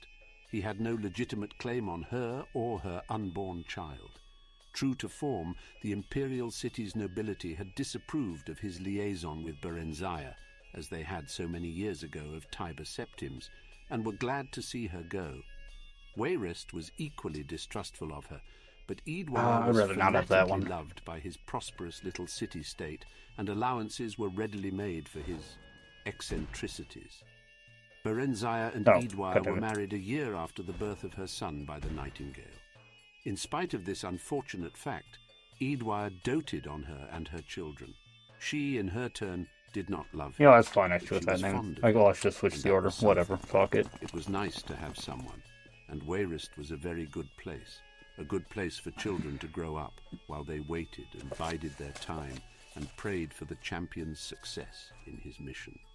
Berenzia could only hope that he wouldn't take very long, whoever this unnamed champion was. She was a dark elf, and she had all the time in the world, all the time, but no more love left to give, and no more hatred left to burn. She had nothing left, nothing but pain and memories, and her children. She only wanted to raise her family and provide them a good life, and be left to live out what remained of hers. She had no doubt it was going to be a long life yet, and during it she wanted peace and quiet and serenity of her soul as well as of her heart. Peasant dreams. That was what she wanted. That was what the real Berenzia wanted. That was what the real Berenzia was. Peasant dreams, pleasant dreams.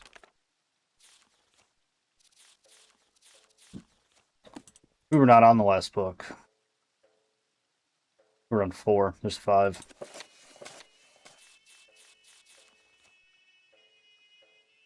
Or no, maybe we were on 5.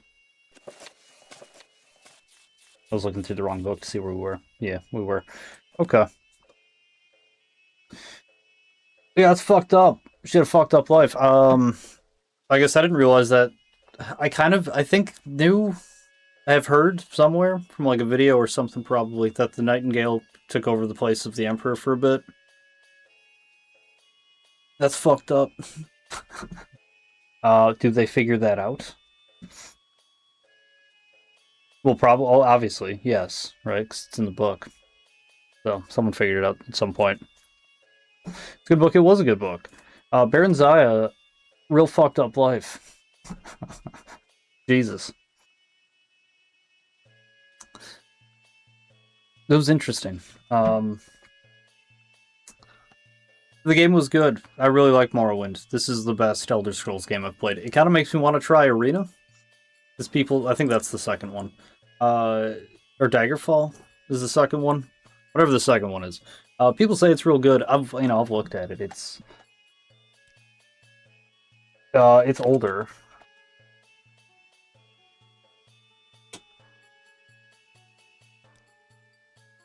Actually, we can get let's go to a fucking...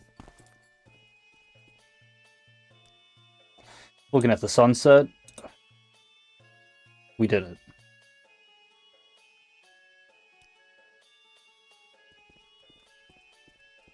Fucking seizure warnings every time I save the game, by the way. But, yeah, that looks nice. I don't know why I'm looking at like the picture of it. It's like it's right here. We need our fists up, though. I don't know why. Huge fucking mistake to have the magic. It's gonna do the flashing again.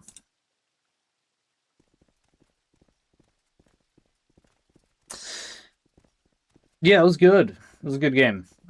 We still have to do the DLC. I'm gonna take a bit of a break with it, though. I kind of want to play Elder Scrolls 2. People say it's real good. It's an old game, like I said, for sure. But,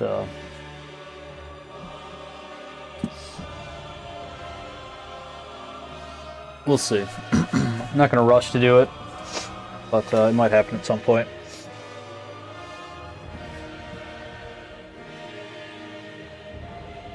Trying to think if I don't really have a whole lot else. What are we doing tomorrow? I think Elder Scrolls 2 is Daggerfall. I think, is it Daggerfall? What did I say? Arena. Which one's Arena? Is Arena the first one? Or is... Did they give it a title like that for the first one? That's weird. I mean, I guess they knew. That might have just been how games were, like the convention. It was popular at the time to do that. I don't remember. I wasn't alive. Oh, no, I was probably alive, but like when did fucking the first one come out? I didn't play that. That was before my time, probably.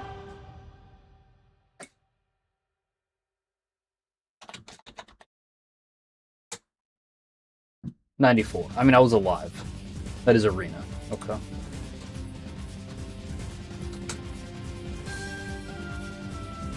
What to?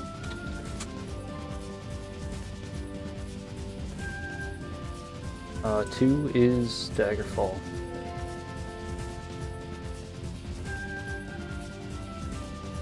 See ya. Good call. Yeah, this looks like an old game.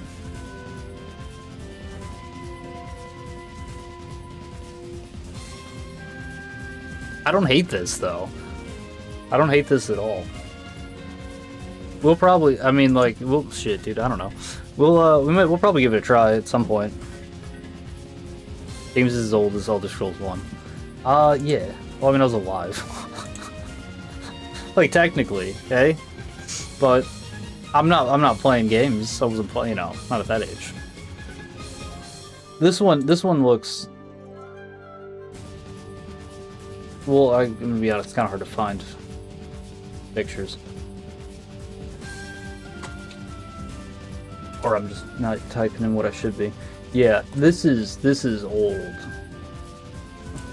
I'm not against trying this. The problem with games like this is that, like, when did, like, Lords of the Realm 2 come out? Because that's probably, like, one of the oldest games I've played. No, that's not true. King's Quest 4 is probably older than this. Lords of the Realm 2... 96. Okay. Yeah, like, that game is rough, man.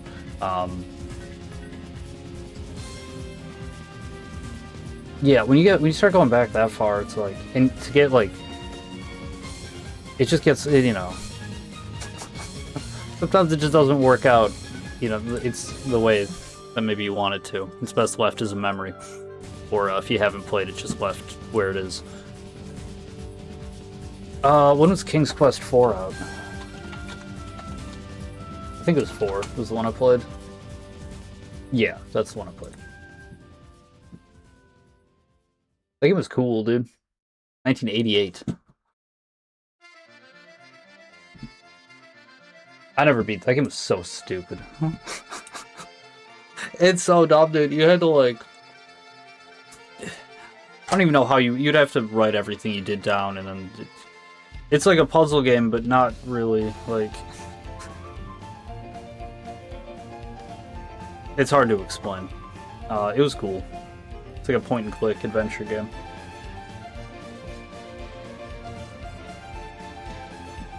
Alright, I'm gonna go to bed. It's late.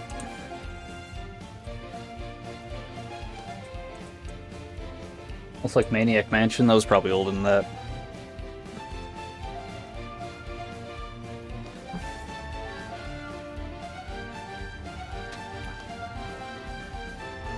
Never beat Maniac Mansion either. That's the same. That's like a point-and-click adventure puzzle solving game too. Those games are so fucking hard, dude. Just for no reason. Ah, shit. Alright, I'm gonna go to bed. It's good hanging out. Hope you had a good time. Ultra Kill tomorrow, I think. I think that's the plan. Alright, you guys have a good night.